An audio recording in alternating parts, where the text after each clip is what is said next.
Dean Rusk disagrees with you, and he was the Secretary of State at the time, but that's fine. The communist nations have exploited the turmoil of a time of transition in an effort to extend communist control into other areas of the world. Thoughts on Dean Rusk and America's involvement in Vietnam? I know next to nothing about that. Exactly.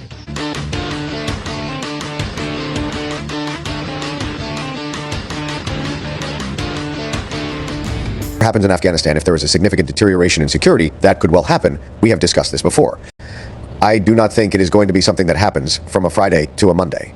So I would not necessarily equate the departure of forces in July, August, or by early September with some kind of immediate deterioration in the situation. Secretary of State Antony Blinken, June 7th, 2021. The first meeting I had with him when he became president, the senior level meeting. It was clear where his head was, which was that this was a godforsaken country, Afghanistan, and that we were never going to fix it. His perspective was clear. Former U.S. Special Representative for Afghan Reconciliation, Zalmay Khalilzad, January 2022. I do think that conditions are more likely than not to develop over the course of time that will allow for the reconstitution of Al-Qaeda and or ISIS. And that time varies depending on which analyst you're listening to, but sometime between, say, 6 to 12 and maybe 36 months. General Mark Milley, Chairman of the Joint Chiefs of Staff, October 2021. The girls we left behind. A week into the evacuation, it was clear women and girls were at a distinct disadvantage in their attempts to get to safety.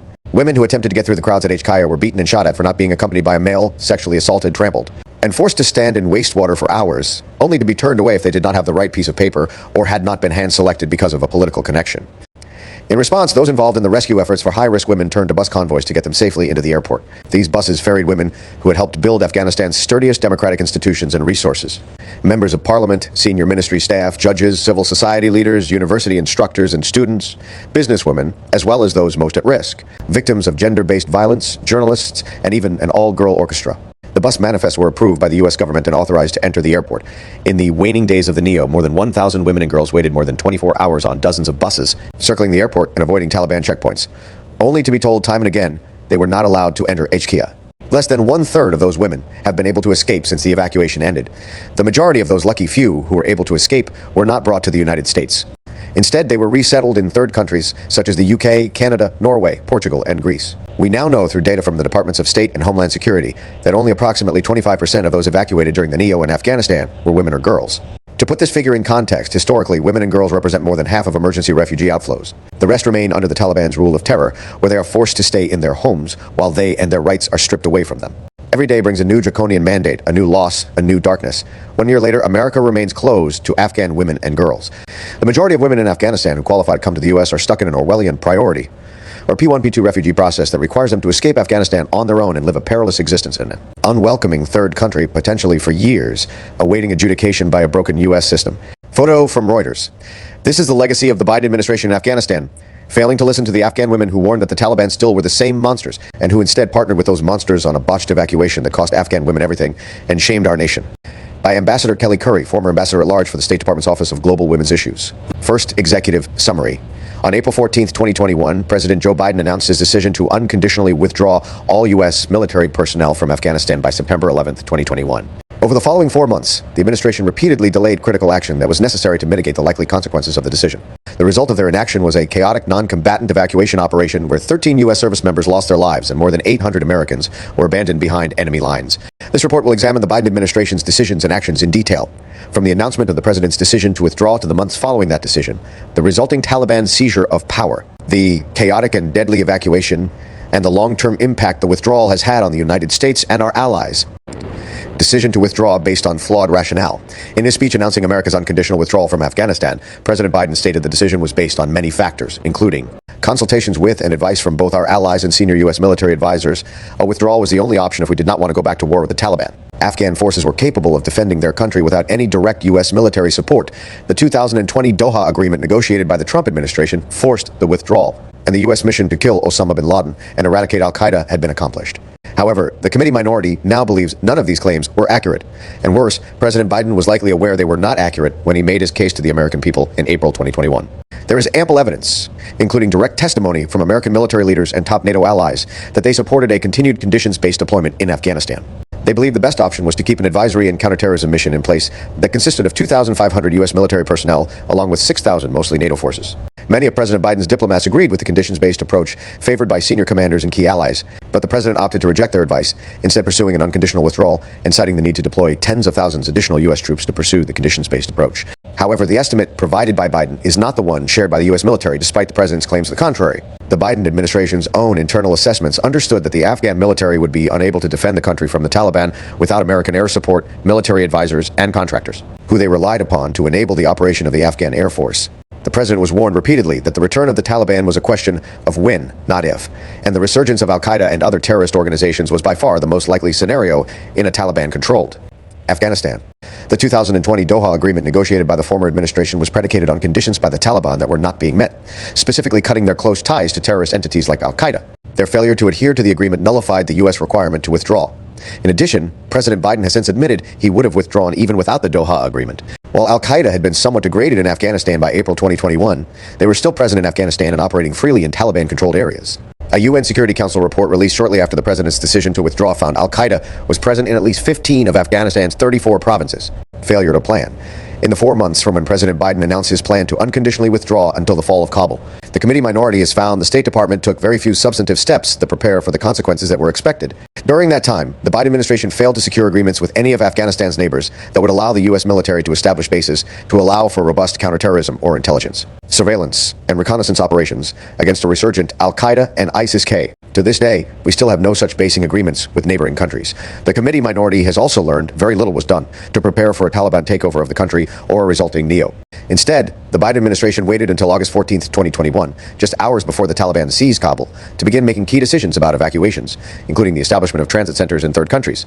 This delay led to capacity issues during the evacuation, which resulted in flights being suspended at various points and people being stranded in deteriorating humanitarian conditions. Military commanders have clearly stated there was an utter lack of urgency on the part of the White House, the National Security Council, and the State Department as it pertained to an evacuation, despite repeated dire warnings. And, despite repeated warnings by members of Congress, veterans groups, and other volunteer organizations, the Biden administration made almost no effort to evacuate Afghan partners who fought side by side with our military.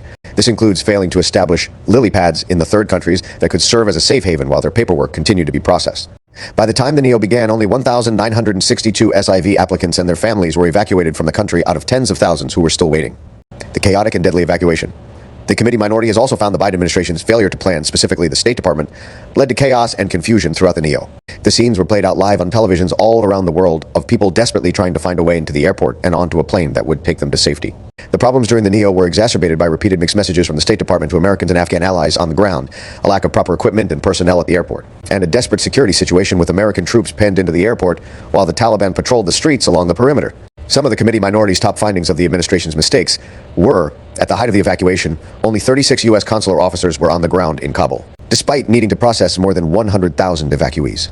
According to testimony from outside veterans groups, the evacuation was so disorganized that senior leaders in Vice President Kamala Harris's office and First Lady Jill Biden's office, as well as one of the Joint Chiefs of Staff, requested assistance evacuating people inside the country from these groups. Some 1,450 Afghan children were evacuated without their parents, and efforts to reunite many of these separated children with their relatives are ongoing months after their arrival in the U.S. Despite acknowledging for months that not evacuating them represented a significant security risk, the Biden administration has, to this day, failed to make any effort to prioritize the evacuation of U.S.-trained Afghan commandos and other elite units who possess sensitive knowledge about U.S. military operations. Many of those personnel have been forced to seek refuge in Iran, where they could be exploited for their information. The Biden administration repeatedly ignored warnings that it was moving too slow to evacuate former interpreters and other at-risk allies, ignoring an offer from Guam to serve as an interim processing facility for these SIV applicants. The administration similarly rejected an offer from Pakistan to have a facility there serve as a transit facility for evacuees during the NEO, despite other transit facilities in Qatar and Germany reaching capacity, thereby slowing the evacuation. The Biden administration repeatedly misled the American people about the real situation on the ground in Kabul, issuing public statements that were in direct opposition to the internal reports being sent by the State Department and U.S. military, despite claiming a robust deliberation process on withdrawal. Senior Biden administration officials acknowledged that the recommendations of senior military advisors, diplomats, and allies were ignored. The committee minority also has compiled proof senior Biden administration political appointees repeatedly misled the American public about the situation on the ground in Kabul, issuing wildly Pollyannish statements about progress at the airport and the Taliban's cooperation in carrying out the evacuation. Administration officials made these statements despite press reports showing an utterly chaotic situation on the ground in Afghanistan and at the hastily assembled transit locations around the world. Many of these public statements directly contradicted internal assessments, which were provided to the committee minority by whistleblowers. In addition, as a result of the State Department's failure to plan, the committee minority has found they were unable to provide adequate assistance to U.S. citizens, lawful permanent residents, special immigrant visa holders and applicants, and other at-risk Afghans who were attempting to evacuate the country during the NEO. Would-be evacuees were sent conflicting messages, told they could not be helped, or left standing outside the gates of the airport, desperate to get in with no assistance. Attempts by members of Congress and their staff to help their constituents or other would-be evacuees were often stymied by out-of-office replies to email requests and broken links to web pages meant to submit information. One of the most tragic outcomes of the Biden administration's failure to plan was the August 26, 2021 bombing at Abbey Gate that resulted in the death of 13 U.S. service members and 160 Afghans, and the wounding of 45 additional U.S. service members. Several former officials told the committee minority they believe this tragedy could have possibly been prevented if the administration had accepted the Taliban's offer on August 15, 2021 that would have given the U.S. greater control of security in Kabul, thereby allowing U.S. forces to push out the security perimeter. The committee minority received ample proof the Taliban repeatedly failed to cooperate and often impeded the evacuation of Americans and at-risk Afghans.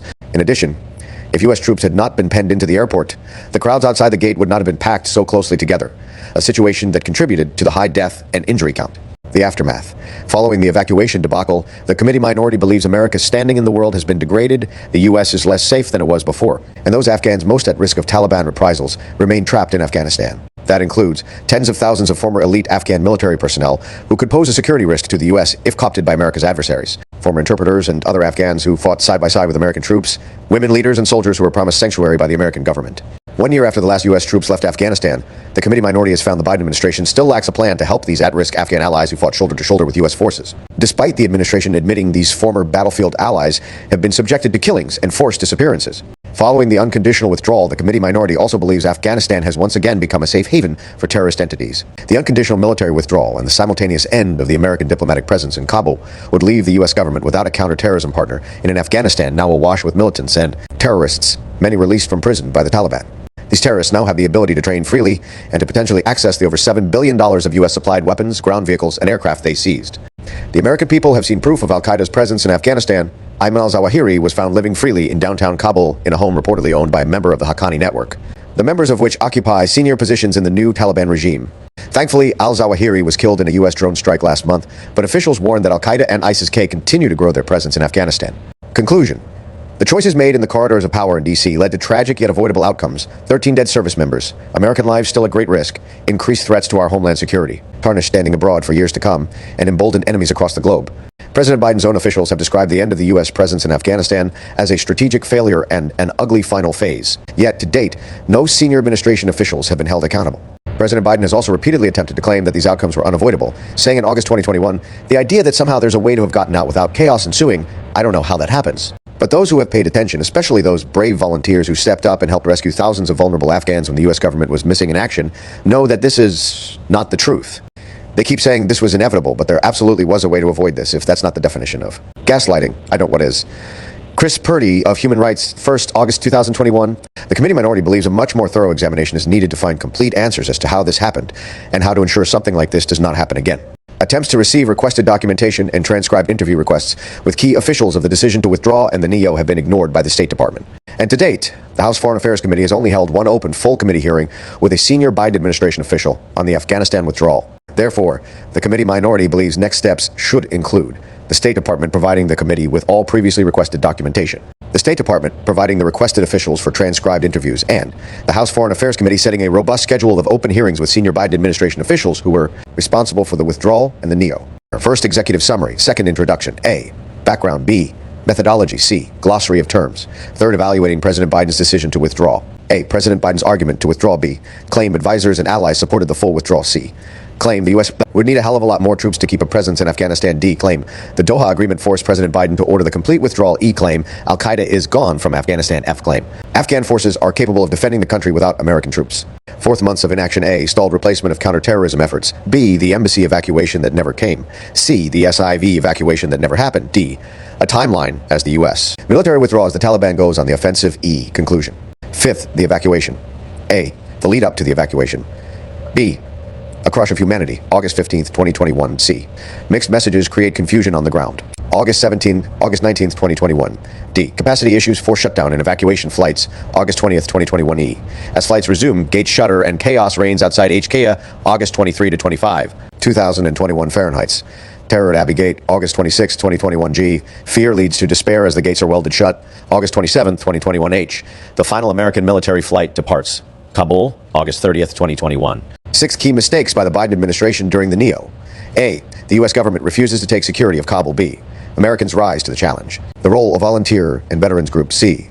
The Taliban kill spree D. Private charters during the last days of the U.S. Presence in Kabul. E. The Taliban, friend or foe.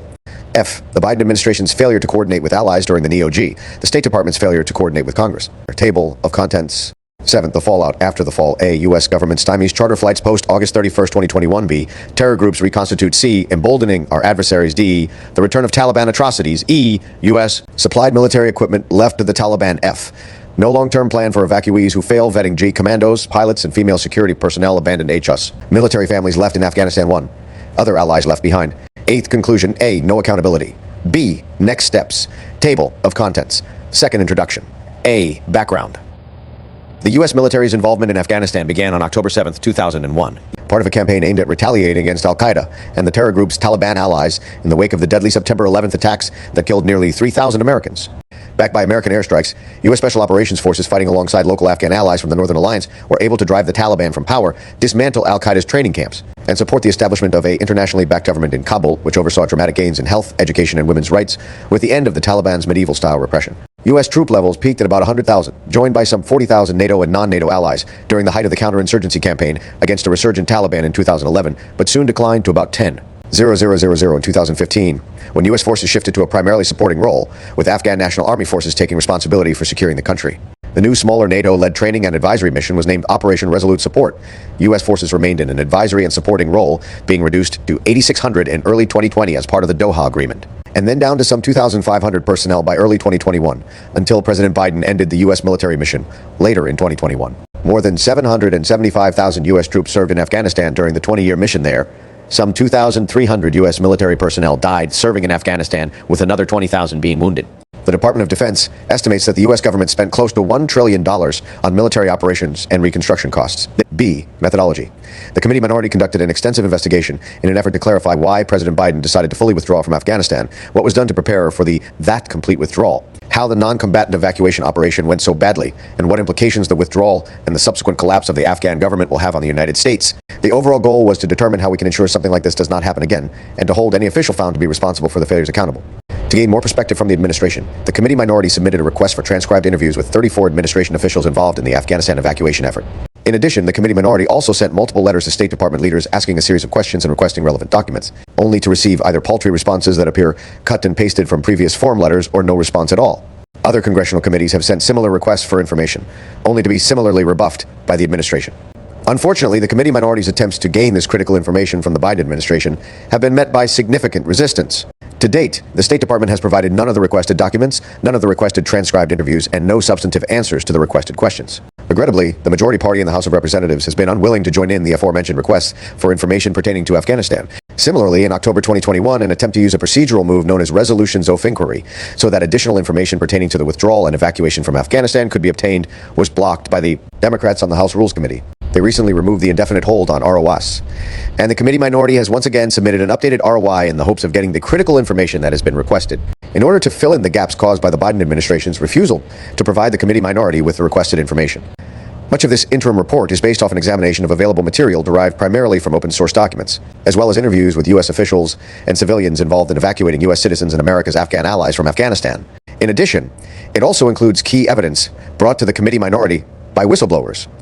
Many of these individuals agreed to speak to the committee minority staff on the condition of anonymity. This interim report is also based on documents submitted by whistleblowers, as well as a series of sworn statements made by U.S. military personnel that were part of the Army investigation into the deadly August 26, 2021. Bombing at Abbey Gate. See Glossary of Terms. AMSIT, Barron Hotel. This is an acronym used for American citizens. The Barron Hotel is situated directly across the street from HKIA and was used as an operating base for the UK Embassy and military. CENTCOM U.S. Central Command oversees U.S. military operations in the Middle East and Central Asia, to include Afghanistan. HKIA, ISIS-K ISR, LPR, New Epsilon Omicron, Serena Hotel, Siviv. Hamid Karzai International Airport is Kabul's primarily airport. It includes both a civilian airfield and a military airfield. ISIS Khorasan. ISIS is affiliate in Afghanistan. intelligence, surveillance, and reconnaissance.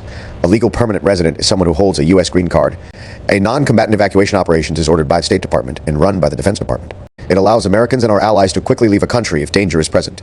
The Serena Hotel served as the Qatari's embassy in Afghanistan. A special immigrant visa is one that is granted specifically to people who have assisted the U.S. in military operations in Afghanistan and Iraq. U.S. for a U.S. Forces Afghanistan. Third, evaluating President Biden's decision to withdraw.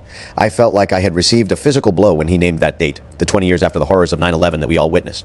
That he would choose that date over all others for the final U.S. evacuation. I think he realized it too, eventually, and changed the calendar. Former U.S. Ambassador Ryan Crocker, May 2021. On April 14, 2021, President Biden announced the United States would completely withdraw all U.S. troops from Afghanistan by September 11, 2021. In his speech, he laid out why he believed the U.S. should withdraw all U.S. military personnel and the supposed steps he would take to ensure there would not be a hasty rush to the exit. This section will examine the case President Biden made in defending his decision to withdraw the majority of U.S. troops and all direct military support to the Afghan government, analyzing the validity of these statements given the information that has since come to light. Newly disclosed information, to include testimony by top U.S. military leaders, have demonstrated the administration made several misleading claims and incorrect statements in the course of defending its decision to unconditionally withdraw, statements they almost certainly knew were not true at the time. President Biden's argument to withdraw in his speech on April 14, 2021, and throughout the military's retrograde leading up to August 15, 2021. President Biden and his allies reiterated several reasons for making the decision to withdraw all U.S. military personnel. First, the president claimed the decision to completely withdraw was made after consulting closely with our allies and partners, with our military leaders and intelligence personnel, with our diplomats and our development experts, with Congress and the vice president. He later reiterated this point, saying the withdrawal would be done in full coordination with our allies and partners. The implication was that our allies and the president's national security advisors had all agreed an unconditional withdrawal was the best course of action. Second, the president made the argument the United States could not maintain our military presence in the country without a return to war with the Taliban. He would use this argument repeatedly over the next 4 months, insisting a relatively small counterterrorism and advisory force of 500 U.S. personnel, alongside thousands of allied troops from other countries, could not maintain our military presence. He claimed the U.S. would need tens of thousands of additional U.S. troops in the country to rebuff a hypothetical Taliban assault on U.S. and international forces. Third, he claimed the agreement forged between the Trump administration and the Taliban in Doha, Qatar in 2020 tied his hands and forced the withdrawal, stating, "I inherited a diplomatic agreement, duly negotiated between the government of the United States and the Taliban, that all U.S. forces would be out of Afghanistan by May 1st, 2021. That's what we inherited, that commitment." Fourth, the president similarly claimed the U.S. military presence in Afghanistan was no longer necessary because the reason the U.S. military intervened in the country in 2001 was to ensure Afghanistan would not be used as a base from which to attack our homeland again. We did that. We accomplished that objective. He later reiterated at the end of his speech, "We went to war with clear goals. We achieved those objectives. Al-Qaeda is degraded in Afghanistan." And finally, he claimed the Afghan military was well-trained and well-equipped and could handle the task of keeping the Taliban at bay without direct international support, stating the U.S. and our allies had trained and equipped a standing force of over 300,000 Afghan personnel today and hundreds of thousands over the past 2 decades. Claim advisors and allies supported the full withdrawal. Mr. Biden's decision to pull out of Afghanistan was evidence of America's decline as a constructive global power, a potentially catastrophic development for the EU that urgently required the bloc to take a more independent stance, an advisor to Ms. Merkel said. The Wall Street Journal, September 22, 2021. Upon announcing his decision to withdraw American military advisors from Afghanistan, President Biden and members of his administration stressed that the decision had been the result of a lengthy consultative review process where all contingencies were examined.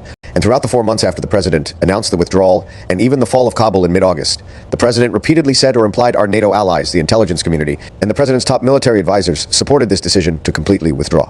However, this assertion was challenged almost immediately, including in a Politico article on April 14th, 2021 that cited multiple sources claiming the decision to completely withdraw was made against the wishes of top Pentagon advisors. In response, White House NSC spokesperson Emily Horn told the outlet the story was completely inaccurate and poorly informed.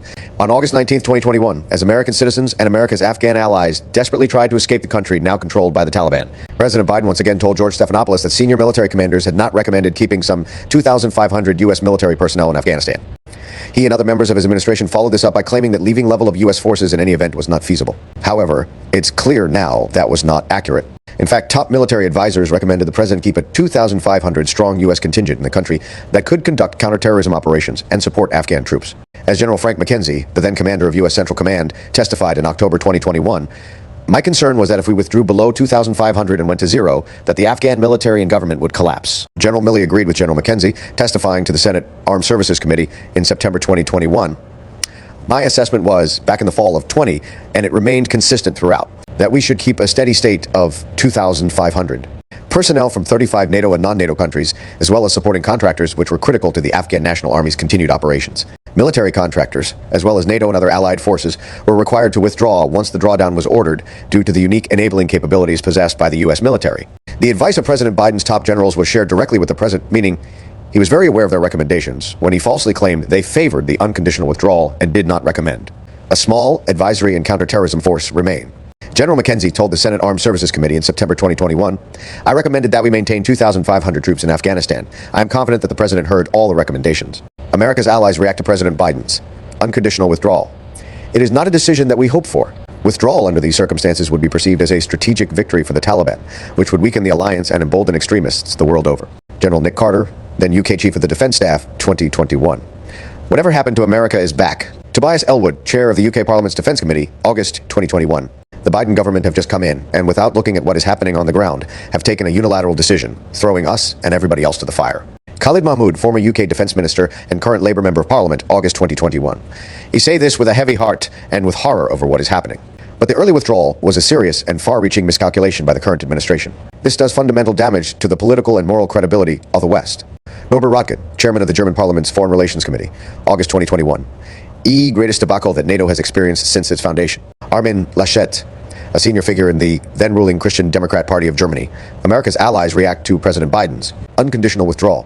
The distrust towards NATO from a number of member countries will grow after this experience because they will say, if you failed in Afghanistan, where is a guarantee that you won't fail in any other critical situation? Milos Zeman, President of the Czech Republic, August. This kind of troop withdrawal caused chaos. Chaos causes additional suffering. Unfortunately, the West, and Europe in particular, are showing they are weaker globally. Artis Pabriks, Deputy Prime Minister and Defense Minister of Latvia, August. Catastrophe for the Afghan people, for Western values and credibility, and for the developing of international relations. Josep Borrell Fontelles, EU Foreign Affairs Chief. The reason the United States pulled all of its forces out was that President Biden was following a political agenda to get them all out by the anniversary of 9/11 and not, that there was a strategic reason for it. Report by Australia's Senate Foreign Affairs, Defense and Trade References Committee, January 2022. At the time of Biden's April 14, 2021, unconditional withdrawal announcement, some 7,000 non-U.S. military personnel from 35 NATO and non-NATO countries supported the mission in Afghanistan. That was approximately twice the size of the American military contingent. In his defense of the decision to withdraw, President Biden told reporters, "I have seen no question of our credibility from our allies around the world. But we now know many U.S. allies actually oppose President Biden's unconditional withdrawal, revealing major fissures in the Biden administration's relationship with America's closest allies. The opinion that the unconditional withdrawal hurt U.S. credibility is not limited to America's closest allies." General Milley told Congress, "I think damaged is one word that could be used, yes.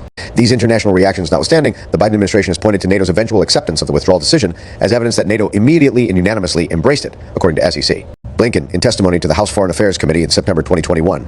While NATO did issue a statement accepting the decision after it was announced, media reports indicate SEC, Blinken had been made fully aware of our allies' opposition to an unconditional withdrawal prior to its being announced.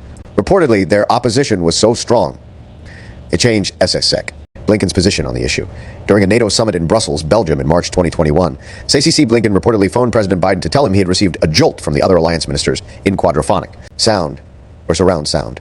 They believed the U.S. should leverage its departure to gain concrete steps toward a political settlement, as opposed to the non-conditions-based withdrawal favored by the president. Special Envoy Khalil Zad corroborated this story, telling the committee minority our allies favored, but the president at the end did not. In fact, allied countries such as the UK explored keeping military forces in Afghanistan, even without the U.S. being present. They eventually deemed it logistically impossible, forcing them to accept the U.S. decision to withdraw after it was announced, even if they did not agree with it.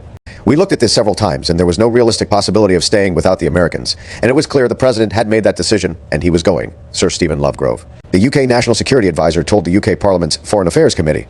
Asked in September 2021 about opposition from NATO allies to the withdrawal decision prior to its being announced, Secretary Blinken would only say, in the discussions and conversations that we had throughout this time, including individual conversations, people brought various perspectives to the table.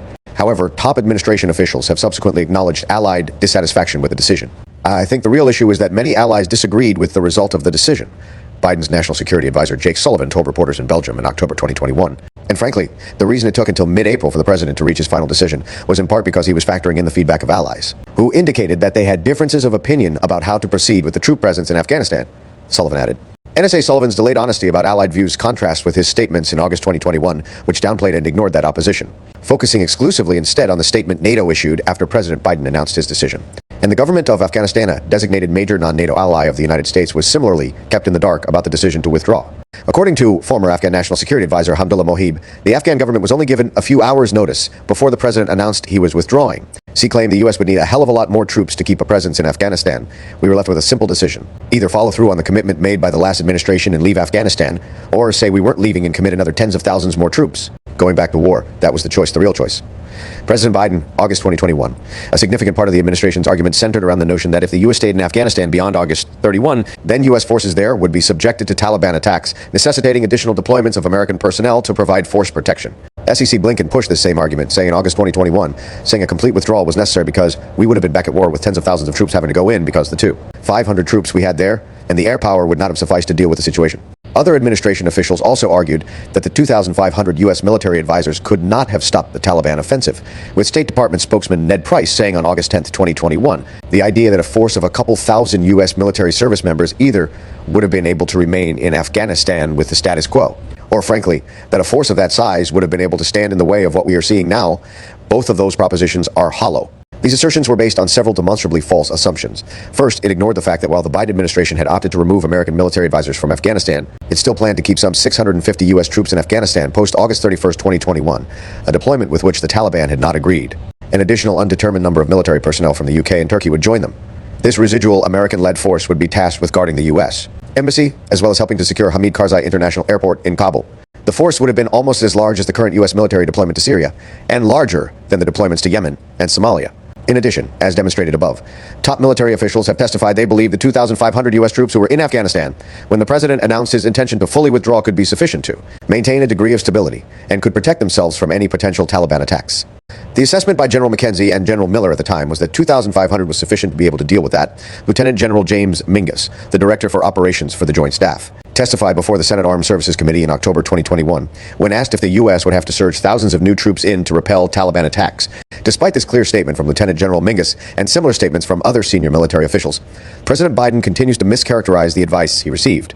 In February 2022, he told NBC News, "There's no good time to get out, but if we had not gotten out, they acknowledged that we would have had to put a hell of a lot more troops back in." And while there is no official military definition for the "a hell of a lot more troops" President Biden claimed his military advisors said would be needed, U.S. military commanders have repeatedly testified their military analysis as to what was needed was much closer to 2,500 than the numbers the president has said would be necessary. Unfortunately, President Biden continued to lie about this even months after the withdrawal was complete, despite military officials testifying publicly that they did recommend keeping U.S. troop levels at the 2004 0000 level. It wasn't just 2,000, 4,000. We would have had to significantly increase the number of troops, and then you're back in this war of attrition. President Biden, February 2022. In the same vein, some members of the Biden administration have repeatedly argued the Taliban would have resumed their attacks on U.S. military forces had the U.S. military continued to stay beyond May 1st. The original deadline in the Doha Agreement, thus necessitating the withdrawal. Had we remained in Afghanistan beyond May 1st, we would have been back at war with the Taliban, not only firing on our forces, but also assaulting the cities, SEC. Blinken told the House Foreign Affairs Committee in September. Yet, the U.S. did wind up staying beyond May 1st, 2021, initially pledging in April 2021 to remove about 75 to 80% of its troops by September 11th of that year, while keeping several hundred troops to guard the U.S. Embassy Kabul Airport. The Taliban did not opt to resume major attacks after the May deadline had passed. Additionally, U.S. officials were reportedly not told by the Taliban that such attacks would resume post-May 1st, despite the certainty expressed by senior Biden administration officials. When Taliban negotiators observed that the Americans were talking about breaking the Doha Accord, they did not directly threaten to renew attacks against U.S. and NATO forces. People familiar with the discussions told The New Yorker. The Taliban did warn about vague consequences following the passing of the May 1st deadline. However, there were no successful or effective Taliban attacks against U.S. or NATO troops following the passing of the May deadline. D claimed the Doha Agreement forced President Biden to order the complete withdrawal. I think it's a cop-out on the part of the Biden administration to say, no, they had no option, but to implement the agreement given where things were. Special Envoy Khalil Zad, January 2022.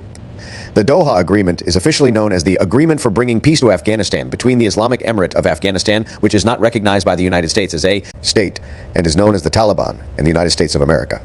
It was negotiated and signed by U.S. and Taliban representatives in Doha, Qatar, on February 29, 2020. While the Doha Agreement has been met with a diverse array of criticism, including criticism from former Trump administration officials, the text of the agreement clearly states the complete withdrawal of U.S. troops by May 1st, 2021, was contingent on the Taliban meeting a series of conditions outlined in the agreement.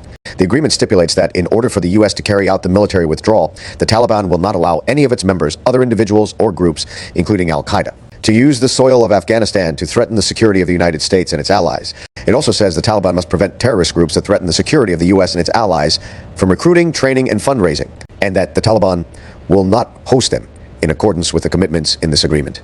In addition, it clearly states the Taliban would instruct its members to not cooperate with groups or individuals threatening the security of the United States and its allies, and says the Taliban would prevent any group or individual in Afghanistan from threatening the security of the United States and its allies, and will prevent them from recruiting, training, and fundraising, and will not host them in accordance with the commitments in this agreement.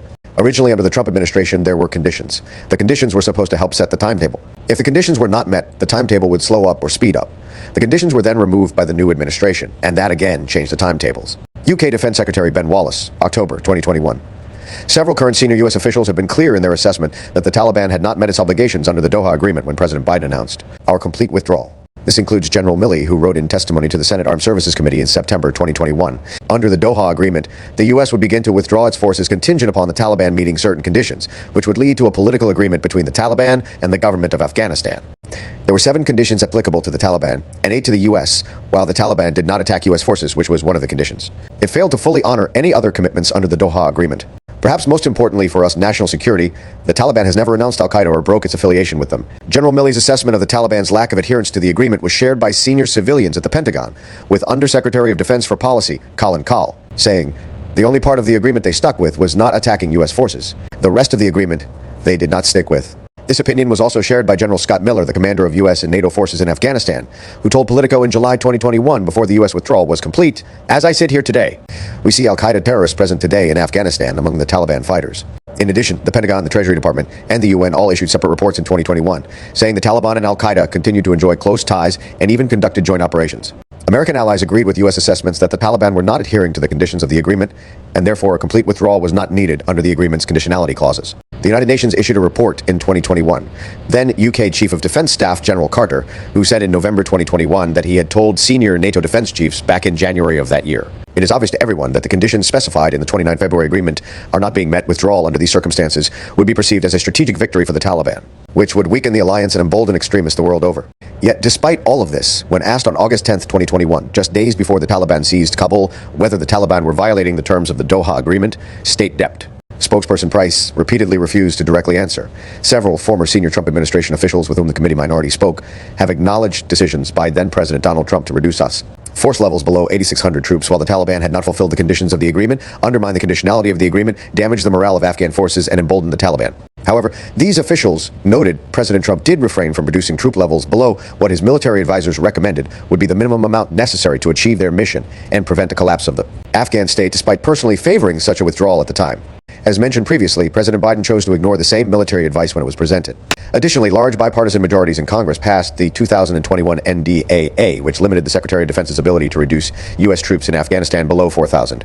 Both the Trump administration and Biden administration opted to ignore this legal provision, taking advantage of the law's subjectivity to a waiver. Several Biden administration officials and U.S. allies hope to tie the continued presence of U.S. troops in Afghanistan to the conditionality clauses in the agreement, according to former Special Representative Khalilzad.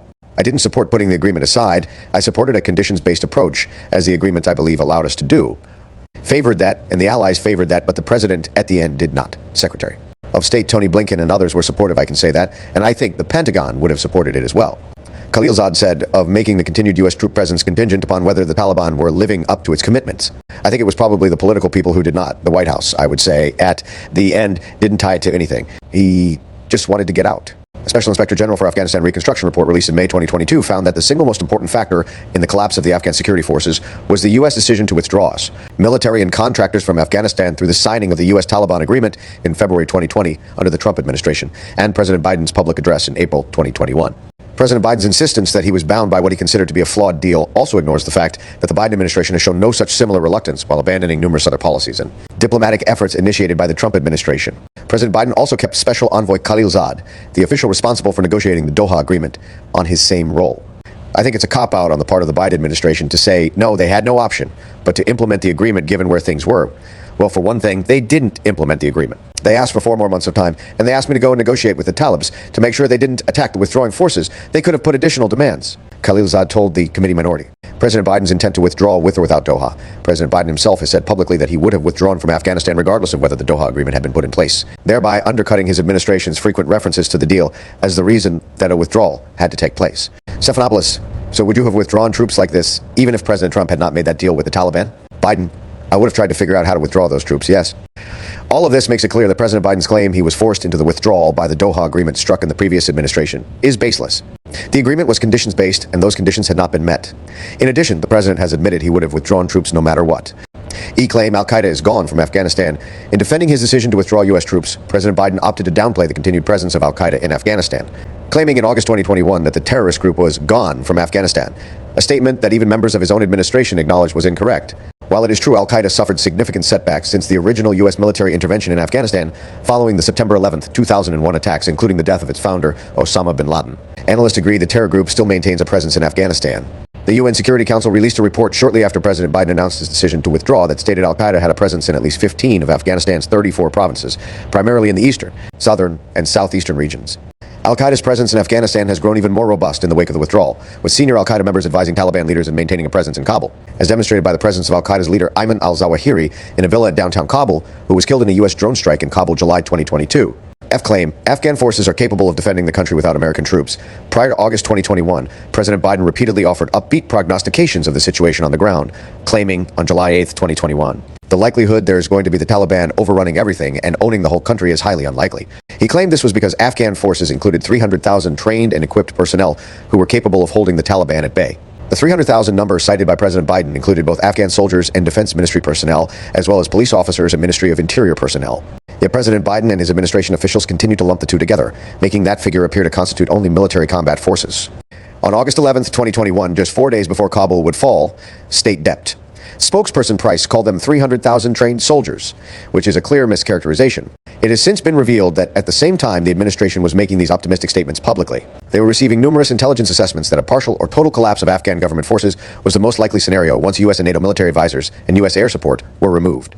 General McKenzie testified in September 2021 he had told the Biden administration if the U.S. reduced its military presence below 2,500 service members, we would probably witness a collapse of the Afghan government and the Afghan military. Similarly, General Milley told Congress in September 2021, the consensus intelligence view estimated in fracture and provincial capitals captured with the exception of Kabul by early to late fall or at the latest December. Assuming the last U.S. troops were out by August 31, 2021, General Miller reportedly provided an even bleaker prediction as to the speed of the collapse, saying it would be hard and fast and could happen in October. He advised the U.S. to evacuate the embassy once the last U.S. troops leave due to that prediction. General Miller was in favor of closing the embassy faster, Special Envoy Khalilzad told the committee minority, saying General Miller wanted American citizens in the embassy to be evacuated at a faster pace. This concern of a Taliban takeover of the country by America's top military officials was shared by the intelligence community. In June 2021, they concluded Afghanistan and its government would collapse in as early as 6 months, according to the Wall Street Journal. And on July 6, 2021, the Defense Intelligence Agency told the Pentagon's Inspector General the Afghan National Army likely lacks the capability to carry out its missions without coalition support. Yet, just 2 days later, President Biden continued to claim a complete collapse was highly unlikely. This assessment was clearly at odds with those being conducted by the subject matter experts within his administration. It appears President Biden was either purposefully misleading the American public or had simply rejected the opinion of his expert advisors. In August 2021, President Biden finally admitted the intelligence community had reported a Taliban takeover was more likely to be sometime by the end of the year. This was a far cry from the highly unlikely claim he made just 1 month earlier, and evidence that he was, in fact, aware that a complete collapse was not actually highly unlikely. The more realistic assessments were also shared by U.S. personnel on the ground in Afghanistan. On July 13, 2021, 23 U.S. personnel assigned to the embassy in Kabul sent a cable via the State Department's confidential dissent channel that reportedly contained a stark warning about the potential collapse of the Afghan state and urging the State Department to respond more urgently to the Taliban's offensive. The cable was reportedly sent to SEC Blinken and Director of Policy Planning Salman Ahmed. SEC Blinken admitted receiving the dissent cable, saying it did express real concerns about the durability of that government in force after our departure, and it focused on the efforts that we were making, particularly on the SIV front, to try to expedite moving them out. SEC Blinken has refused to share the cable with congressional committees of jurisdiction, including the House Foreign Affairs Committee, and has refused to share his response to the cable, citing the need to protect the integrity of the dissent channel, though he has been willing to characterize its content. The assessment that a Taliban takeover was likely was also shared by America's closest allies. On July 5, 2021, 2 days before President Biden's highly unlikely Taliban takeover public comments, UK Defense Secretary Ben Wallace told a closed meeting of the UK National Security Council that the game was up in Afghanistan and that the evacuation planning should move forward. Other top UK national security officials agreed. Sir Philip Barton, Permanent Undersecretary in the UK's Foreign, Commonwealth and Development Office, told the UK Parliament's Foreign Affairs Committee in December 2021 he had seen the eventual Taliban takeover of Afghanistan as the most likely outcome of the NATO withdrawal. That was our central assessment. The Afghan government was also aware of their own vulnerability, sending a memo to the White House in July 2021 urgently requesting additional aircraft and imploring the U.S. continue to fund critical contractors. There were 16,832 Defense Department contractors in Afghanistan around the time President Biden announced the withdrawal, including 6,147 U.S. citizens. That number fell to 7,795, including 2,656 U.S. citizens in the third quarter of 2021, before falling to zero by the end of the military evacuation. These contractors were critical in providing maintenance and other functions that enabled the Afghan Air Force to carry out airstrikes against the Taliban. And without Afghan Air Force airstrikes, air support, and aerial resupply to besieged bases, all of which were enabled by these critical contractors, the Afghan military holding the Taliban at bay for any major length of time was not a realistic scenario. According to former Afghan National Security Advisor Mohib, the United States was providing fuel. They were providing ammunition. They were providing, in some cases, food supplies and uniforms. A whole lot that the security forces needed. Even the software that was being managed to pay the Afghan security forces was run by a contracting company. The Afghan Air Force's reliance on contractor support was well known. A Pentagon report published in April 2021, just days after President Biden made his withdrawal announcement, warned the Afghan military would be reliant on contractors for logistical support for the foreseeable future. These warnings replicate a SIGAR report from January 2021, which said the Afghan Air Force would not have the ability to sustain themselves without continued U.S. and coalition assistance. At a Senate Armed Services hearing in September 2021, General Milley drove this point home, saying, "When you pull contractors, you pull troops. That, I think, is one of many contributing factors to the rapid collapse." But the Biden administration, unfortunately, did not ensure this critical support continued, even though President Biden promised on August 10, 2021, to continue supporting the Afghan Army and Air Force, saying, "I'll insist we continue to keep the commitments we made of providing close air support, making sure that their Air Force functions and is operable." At the same time, the Pentagon reportedly stopped delivering critical munitions to Afghan troops, such as the laser-guided bombs that the Afghan Air Force used in its strikes against the Taliban. The Pentagon told Reuters in a statement that it had halted a delivery of GBU-58 laser-guided bombs prior to the collapse of Afghanistan, but did not elaborate as to why it had done so. These bombs were one of the Afghan government's main advantages in its battle with the insurgents. The Biden administration also repeatedly sent mixed messages about whether the U.S. military would continue to provide air support to Afghan troops, with President Biden saying that such close air support would continue. However, U.S. military commanders repeatedly refused to say whether such air support would extend beyond August 31st. Foreign policy experts credit these decisions as one of the key factors in the collapse of Afghanistan. Mike Breen of Human Rights First told The Atlantic what they thought they were going to do was pull all the U.S. assets out, and the Afghan government would hold on long enough so that, when it collapsed, there would be no photographs of the evacuation. Thought the Afghan military was going to die in place to buy them time. President Biden and some in his administration have criticized the willingness of Afghan forces to fight, saying on August 16, 2021, Afghan forces are not willing to fight for themselves. He claimed this was why the country fell so quickly. However, U.S. military officials have struck a different tone. And newly reported data shows Afghan troops did take heavy casualties during the final days of the campaign, with the Washington Post reporting in December 2021. The Taliban's complete military takeover of Afghanistan left about 4,000 members of the country's security forces dead and another 1,000 missing, according to Afghanistan's former Army Chief of Staff, General Yassin Zia, citing data he collected from former military commanders from July 1 to August 15, 4 months of inaction. There was no need for children to be trampled to death outside the gates of the airport. There was no need for U.S. Marines to be blown up by a suicide bomber as they tried to pull people out of sewage canals. All of that was a result of the failure to plan and to carry out evacuations when there was time. George Packer, January 31st, 2022. Once the decision was made to unconditionally withdraw American military advisors from Afghanistan, the Biden administration, despite its claims to the contrary, did not take adequate steps to mitigate the fallout from its decision, nor did it plan for the contingencies many predicted were likely to take place as a result. Many senior leaders in the Biden administration failed to recognize or adapt to worsening conditions on the ground, despite being presented with several opportunities to adjust to a rapidly deteriorating situation. The result was many missed opportunities to plan for a post-U.S. Afghanistan, despite having days in which to do so from the announcement in April to the original self-imposed deadline of September. A. Stalled replacement of counterterrorism efforts. In my opinion, the NSC was not seriously planning for evacuation.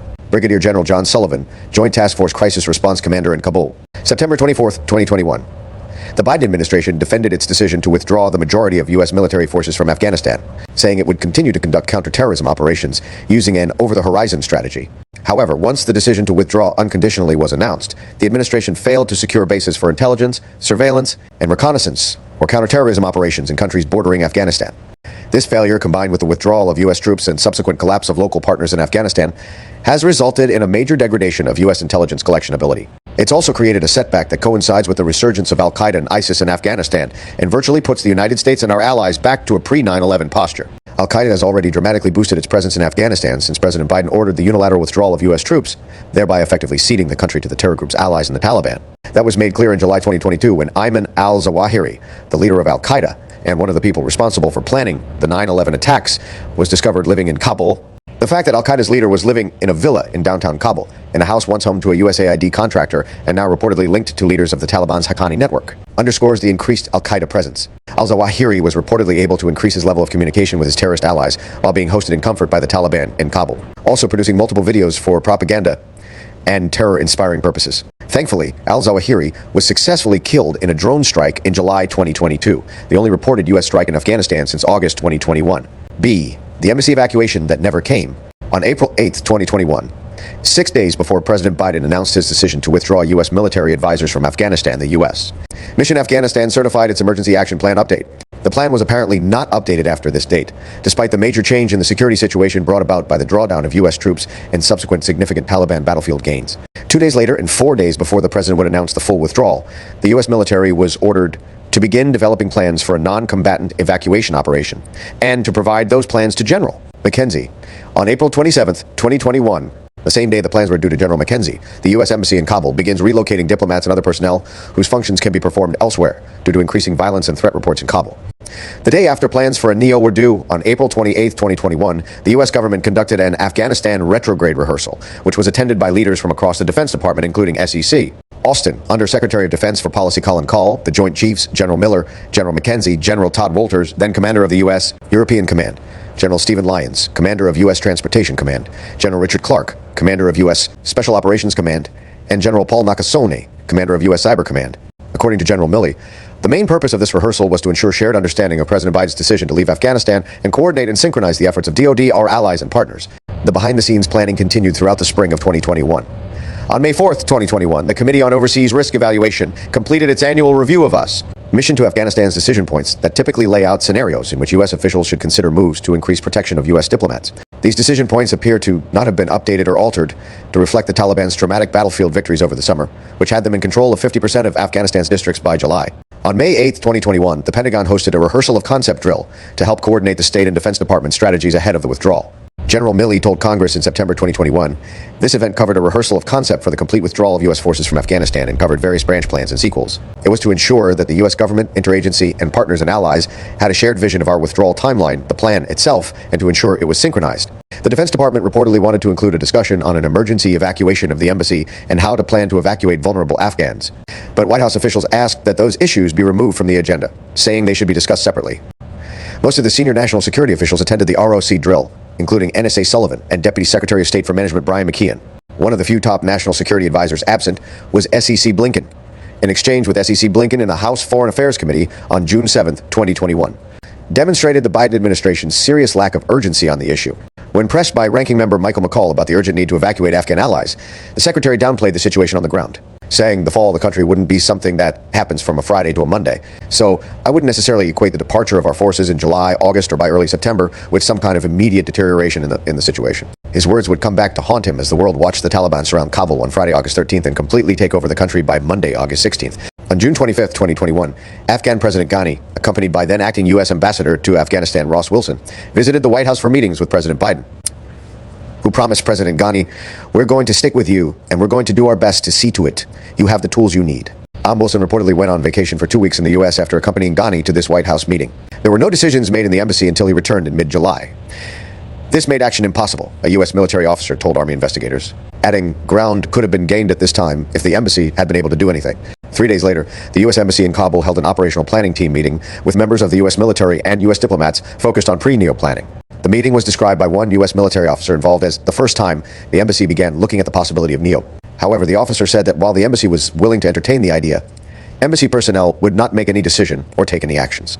On July 8, 2021, amid a deteriorating security situation, President Biden announced for the first time that the withdrawal deadline would be moved from September 11 to August 31st, offering no explanation as to why he chose to do so. 4 days later, General Miller stepped down as commander of U.S. Forces Afghanistan, transferring his authority to General McKenzie at CENTCOM and Rear ADM. Peter Vasley, the new commander of U.S. Forces Afghanistan Forward, the recently rebranded name for the reduced U.S. military presence in Afghanistan. Soon after arriving in Afghanistan in the middle of July 2021, Rear ADM Vasley and his team created a matrix of indicators and warning signs with regards to the deteriorating security situation that could trigger us actions, including a potential NEO. The U.S. Embassy developed its own list of 17 trigger points, but U.S. military officials said they were largely ignored. The embassy had 17 indicators that were supposed to initiate action when tripped. The embassy allowed them to trip with no action. If an indicator was met, there was no action other than pushing it to the next meeting, a U.S. military officer told Army investigators.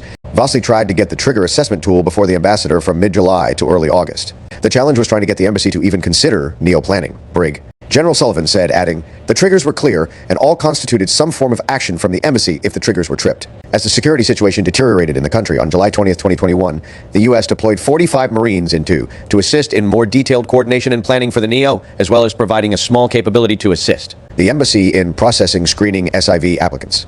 We still had very little traction with the embassy on NEO planning. The embassy didn't fully participate in NEO planning until a week prior to the fall. Brig. General Sullivan told Army investigators. Throughout this period, senior Biden administration officials continued to stress the U.S. would maintain a diplomatic presence in the country, despite the increasingly dire internal intelligence assessments that warned of a total Taliban takeover. POTUS was publicly making it clear that this was a priority. Ambassador Wilson began stating that I am maniacal about the embassy remaining in Kabul, one military officer told Army investigators. Raden Vasily was trying to get the ambassador to see the security threat for what it really was. There were as many as 10 districts falling every day, getting closer and closer to Kabul. The embassy needed to position for withdrawal, and the ambassador didn't get it, another military officer told the Army investigation. Yet the State Department continued to delay planning.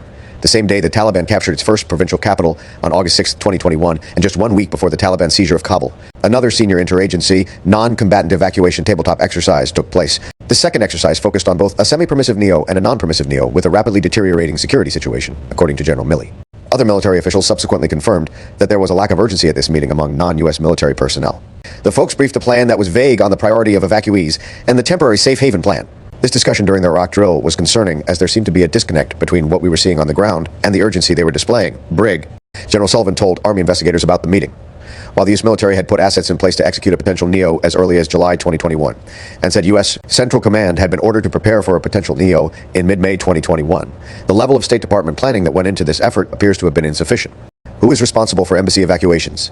The State Department is the agency required by law to develop and implement policies and programs to provide for the safe and efficient evacuation of United States government, personnel, dependents, and private United States citizens when their lives are endangered, and to develop a model contingency plan for evacuation of personnel, dependents, and United States citizens from foreign countries.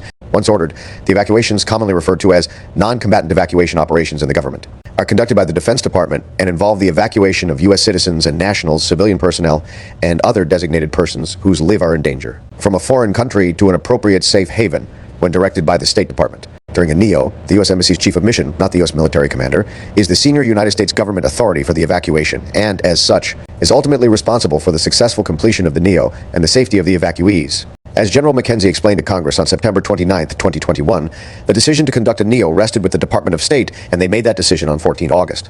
This means that while it was U.S. military planes and personnel flying people out of Kabul in August 2021, it was the State Department's responsibility to have ordered that event. Another aspect of the planning process that was found sadly wanting was the Biden administration's ability to accurately gauge how many AMSITs were actually in Afghanistan. This is despite the fact that the Embassy Kabul's F-77 form was reportedly updated on June 17, 2021, according to SEC Blinken. As Deputy SEC McKeon admitted in October 2021, it would have been helpful to know with greater precision how many Americans were there. While the Taliban continued the march across Afghanistan in August 2021, a U.S. military officer involved in the evacuation told Army investigators the embassy was still in denial. We had ad hoc meetings with the embassy, but they didn't want to talk about the NEO. That they really didn't want to talk about IITT. It wasn't until 11 August the Assistant Chief of Mission changed his posture, and they asking for help. We essentially planned the NEO with and partner input in about days. Trying to get the embassy to discuss the NEO was like pulling teeth until early August. After that, it became more collaborative.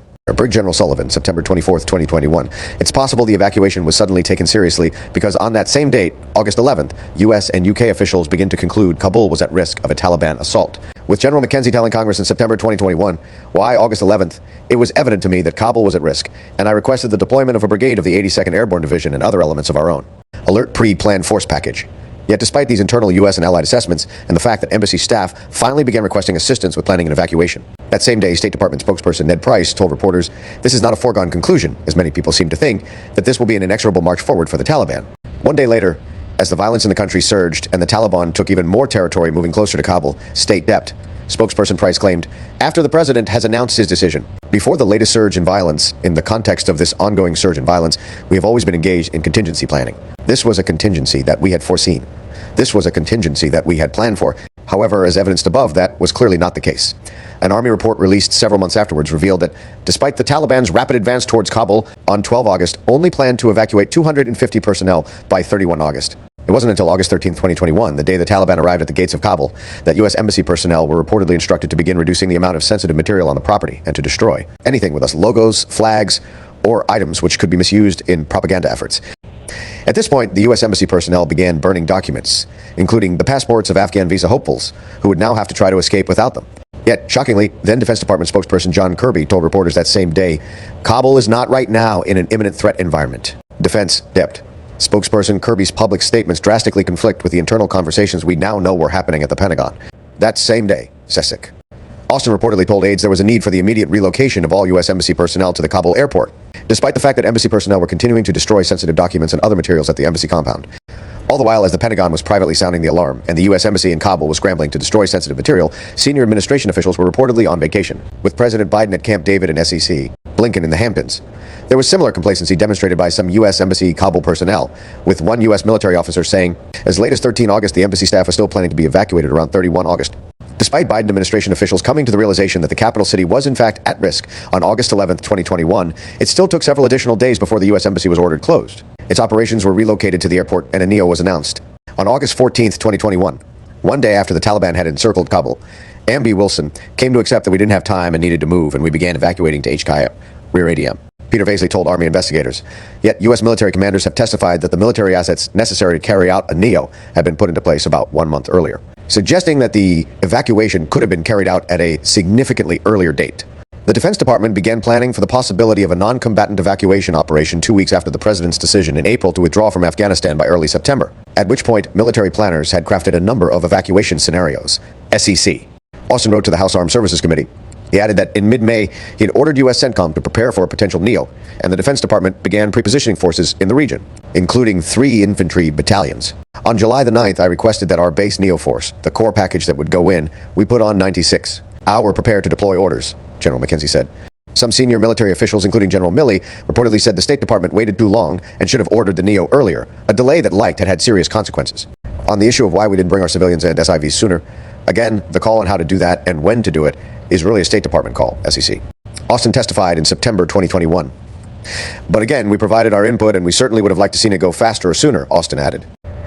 Even during the evacuation itself, there was a lack of urgency among U.S. Embassy personnel, according to U.S. military officers involved in the evacuation. So early morning on the 14th, we quickly moved 1,400 people off the embassy compound, and frankly, not much leadership came from within the DOS personnel at all, especially the senior ones. An Army officer involved told the Defense Department investigation, we ended up going room to room and pulling out individuals to make the deadlines. Just people were intoxicated and cowering in rooms. People were still operating like it was day-to-day operations, with absolutely no sense of urgency or recognition of the situation. The junior leadership were dialed in, but the more senior leadership did not understand the gravity of the situation or didn't think it was real. The officer added, the embassy team was not postured for an evacuation whatsoever, not planned, not resourced, not rehearsed. It was beyond them, he said. See, the SIV evacuation that never happened. It's my view that the evacuation should have started right after the announcement of our withdrawal. That evacuation started too late. Rep. Jason Crow, July 30th, 2021. 4 days after the president's announcement that the U.S. would withdraw, General McKenzie told Congress, the Department of State is looking at a variety of venues, the Special Immigrant Visa Program, among others, to potentially bring people out. We have the capability to do that if so directed. But many people, including Republicans and Democrats on Capitol Hill, warned the administration that it must act quickly to evacuate America's Afghan allies, such as those eligible for the Special Immigrant Visa, as reprisal killings by the Taliban became more frequent. What is a Special Immigrant Visa? The Afghanistan Special Immigrant Visa Program was specifically designed to assist Afghans who had worked for the U.S. military, the U.S. diplomatic mission, or the U.S.-led International Security Assistance Force. Those intended to apply for the program included interpreters, translators, and other support positions whose association with the U.S. mission made them vulnerable to attack by the Taliban or other extremists. Unfortunately, the SIV program has been marred with delays and administrative issues since its inception in 2009. Over its 12-year history, the backlog of applications only increased, while resources remained steady or decreased. When President Biden took office in January, there were estimated to be 17,000 SIV applications in the backlog. The issues with the SIV program processing times predate the Biden administration. In June of 2020, during the Trump administration, the Afghan SIV unit at the State Department admitted it would need at least 50 employees to address its current backlogs within the 9-month time frame required by law. Similarly, Embassy Kabul experienced its own unique staffing challenges during this period. In October 2019, 30% of Kabul's consular section was vacant, and the State Department subsequently cut additional consular positions. But while these SIV processing issues predate the Biden administration, the decision to withdraw U.S. military forces was made by President Biden, despite advice from his military commanders that such a move could lead to Taliban battlefield gains, advances that would place the lives of former interpreters and others who had worked with the U.S. military at much greater risk. And despite multiple bipartisan appeals from members of Congress and outside veterans groups, the Biden administration demonstrated no urgency in evacuating America's Afghan partners so that they could finish their SIV processing in a safe location. In just one example, on May 12, 2021, the Taliban reportedly ambushed, shot, and beheaded a 32-year-old former interpreter who had worked for the U.S. military. This tragic event underscored the active threat faced by SIV applicants. In response to these reports, the chairman of the House Foreign Affairs Committee, Rep. Gregory Meeks, and the committee's ranking member, Rep. Michael McCall, wrote a letter to SEC Blinken in May 2021 telling him, "No one who qualifies for SIV should be left behind and potentially at risk after U.S. forces exit." The written response from the State Department's Naz Durakoglu, the acting Assistant Secretary of State for the Bureau of Legislative Affairs, finally came on June 5, 2021, almost 1 month later, despite the emergency nature of the situation. The canned response made no mention of the impending departure of U.S. military forces and the impact that would likely have on the security situation and the fate of SIV applicants. The U.S. military appeared to better understand the gravity of the threat posed to their current and former interpreters and Afghan allies. On May 26, 2021, General Mark Milley told reporters, "We recognize that there are a significant amount of Afghans that supported the United States supported the coalition, and that they could be at risk, their safety could be at risk. We recognize that a very important task is to ensure that we remain faithful to them, and that we do what's necessary to ensure their protection, and if necessary, get them out of the country, if that's what they want to do." Due to the seriousness of the threat, General Milley said the Department of Defense had begun developing plans very rapidly to evacuate not just interpreters, but a lot of other people that have worked with the United States. But a White House spokesperson later that day issued a statement pushing back on General Milley's comments, saying, "I can tell you we have no plans for evacuations at this time." This statement confirmed an utter absence of urgency at the White House with regards to evacuating Afghan allies. SIV holder trapped. A former Afghan interpreter for the U.S. Army who qualified for a special immigrant visa last year was scheduled to fly out of Afghanistan on August 14th. But the flight was canceled as the Taliban took over Kabul. His passport was at the American embassy and destroyed as part of evacuation procedures. As of May 2022, he had not been able to make it to the U.S. The Defense Department is not the lead agency responsible for evacuating SIV applicants or ACMITs from other countries. General Milley reminded the Senate Appropriations Committee later in June 2021, the Department of State is the lead agency to work with any host nation on the evacuation of citizens who desire that. In the case of Afghanistan, there's a special immigrant visa program. The State Department's running that. We, the military, are capable of doing basically whatever is directed, and we're very confident we can do whatever is required. The Biden administration's hesitancy to act to evacuate at risk Afghans who work directly with the U.S. military was reportedly due to domestic political concerns pertaining to immigration policy. In the spring, there was wall-to-wall coverage of the border. Who are these people coming into our country? And at the same time, we're contemplating bringing in tens of thousands of Afghans. I feel passionately about it, but politically it could be risky, a senior Biden administration official told The Atlantic. After months of mounting bipartisan pressure, the Biden administration announced the launch of Operation Allies Refuge to support relocation flights for interested and eligible Afghan nationals and their families who have supported the United States and our partners in Afghanistan and are in the SIV application pipeline on July 14, 2021. 3 months after announcing its intent to withdraw U.S. forces, an action that was nearly universally assessed as likely placing Afghan allies at greater risk. Our objective is to get individuals who are eligible relocated out of the country in advance of the removal of the withdrawal of troops at the end of August. Then White House spokesperson Jen Psaki said on July 14, 2021, but contrary to her statement, the vast majority of those who were eligible to be relocated were not evacuated prior to the withdrawal of U.S. troops at the end of August 2021. The belated White House efforts came much too late for the overwhelming vast majority of SIV applicants still in Afghanistan. In addition, the administration would later admit they lack the capacity to bring people to Kabul from other parts of the country or to house them in Kabul itself. The first flight would not depart until July 29, 2021. This first tranche of SIV evacuees included some 700 applicants who were furthest along in their applications, as well as their families. A second flight of SIV evacuees departed on August 1, 2021, and a third flight left on August 4, 2021. The Biden administration did not begin daily evacuation flights for SIV holders and applicants until August 12, 2021, just 1 day before the Taliban was at the gates of Kabul. Between July 14, 2021, when the program was announced, and August 15, 2021, when Kabul officially fell to the Taliban, only 1,962 SIV applicants and their families were evacuated, according to the State Department in January 2022. This was an infinitesimally small fraction of Americans' Afghan allies. The decision to not fly out a greater number of SIV applicants, including those with Chief of Mission approval, resulted in tens of thousands of America's allies being left behind in Taliban-occupied Afghanistan on August 31, 2021, and subject to Taliban reprisal attacks. And while Biden political appointees had previously said they resisted evacuating Afghan allies due to concerns it would undermine the U.S.-backed Afghan government, they showed no hesitation in widely broadcasting this limited effort to evacuate those furthest in the process. They issued several press releases and conducted briefings associated with the effort, all while Afghan troops were facing a withering Taliban assault in late July. This public relations campaign was actively waged. In late May, a group of bipartisan senators met with White House officials to urge the Biden administration to expedite the evacuation of America's Afghan allies. Senator Richard Blumenthal recalls the group expressing the sense very directly that there had to be an evacuation, beginning right then, of thousands of our Afghan partners to Guam. The response basically was, "We're on it. Don't worry. We know what we're doing." However, no such action was taken despite continued pressure on the administration from members of Congress, and outside veteran groups continued as the threat against Afghan allies. And partners still in the country grew. Testifying about the SIV program before the House Foreign Affairs Committee on June 7, 2021, SEC Blinken said, "We are looking very actively at every possible contingency to make sure that we can accommodate and care for those who've helped us and are seeking to leave." Asked specifically by Ranking Member McCall whether the State Department was planning to relocate SIV applicants out of Afghanistan prior to the U.S. military's departure, SEC, Blinken claimed they were considering every option. But despite this purported consideration, no specifics were provided as to what those options would entail. SEC Blinken did say the State Department planned to add some 50 personnel to help expedite SIV application processing. But he added the important caveat that those additional staff would not be in place until the end of July. With the U.S. military ending its presence only 1 month later, this demonstrated a clear lack of urgency by the administration to address this critical situation. Although U.S. military commanders, the intelligence community, and American allies had all been privately briefed in June 2021 that the most likely outcome of the withdrawal of American military support was a national collapse, the Biden administration delayed flying any Afghan allies out of the country until the end of July 2021. And right about the same time that intelligence assessment was reportedly presented, NSA Jake Sullivan told ABC News, "We're doing the kind of extensive planning for potential evacuation should that become necessary. We will take all these steps to ensure that we do right by the people who did right by us with regard to America's Afghan allies," a statement that was belied by the facts in the months to come. No one personified the indifference and lack of urgency regarding the dire situation facing SIV applicants more than President Biden. On July 8, 2021, the president claimed fewer than half of SIV holders wanted to leave the country. That claim was rejected by veterans organizations and other outside organizations who work directly with those at-risk Afghans. This became a persistent talking point, and a false one. Almost all of the remaining Afghans with visas were in official limbo, waiting for the United Nations to put them on flights to the U.S., or for family members to receive passports and visas. The president, echoed by his officials, was trying to blame the Afghans for their own entrapment. The Atlantic, January 2022. And while Biden political appointees had previously said they resisted evacuating Afghan allies due to concerns it would undermine the U.S.-backed Afghan government, they showed no hesitation in widely broadcasting this limited effort to evacuate those furthest in the process. They issued several press releases and conducted briefings associated with the effort, all while Afghan troops were facing a withering Taliban assault in late July.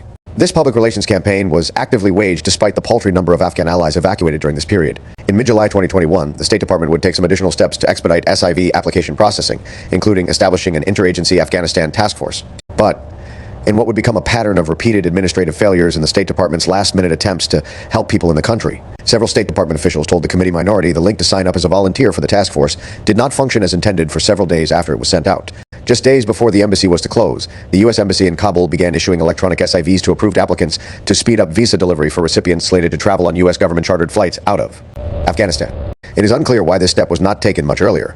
Similarly, it was only on August 12, 2021, just 72 hours before the fall of Kabul, that the Secretaries of State and Homeland Security exercised their authority to waive the required panel physician exam for SIV applicants in Afghanistan who had completed all other steps of the application process and received conditional visas for admission into the United States. The fact that such a small percentage of SIV applicants were evacuated prior to the withdrawal's completion, combined with the U.S. government waiting until August 12, 2021 to waive medical screening, suggests the evacuation of America's Afghan allies was not a high priority for the Biden administration. D. A timeline. As the U.S. military withdraws, the Taliban goes on the offensive. As the U.S. and its allies withdrew from key bases and removed service personnel, contractors, and critical equipment, the Taliban ramped up its offensive across the country, all while the Biden administration dithered on replacing critical counterterrorism capacity and evacuating Americans and Afghan allies. May 2nd. The U.S. military transferred new Antonic base in Helmand province to Afghan troops, the first U.S. military installation to be withdrawn from since President Biden's unconditional withdrawal announcement in April 2021. Only 2 days later, the Taliban launched a major offensive in southern Helmand province, attacks that are only repelled by U.S. airstrikes. General Miller was extremely worried from that day onward, especially as he was seeing key districts fall, a U.S. military officer told Army investigators. Mid-May. By May 13, 2021, the U.S. had transferred Kandahar Airfield, the U.S. military's largest airfield in southern Afghanistan that was once home to some 30,000 international troops, to the command of the Afghan forces. A spokesman for the local Afghan Army unit told a reporter that the departure of U.S. forces from the base came as a surprise and without coordination. By May 18, 2021, U.S. CENTCOM said the U.S. has officially handed over 5 facilities to the Afghan Ministry of Defense, and that between 13 to 20% of the withdrawal process had been completed. Mid-June.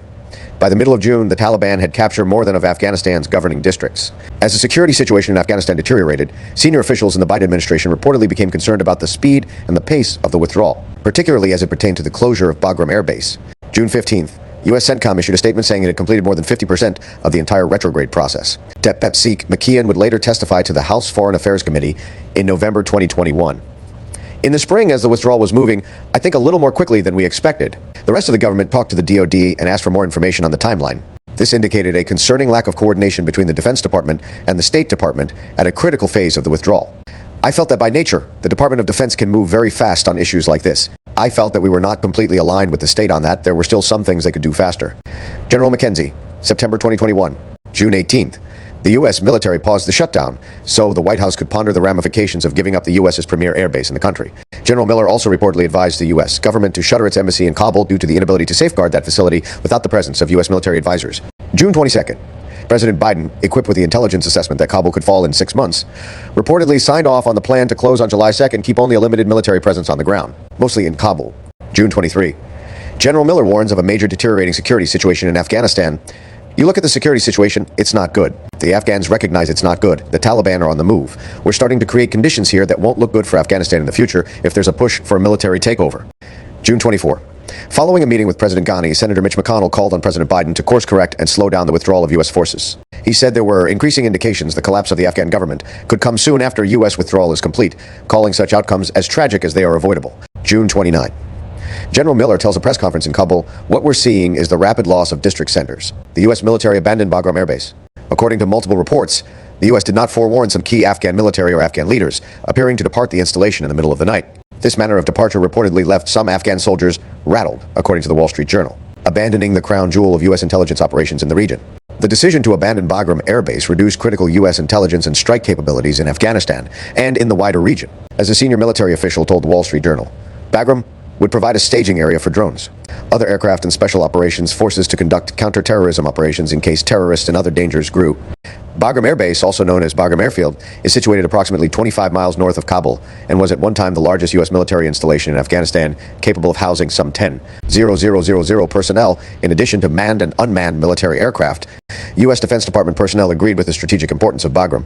Bagram was a key hub for air support for everything that we were doing over there for the last 20 years. Pentagon Press Secretary John Kirby said on July 2nd, the same day Bagram was abandoned, the Bagram option went away when we were ordered to reduce our presence to the 650 personnel in Kabul. I recommended a level of 2,500, a level that would have allowed us to hold Bagram and other airfields as well. Once you go below that level and make a decision to go to zero, it is no longer feasible to hold Bagram, General McKenzie testified on September 29, 2021. The U.S. also lacked any similarly capable bases in the region, with the nearest comparable bases being more than 1,000 miles away in the Gulf. But despite its value as an intelligence collection and counterterrorism installation, President Biden made the decision to abandon Bagram when he ordered the U.S. military to unconditionally withdraw from Afghanistan. In testimony before the Senate Armed Services Committee on September 28, 2021, General Milley said the U.S. military had presented President Biden with options for keeping Bagram open beyond July 2. At the same time, senior administration officials such as NSA Sullivan claimed it was U.S. military advice that led to Bagram's closure. But U.S. military officials testified the president's insistence of reducing U.S. troops to the 650 figure necessitated the departure because the base could not be secured with so few forces. U.S. CENTCOM issued a statement saying more than 90% of the military withdrawal was complete, mid-July. By the middle of July, the Taliban was on the march, with fighting occurring on the outskirts of 15 provincial capitals. August 1st, Taliban representatives in Doha, Qatar, reportedly state, total victory is more important than legitimacy. It was apparent when we heard that it was game on. They were going full speed, winning militarily, and were coming for Kabul. A U.S. military official with U.S. Forces Afghanistan forward told Army investigators. August 6, Zoranj, the capital of Nimroz province in western Afghanistan, becomes the first provincial capital to fall to the Taliban. At the same time, a rehearsal of concept tabletop exercise is held involving commanders on the ground in Afghanistan, the leadership of the embassy in Kabul, and elements of the White House NSC. The State Department briefed a plan that was vague on the priority of evacuees and the temporary safe haven plan. This discussion during the Iraq drill was concerning as there seemed to be a disconnect between what we were seeing on the ground and the urgency they were displaying. Brig. General Sullivan told Army investigators about the drill. Multiple military officers involved in the exercise later revealed a representative from the NSC staff said something to the effect of, if we execute NEO, we have failed. August 8, Kunduz, the largest city in northeastern Afghanistan and a longtime target of the insurgency, is captured by the Taliban. General McKenzie tells his chain of command in his last formal intelligence assessment before the Taliban capture the capital, it is my judgment that Kabul is going to fall. The Washington Post reports on a new U.S. intelligence assessment estimate that the Afghan government could collapse within 30 to 90 days in the face of a continued Taliban onslaught. That same day, State Dept spokesman Price tells reporters, the idea that the continued Taliban advance is unstoppable, that there's nothing that can stand in the way, that we'll just have to watch it unfold. That is not the reality on the ground. However, an after-action report produced by the U.S. Military Central Command confirmed that an interagency meeting on August 10th, 2021 did in fact identify the deteriorating situation which predicted the full isolation of Kabul within the next 30 days. August 12th. By August 12, 2021, the Taliban had captured 10 provincial capitals. In addition, after weeks of heavy fighting, the Taliban overran the city of Kandahar. Until May 13, 2021, Kandahar was home to the U.S. military's largest airfield in southern Afghanistan and was once home to some 30,000 international troops. By August 14, 2021, the Taliban had captured 24 of 34 provincial capitals, including the strategically important cities of Herat in the west and Mazar-e-Sharif in the north. The only major cities that remained not under Taliban control were Kabul and Jalalabad. The Taliban were now mere kilometers from the gates of Kabul and had the city surrounded. The U.S. government finally orders the non-combatant evacuation order. August 15th, the Taliban captured the city of Jalalabad, which had once been home to Forward Operating Base Fendi. The base at one point had been NATO's third largest base. Conclusion. The run-up to the fall of Kabul saw Biden administration political appointees repeatedly make overly optimistic public statements that contrasted dramatically with what U.S. military commanders and other U.S. government personnel were reporting from the ground. Unfortunately, it was not just their public statements that were overly optimistic. They repeatedly refused to take any substantive action to prepare for the inevitable fall of the country, failing to plan a safe evacuation for both American personnel on the ground as well as Afghan allies who had been promised safe passage out of the country. I think we could have been much better prepared to conduct a more orderly NEO if policymakers had paid attention to the indicators of what was happening on the ground and the timelines associated with the advance and the intent to conduct a military takeover. ADM Peter Vasley, September 2021. Fifth, the evacuation. There's going to be no circumstance where you see people being lifted off the roof of an embassy. President Biden, July 8, 2021. While senior Biden administration officials have repeatedly claimed they had done extensive planning for a non-combatant evacuation of American citizens and others, U.S. military officials have since made it clear there was a lack of seriousness and urgency among NSC and State Department officials when it came to such planning efforts. One U.S. military officer told Defense Department investigators State Department officials were repeatedly saying during planning meetings, "Don't say NEO." And this is not a NEO for Afghanistan. The same officer said during planning meetings, the U.S. Embassy personnel provided an estimate that 40,000 evacuees would be the requirement for the evacuation, which was clearly very low. By August 15, 2021, the Taliban had gained control of Kabul and effectively the entire country. Us, embassy personnel, local employed staff, American contractors, allied foreign nationals and military personnel, and hundreds of thousands of Afghans who assisted the United States' efforts to rebuild the country were now in danger and needed to be evacuated. But the Biden administration had largely wasted the 4 months since the president announced the full withdrawal, failing to adequately plan for the anticipated Taliban takeover. What would take place in this country where so many Americans served and bled for almost 20 years would shock and horrify the world. The images of people falling from planes, handing their children over barbed wired walls to American soldiers, and the aftermath of the Abbey Gate bombing will forever be etched into the minds of anyone who saw them. In this chapter, the committee minority will outline the systemic failures that turned what was always going to be a chaotic situation into an extremely dangerous and deadly one, forcing U.S. personnel on the ground to exhibit Herculean efforts to carry out their assigned mission. A. The lead up to the evacuation by August 14, 2021. With the Taliban a few kilometers from Kabul, the city was in chaos as thousands of Afghans and Americans were seeking to escape the Taliban's brutality. Yet the U.S. government was still wholly unprepared for what was to come. On the morning of August 14, 2021, Rear ADM Vasley briefed America's allies, saying he now assessed that the Taliban would launch an attack on Kabul within the next 24 or 48 hours. At 3:30 p.m. ET, just hours before the Taliban entered Kabul, the White House NSC hosted a meeting in Washington, D.C. of the Deputies Small Group where, according to press reports, senior Biden administration officials were still discussing and assigning basic actions involved in a mass civilian evacuation. The meeting was chaired by White House NSC Homeland Security Advisor Liz Sherwood Randall and included representatives from the Defense Department, the Joint Chiefs of Staff, and the intelligence community. The NSC's summary of conclusions said the meeting determined that evacuation priority be given to us. Embassy personnel, U.S. citizens, and allied personnel with whom the U.S. government has agreements for evacuation. It also formally tasked the State Department to immediately stand up a communications manifest team responsible for notifying individuals from various priority lists. The summary also highlighted that transit points for evacuees, more commonly known as lily pads, had yet to be formally established. In response, it directed the State Department to identify as many countries as possible to serve as transit points, saying such transit points need to be able to accommodate U.S. citizens, Afghan nationals, third country nationals, and other evacuees. The document said the NSC staff will chair a small group discussion to explore ways to engage Canada and other third countries, such as North Atlantic Treaty Organization allies, to host Afghan allies at risk, such as journalists, women, human rights advocates, and others who have received either not been vetted or have received limited vetting, underscoring there was no established plan for what to do with this population if they were able to be evacuated. The memo's call for substantive planning that had clearly not already occurred when the Taliban were at the gates of Kabul demonstrated a clear lack of urgency given the imminence of Kabul's fall. At one point, it called for scheduling future meetings in the coming days to determine whether foreign nationals who are immediate family members of U.S. citizens could be evacuated to the U.S., saying the U.S. Embassy in Kabul will notify to begin to register their interest in relocation to the United States and begin to prepare immediately for departure. Despite an increasingly dire security situation and multiple warnings from U.S. military commanders and the intelligence community, there is no record provided that the NSC Deputies Committee met any time before August 14, 2021 to begin discussions on safe and orderly relocations out of Afghanistan. It is unclear why the Deputies Committee waited so long to meet, only doing so at the 11th hour, after embassy personnel were directed to burn documents and destroy items that could be used by the Taliban for propaganda purposes. The State Department also waited until August 14th to expand the aforementioned Afghanistan Coordination Task Force to include the evacuation of private U.S. citizens and embassy Kabul personnel. according to an internal State Department memo dated 11:000 p.m. ST on August 14th, which was 7:30 a.m. on August 15th, 2021, local Kabul time. That same memo, dated 6 hours after the August 14th NSC meeting, said Qatar agreed to serve as a transit point, but only for arriving U.S. citizens and personnel for transit en route to the United States. No such agreement was reached for at-risk Afghans like SIV holders or applicants. While the order to evacuate had been given the day prior, on August 15th, 2021, there were still 2,000 U.S. personnel at the embassy in need of evacuation, according to Rear ADM. Basically, at 11:20 a.m. local time on August 15th, the embassy's consular efforts ceased operations and was moved to Hamid Karzai International Airport, according to an internal State Department memo. AMB Wilson also left the embassy and relocated to the airport at 2:40 p.m. local time, leaving only U.S. Security and Defense Department personnel at the embassy in Kabul. The U.S. military helicopters evacuating U.S. embassy equipment and personnel from the embassy's roof made the flight to Kabul airport while evading constant enemy fire, according to a citation awarded to the American soldiers involved. At 9:30 p.m. local time on August 15th, 2021, Embassy Kabul was closed and the flag lowered, according to an internal State Department memo.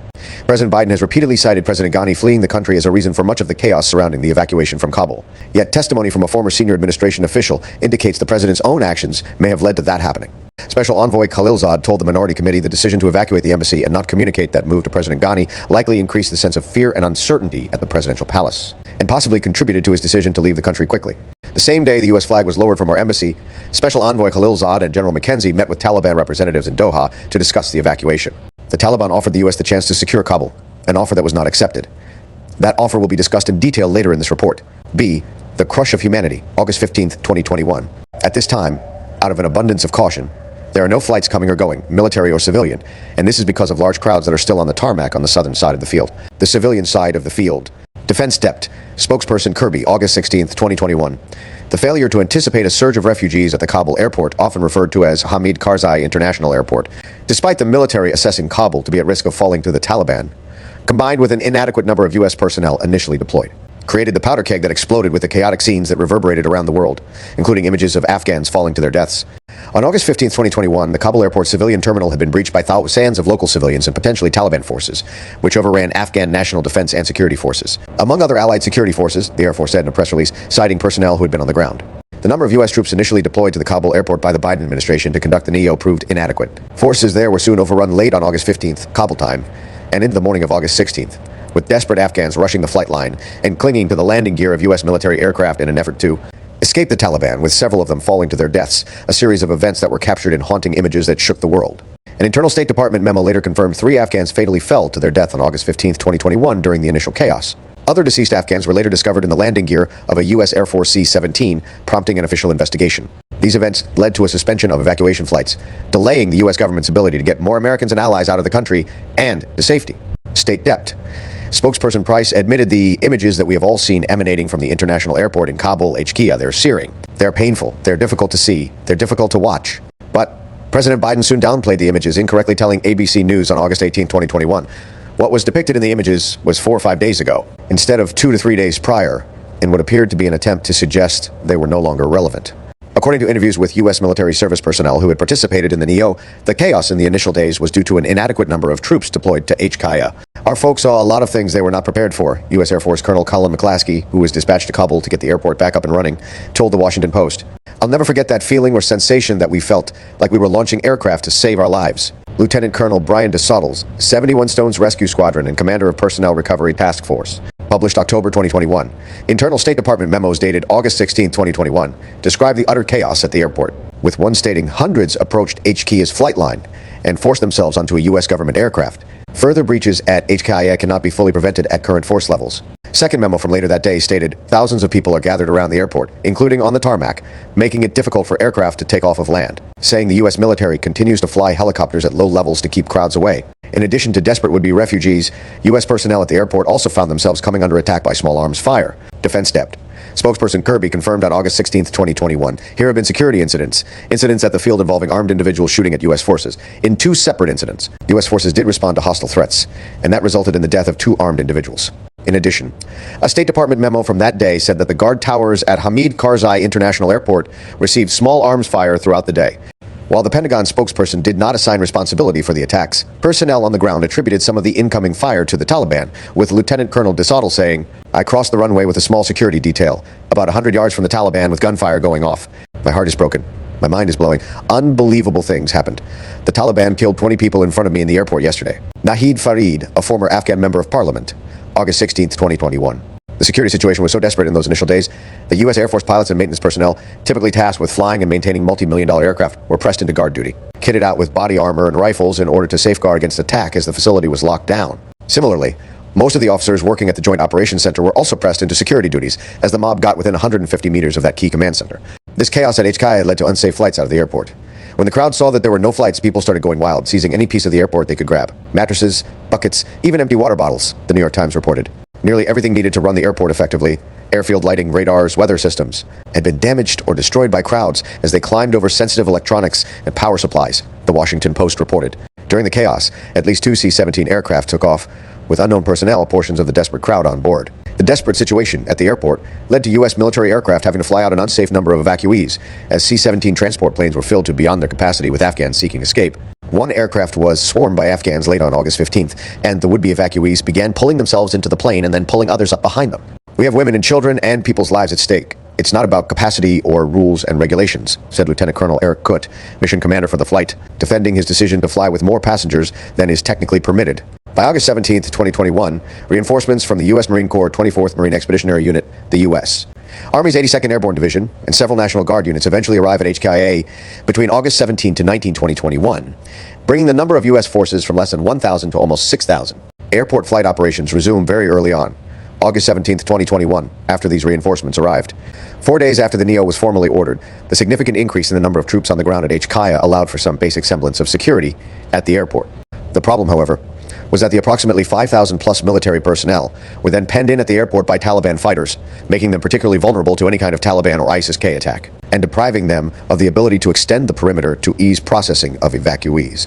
This situation was one that could have been made less challenging had the Biden administration accepted the Taliban's offer, allowing the U.S. to maintain control of Kabul during the evacuation. See, mixed messages create confusion on the ground, August 17th, August 19th, 2021. People are talking about the greatest airlift in history, when, in reality, it was a complete clusterfuck, and a lot of people died that didn't need to. U.S. military service member involved in the evacuation, published January 21st, 2021.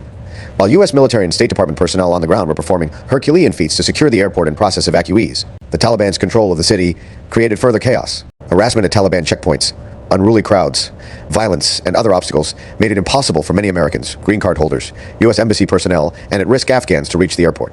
Yet instead of acknowledging the challenging situation, Biden administration political appointees repeatedly offered rosy and even Pollyannish assessments of the situation, touting successes and ignoring the reality on the ground. These administration officials continued to make these statements despite the administration's own internal assessments painting a much more dire picture. Once the airport was finally secured and flights resumed on August 17, 2021, a message was sent at 6:15 a.m. local time to approximately 1,200 registered email addresses encompassing 3,000 U.S. citizens and their accompanying family members who requested repatriation, inviting them to report to the airport's north gate for evacuation assistance. Where were the planes? One of the reasons there were insufficient U.S. military personnel at the airport to secure it on August 15, 2021, was an absence of available military aircraft to fly them into position. According to an after-action report prepared by us, Central Command, only 3 of the 6 in-theater C-17 aircraft were available for use, as the remainder were in maintenance. Similarly, 2 of the 3 in-theater C-130 aircraft were having maintenance issues. This impacted our ability to move in-theater forces rapidly, the report said. But with the U.S. military and diplomatic personnel trapped inside HKIA, as tens of thousands of Afghans stuck outside the gates attempted to gain entry and board flights, the danger at the airport was evident. At times, U.S. and Afghan troops had to deploy tear gas to keep the crowds at bay, while Afghans seeking escape were routinely beaten by Taliban fighters. One senior official described the scenes outside the airport as apocalyptic, while another told the New York Times the crowds outside the airport could slip into a mob at any given moment. As would continue to happen throughout, these early days would see people with crushing injuries and gunshot wounds, about rioting and gunfire, and people throwing children over the gates, Greg Floyd, the top U.S. consular officer at the airport, told the Washington Post. In addition, as many as 30 unaccompanied children showed up at one gate each day, the New York Times reported. As would-be escapees sought to enter the airport, overrunning the civilian side, the U.S. military personnel charged with guarding the military side of the airport refused at one point to admit anyone who did not have a Western passport, even rejecting Afghans who possessed a valid U.S. visa. The thousands of Afghans waiting outside to be evacuated waited for hours in stifling heat, with little to no water, and faced occasional beatings by Taliban fighters wielding rifle butts and lead pipes. This fostered a sense of hopelessness. Families waited outside the blast walls and barbed wire surrounding the airport. The Taliban fighters beat back the crowd with sticks, rubber hoses, knotted ropes, and rifle butts. They fired into the sky and sometimes pointed toward the crowd. I tried to take a picture of a Taliban fighter aiming a gun at a civilian. I felt the sting of a whip on my leg. The sound of gunfire kept popping. It came closer. A mother and child lay covered in blood on the street.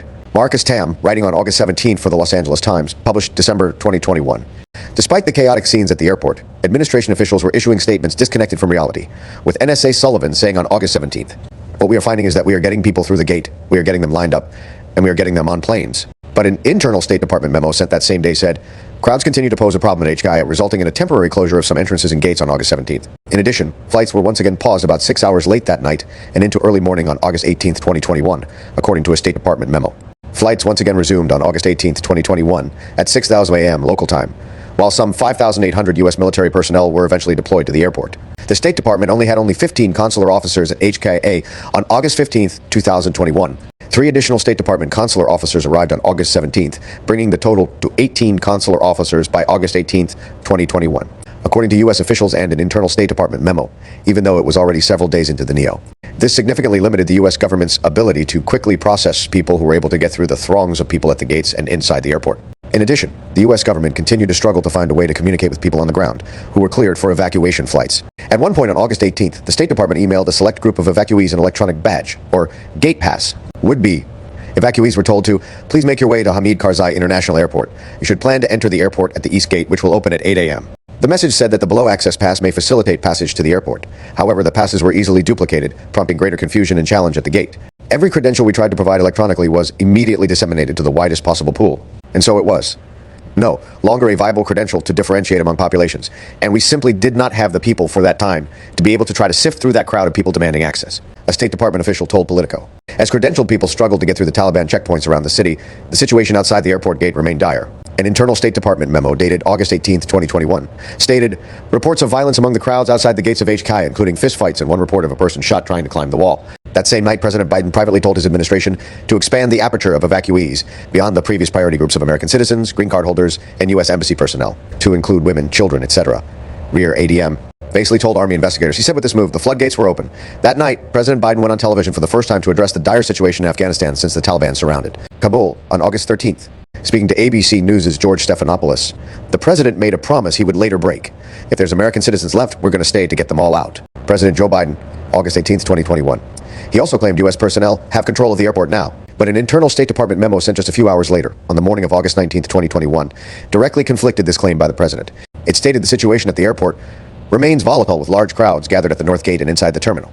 People are desperate and are making multiple attempts to gain access despite being turned away on more than one occasion.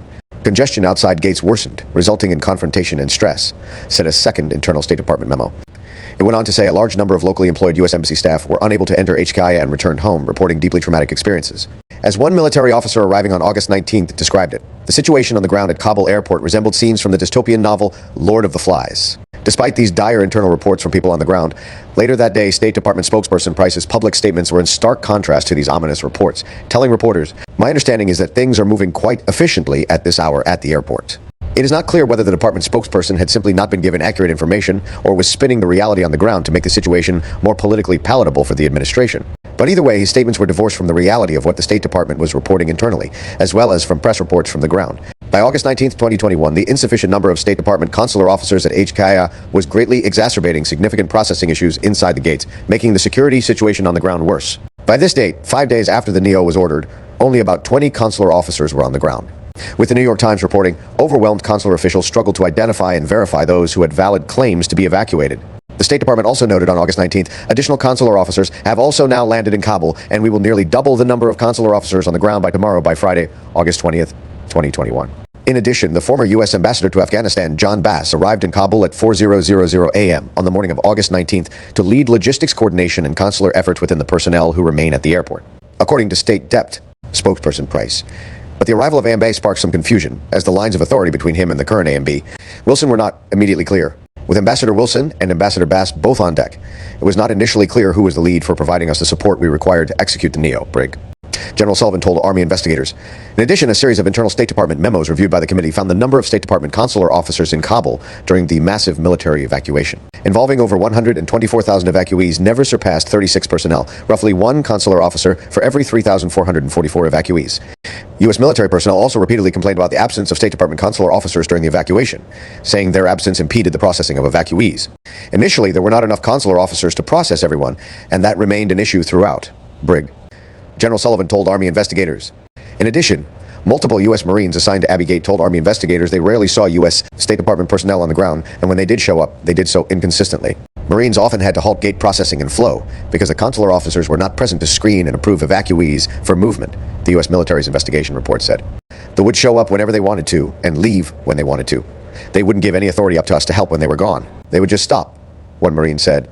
They were really inconsistent about showing up, another Marine said. My biggest gripe was the personnel would come out to do their shift and randomly show up and leave. They were slowing down the entire process. I couldn't understand what their thought process was, a Marine platoon sergeant told Army investigators. Yet, Sec. Blinken testified before the House Foreign Affairs Committee in September of 2021, 1 month to the date after the NEO was ordered, that State Department personnel were serving at the gates right alongside our brothers and sisters in uniform. Either the Secretary was unaware of the significant lack of consular officers and the repeated concerns by the military, or his sunny optimism in his answers were purposefully misleading. Either way, it appears at the very least he spoke without understanding the full situation at the gate. On August 21st, 2021, the State Department brought in new consular personnel and replaced the consular team that initiated the evacuation. This mid-evacuation rotation caused confusion as the new consular team established operations, according to U.S. CENTCOM's after-action report. Consular staff did not have sufficient manning to supervise all processing at the gates, which often led to Department of Defense personnel at the gates making on-the-spot calls concerning paperwork, the report added. Again, this stands in stark contrast with repeated claims by President Biden and his top officials, including NSA Sullivan and SEC Blinken, that the administration planned for all contingencies. In addition to the failed gate passes that only created more havoc, and the failure to have enough consular officers on the ground to process those who were lucky enough to make it inside the gates, the U.S. Embassy repeatedly transmitted a series of often contradictory messages to American citizens and LPRs seeking to escape Afghanistan. A security alert issued by the State Department on August 18, 2021, said the security situation in Kabul continues to change quickly, including at the airport. U.S. citizens should continue to shelter in place. Further warning, not travel to the airport until you have been informed by email that departure options exist. The next day, on August 19, 2021, the embassy issued a message telling U.S. citizens, LPRs, and their spouses, unmarried minor children, that they should consider traveling to Hamid Karzai International Airport when you judge it is safe to do so. While adding in bold, the U.S. government cannot ensure safe passage to the airport. These contradicting messages created confusion. The State Department would push the message that went out to. Every message that went out was in error in some way. It would be the wrong gate or the wrong off-site location. Sometimes they were directed to unopened Taliban-controlled gates, one U.S. military officer assigned to us. Forces Afghanistan told Army investigators. Messages were often being pushed out too late for AMSITs to make pickup. At one point, in the last few days, we were supposed to send mass message to all AMSITs to all get out. State didn't push out that message, the officer added, using an acronym for American citizens, Rear ADM. Peter Vasley reiterated this frustration, telling Army investigators messaging from State was muddled. The first message gave the incorrect location.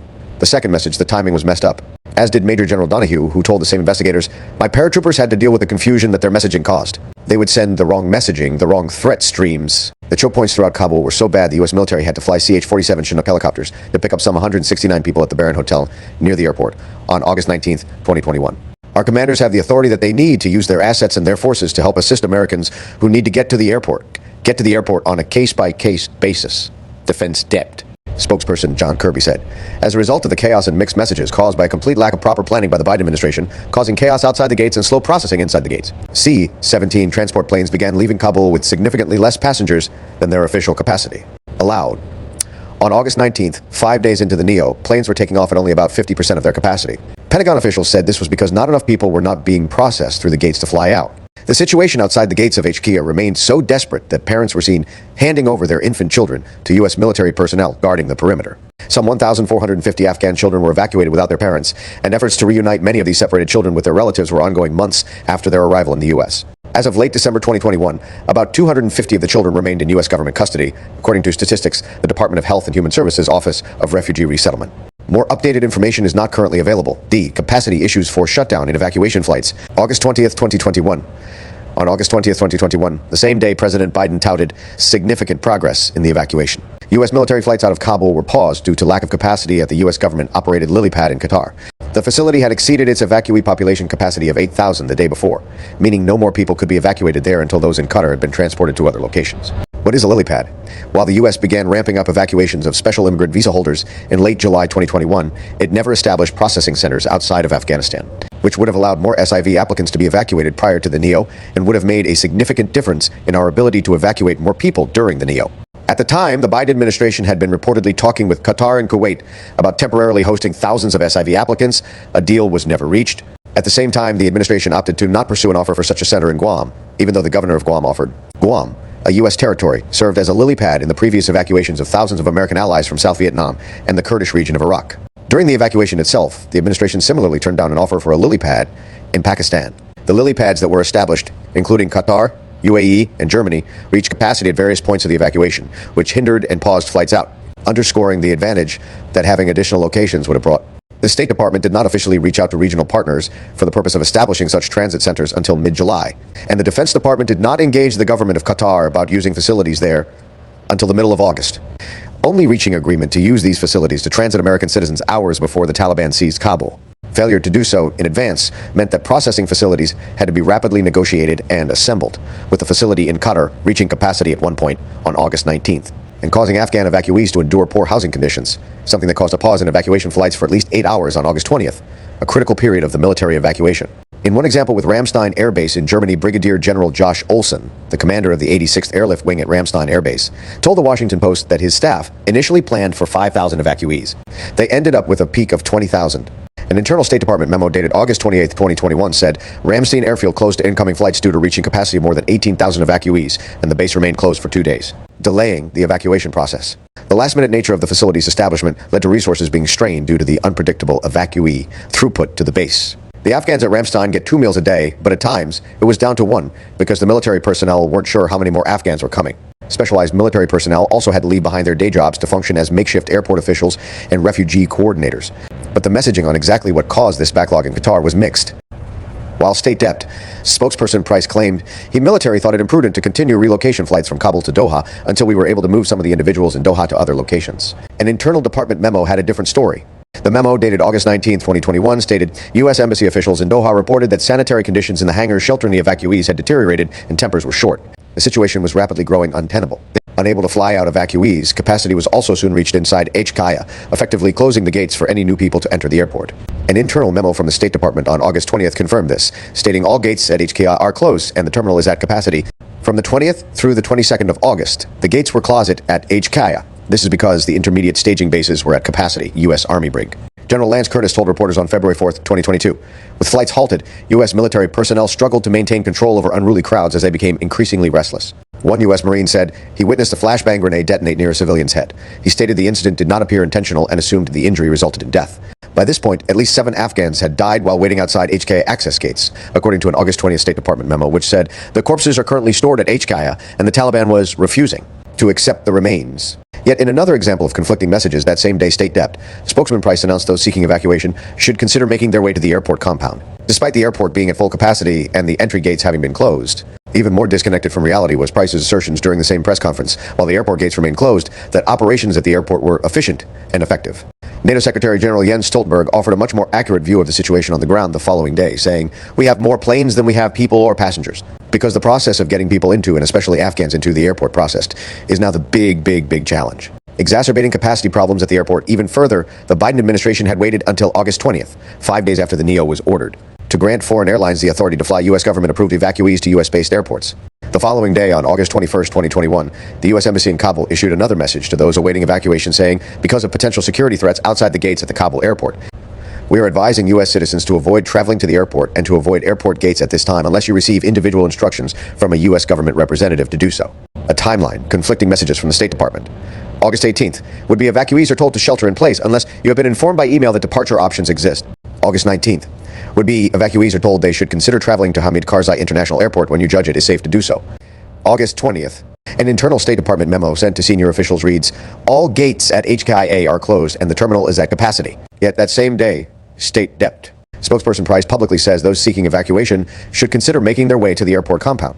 August 21st, would-be evacuees were warned to avoid traveling to the airport and to avoid airport gates because of potential security threats outside the gates. Capacity issues became so bad at the airport by August 21st, approximately 300 people were asked to leave the airport and go back into Kabul due to unsatisfactory conditions at the airport, according to an internal State Department memo. Despite the gates still being closed to evacuees and planes still grounded, SEC Austin told ABC News that same day, if you look at what we're doing now and evacuating thousands of people every day, it really has been a tremendous piece of work.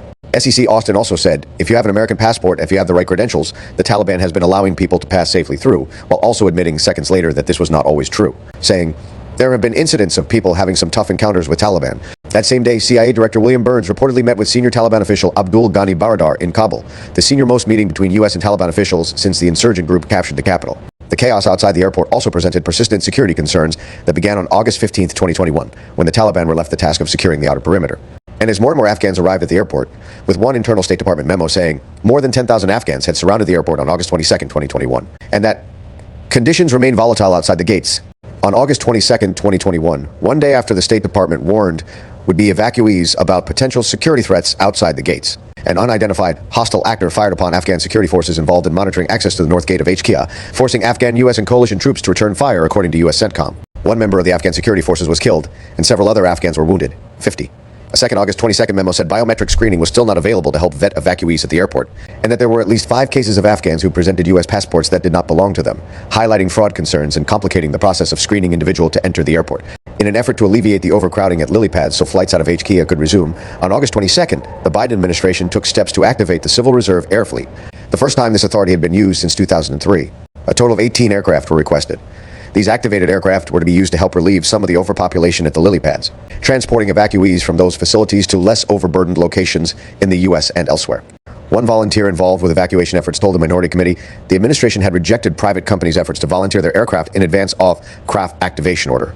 As previously mentioned, overpopulation in places like Qatar and Germany had caused the evacuation flights to be suspended for a period, underscoring the need for aircraft to transport evacuees between the various third country transit locations. SEC Austin has defended the delay in activating the craft, saying the Pentagon held off activating it because of the negative impact it would have on the civilian airline's commercial operations.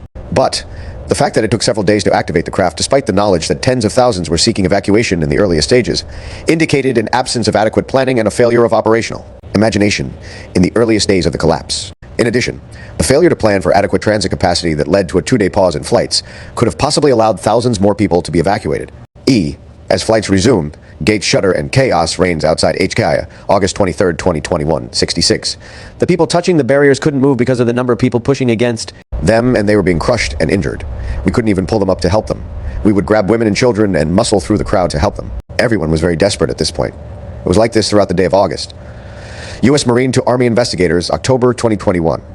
On August 23, 2021, evacuation flights to the transit points in Qatar resumed, but the situation there and in Kabul was bleak. The State Department reported some 13,000 people were now located within the HKIA compound, a facility not built to hold that many people. There was similar overcrowding at military facilities in Qatar, with a Pentagon spokesperson acknowledging the terrible sanitation conditions there on August 23. On the tarmac, the passengers sat on the floor of the plane for 3 hours, some of them nearly suffocating in the desert heat, until buses could be located to transport them to a hangar. There, they found no beds, just cots for the sick and little food and water.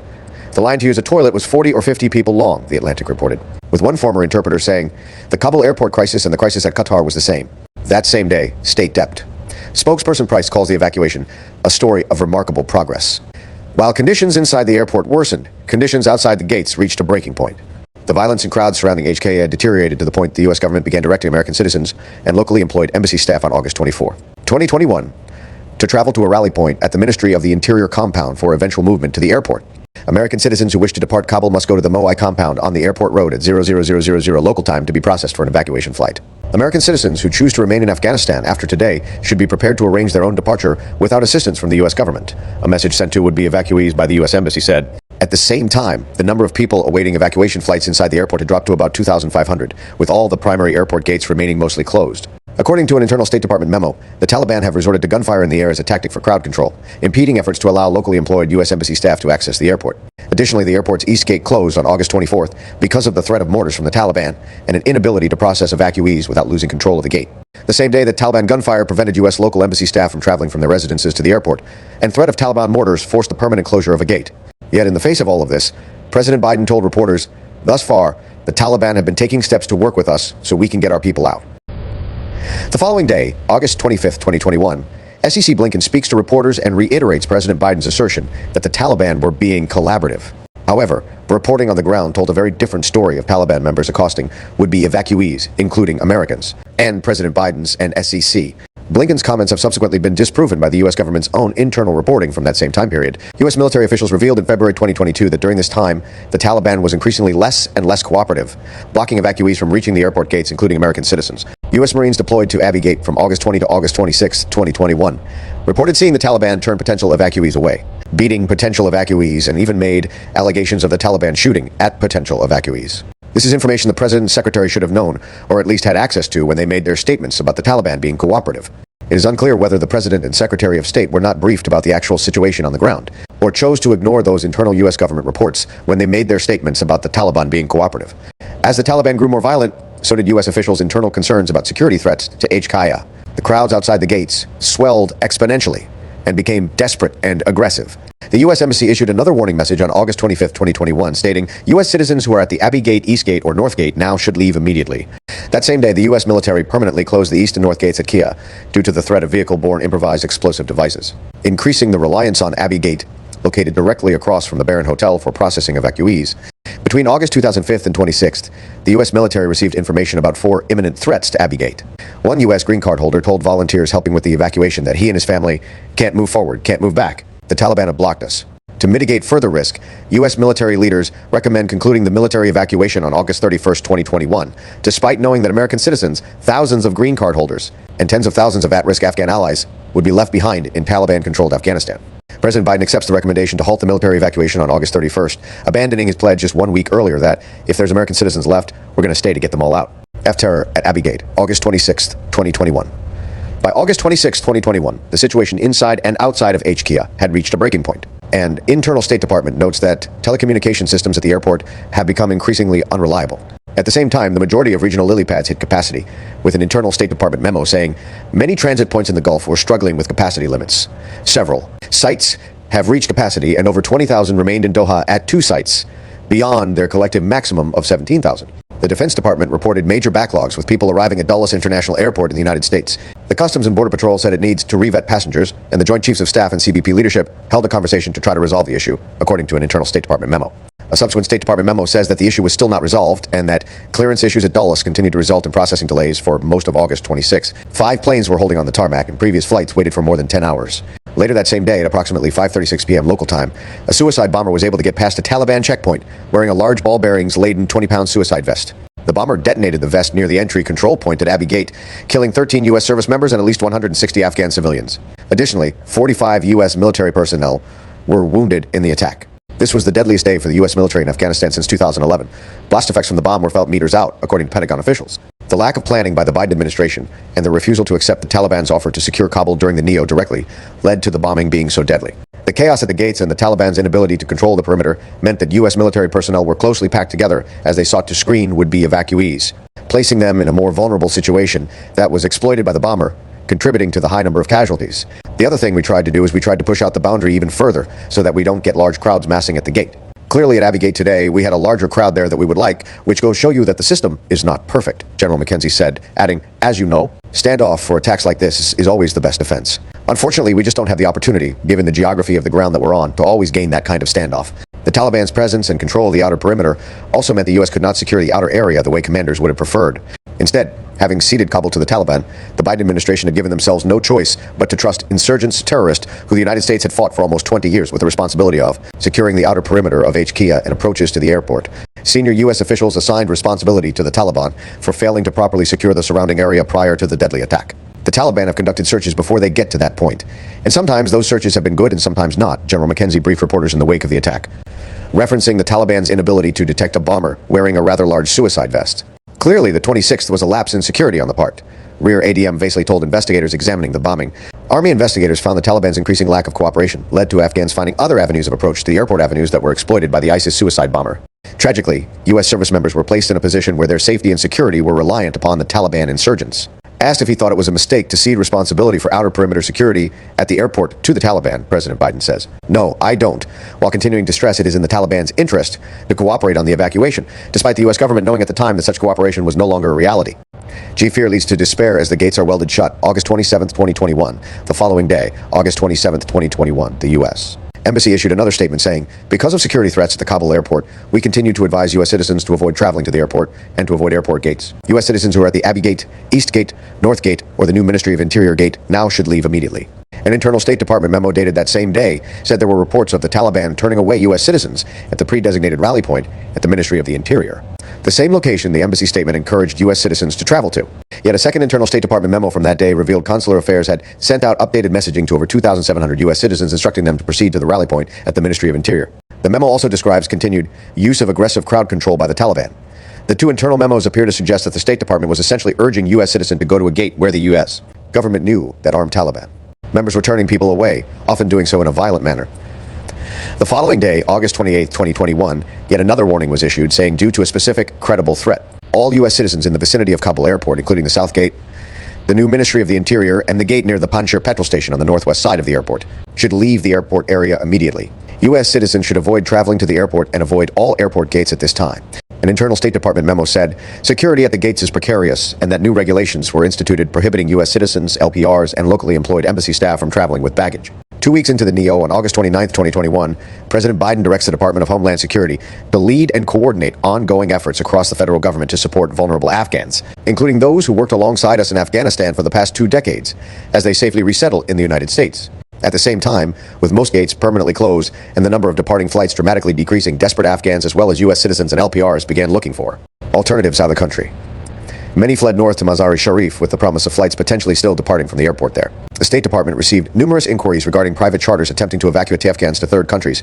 Many of these are attempting to evacuate through Mazar-e-Sharif, according to an internal memo. But those would-be evacuees in Mazar-e-Sharif would be stranded for months, as the State Department proved incapable of substantively aiding their efforts to leave the Taliban-controlled country. At approximately 11:000 p.m. ET, on August 28th and 7:30 a.m. local Kabul time, on August 29th, as many as 5 rockets were fired at the Kabul airport. Only 2 of the rockets landed inside the perimeter, with one being intercepted by the U.S. military's counter-rocket, artillery, and mortar system. Around the same time, the State Department received reports that multiple U.S. citizens were unable to access HK due to the Taliban blocking passage and threatening beating them at gunpoint. According to an internal U.S. government memo sent late in the evening Eastern Time on August 29th, early morning local Kabul time on August 30th, 2021. The report also says, in other cases, crowds precluded access for U.S. citizens trying to get to the airport. An internal State Department memo sent August 30th, 2021, says an attempt by NATO ally Romania to evacuate 130 Afghan nationals from HKI failed reportedly due to Taliban checkpoints. Over these final days in the country, U.S. military forces conducted 2 strikes against those they alleged were responsible for the Abbey Gate bombing. The first on August 28th was an over-the-horizon counterterrorism drone strike targeting an ISIS-K planner in the Nangarhar province in eastern Afghanistan. U.S. Central Command later identifies the planner as Kabir Aidi, also known as Mustafa, an ISIS-K high-profile attack lethal aid facilitator involved in attack planning and magnetic IED production. The following day, the U.S. military carried out a drone strike at 4:53 p.m. local time, targeting a white Toyota Corolla in Kabul. A car that the Defense Department said at the time was an imminent ISIS-K threat to Hamad Karzai International Airport. It is later revealed that the strike instead mistakenly killed 10 civilians, including 7 children. A final American military flight departs Kabul, August 30th, 2021. At 2:41 a.m. local Kabul time.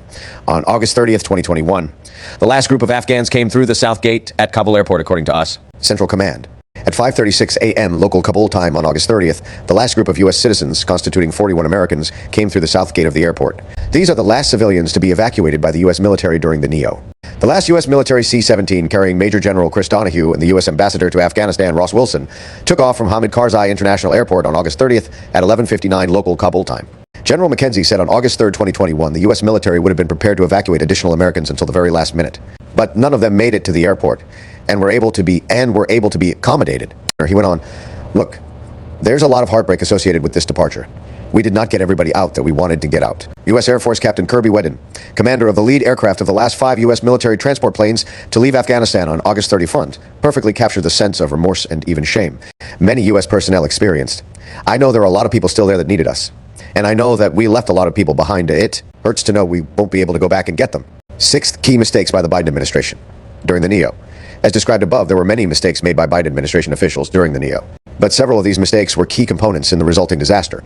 A, the U.S. government refuses to take security of Kabul as part of that conversation, he said. Why don't you just take security for all of Kabul? That was not why I was there. That was not my instruction. And we did not have the resources to undertake that mission. General McKenzie, September 2021. On August 15th, 2021, Taliban representatives met with the Special Envoy Khalilzad and General Frank McKenzie in Doha, Qatar. There they discussed who would maintain security of Kabul during the evacuation. Kabul is Afghanistan's capital and most populous city, being the home to 1 out of every 10 Afghans. The Taliban reportedly offered the U.S. the opportunity to secure Kabul, telling them, we want you to have it, Special Envoy Khalilzad told the committee minority. The offer was first reported by the Washington Post and subsequently confirmed by Special Envoy Khalilzad and General McKenzie.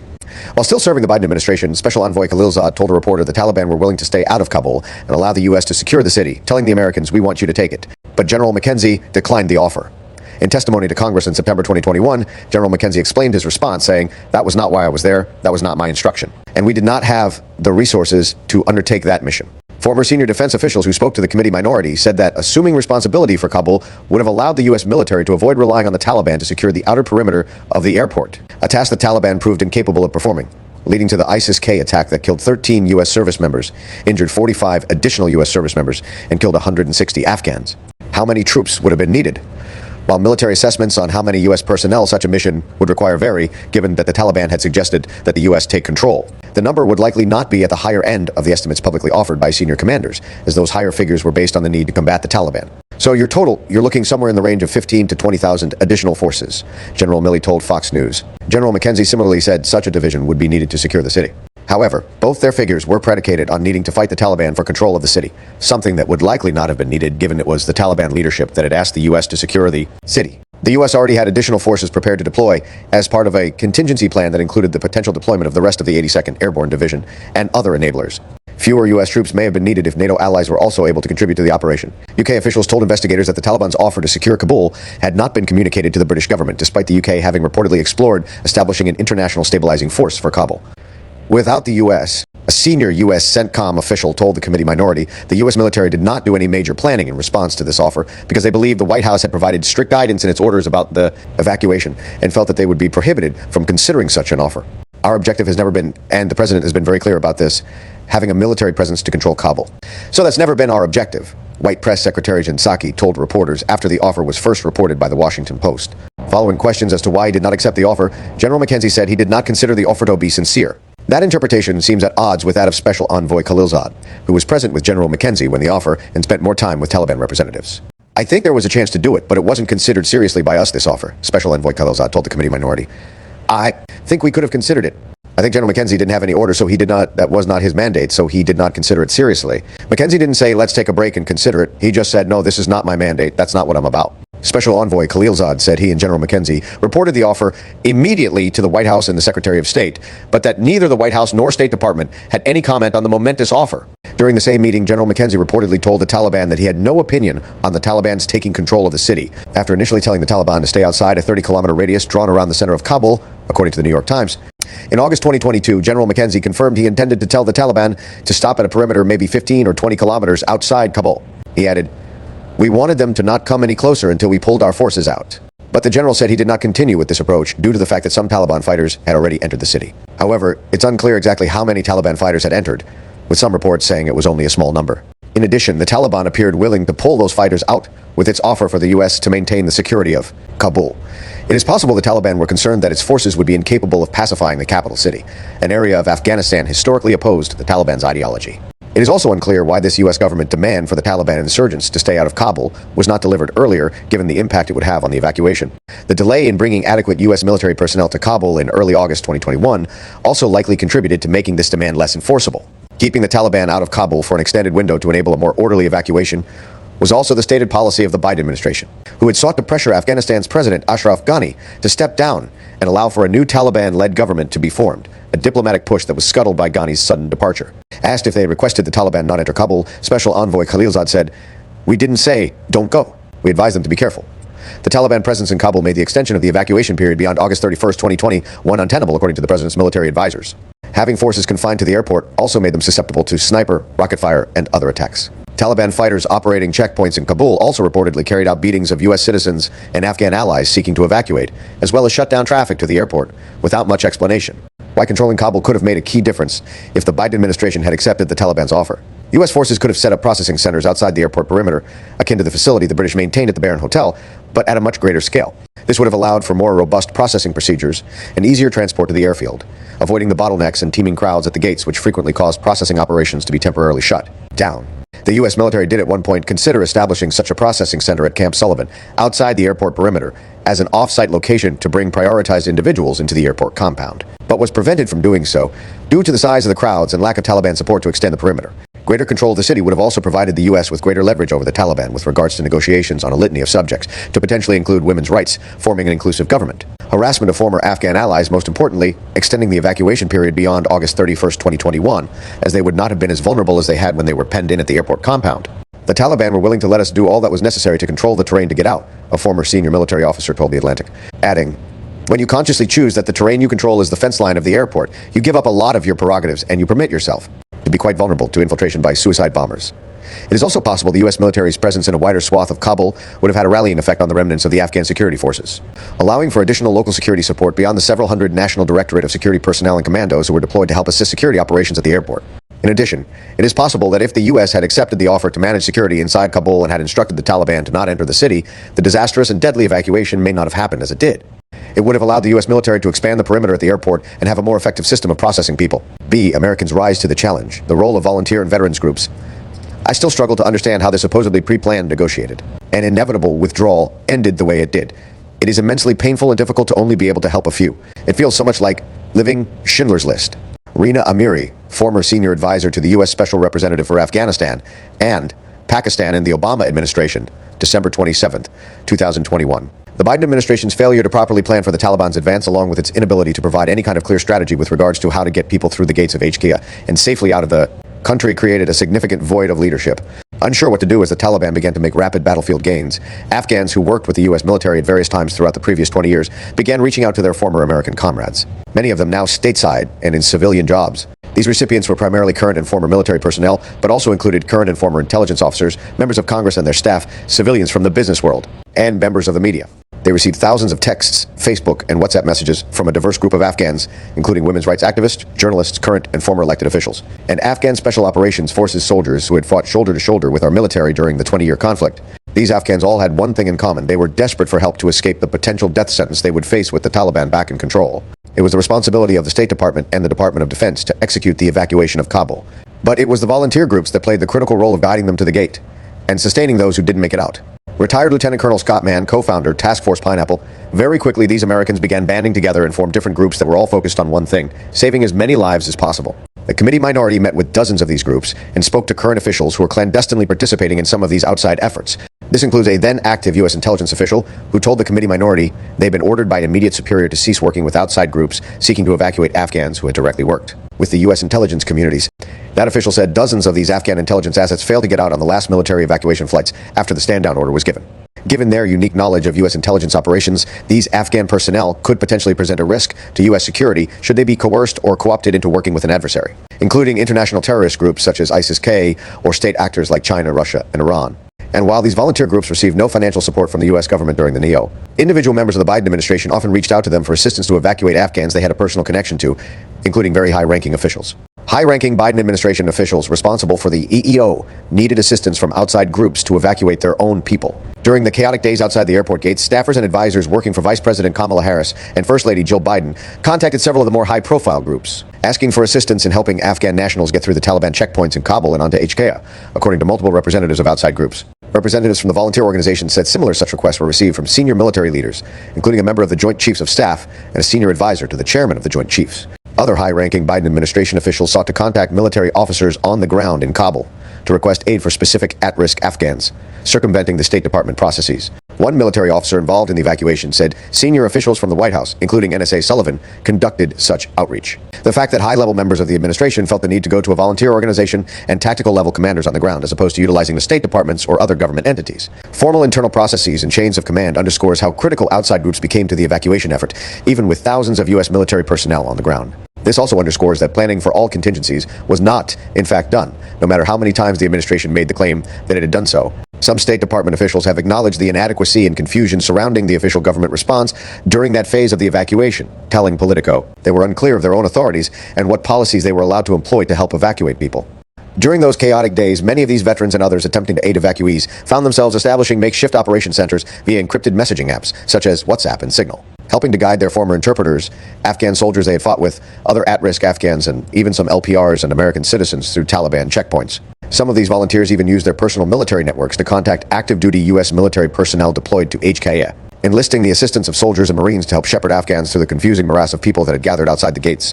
with the U.S. military largely at a loss as to how to process such a massive throng of thousands of would-be escapees. Afghans and even some American citizens and LPRs, often with young families in tow, had to push their way through densely packed crowds, sometimes being subjected to beatings by the Taliban. The volunteer groups developed a series of procedures for helping get select people through the blockade, to include special signs with distinct symbols or phrases, agreed-upon code words, and brightly decorated clothing to stand out in the crowd. These codes and markers were then communicated to American soldiers and Marines guarding the perimeter, who were then able to snatch the desperate evacuees holding these unique images or passwords from the crowd. An example of one of the signs used by outside groups and U.S. military personnel guarding the perimeter to facilitate the evacuation of Afghans stuck outside the gates at HKIA. Short-sightedness and failures at the top created slack that had to be taken up by the men and women on the ground, by the Marines on the perimeter, by the families that couldn't get through the crush of the crowds. Sam Ayers, a former US Army Ranger who served multiple tours in Afghanistan, told The Atlantic. Reliance on outside groups grows after August 31st, 2021, but coordination lags. It's not sustainable to run government-scale evacuations with volunteers and donations. The biggest frustration is all of this is really best handled by our State Department and Department of Defense, and they appear to be sitting on their hands. Evacuation volunteer retired Rear ADM Tim Flynn, December 27th, 2021. The last U.S. military aircraft departed Afghanistan on August 31st, 2021, leaving behind more than 800 American citizens, thousands of green card holders, and tens of thousands of Afghans who directly aided the 20-year U.S. military campaign, as well as tens of thousands of other Afghans who were vulnerable to deadly reprisals. While the State Department insisted it was continuing to work to get those people out, without an American military or diplomatic presence on the ground in country. Those left behind were forced to fend for themselves in a country on the brink of collapse, and now controlled by the Taliban, a group that spent decades killing and assassinating Afghans who had worked with the U.S. or who did not subscribe to the Taliban's medieval interpretation of Islam. See, the Taliban kill spree since seizing control, Taliban fighters have reportedly engaged in targeted revenge killings, with reports of hundreds of reprisals being carried out. Taliban militants have also seized land from former government officials and minority groups, such as the Hazara, threatening people with violence if they refuse to surrender their property to the Taliban. One investigation in April 2022 found nearly 500 former Afghan government officials and members of the Afghan security forces were killed or forcibly disappeared during the Taliban's first 6 months in power. These reprisal attacks, documented by U.S.-based volunteer groups seeking to aid Afghan evacuees, have included beheadings, hangings, severed limbs, lash marks, bullet-ridden bodies inside a car. One woman, targeted by the Taliban while she was more than 8 months pregnant, couldn't go to the hospital because she feared being identified and her throat cut. Another family, 9 Afghans of the persecuted Christian minority, hid in a shed whose owners were savagely beaten for sheltering them. A former Afghan police officer who had worked along U.S. military forces was reportedly tortured for 49 days and subsequently executed by the Taliban. Several Afghan soldiers were beheaded by the Taliban after surrendering to the insurgent group following its promise of amnesty.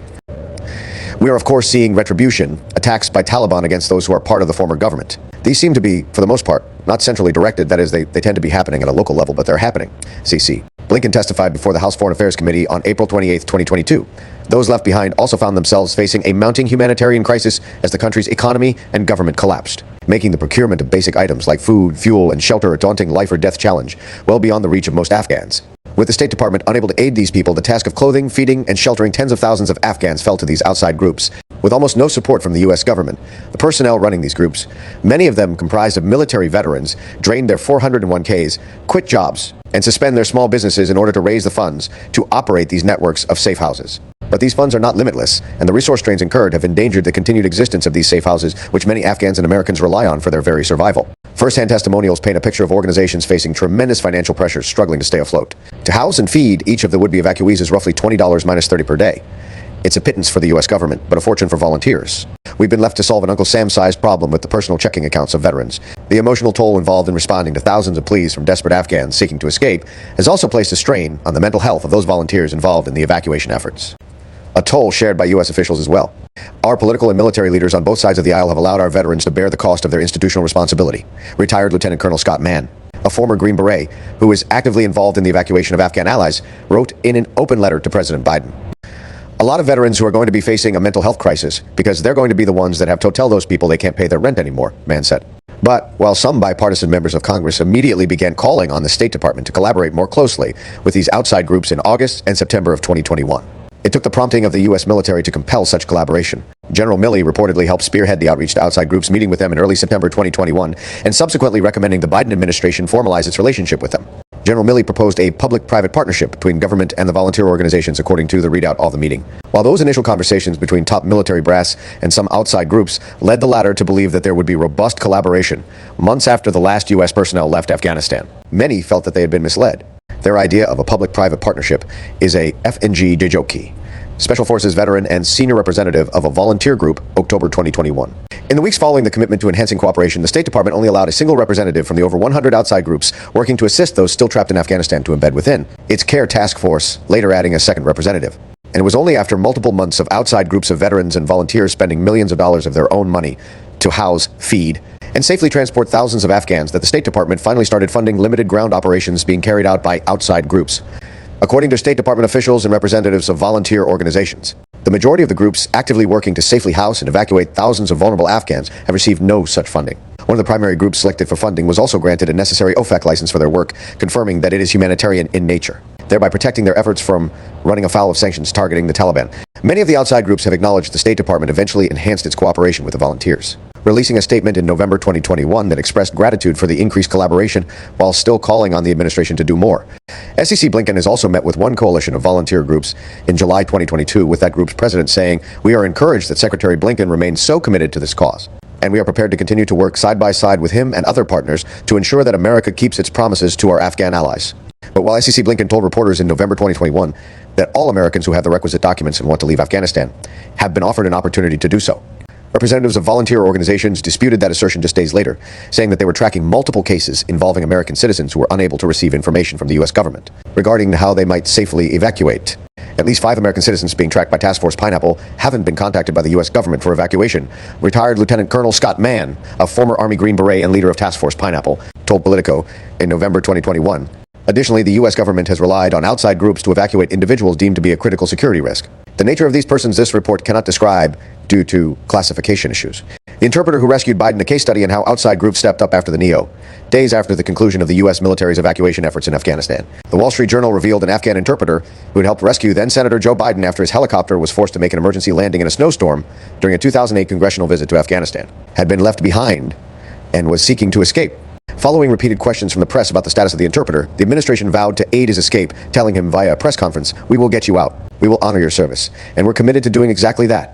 After weeks in hiding, the interpreter, Aman Khalili, and his family were able to escape Afghanistan in October 2021, crossing the border into Pakistan after traveling more than 600 miles by car with the assistance of private volunteer organizations. These groups enabled his travel across much of war-torn, Taliban-occupied Afghanistan, facilitating his escape across the border without direct U.S. government support. As one senior Biden administration official admitted, in reality there are limitations to what we can do, especially as a government, when compared to some private actors. However, while the administration worked to resolve this high-profile case, its actions on behalf of the interpreter at the same time threatened the welfare of dozens of other Afghans that were considered to be high risk.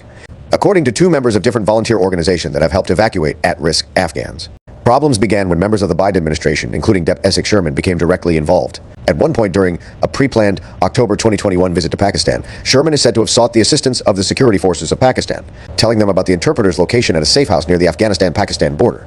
Her goal was to have Pakistani officials facilitate his transportation to an airfield where Khalili and his family could fly aboard a U.S. military plane bound for Doha, Qatar. However, representatives of the outside groups said by sharing the location of the clandestine safe house with Pakistani officials, the administration put the other 240 high-risk inhabitants of that safe house at risk, forcing that safe house to close and the would-be evacuees to scatter and be relocated to alternate safe house locations.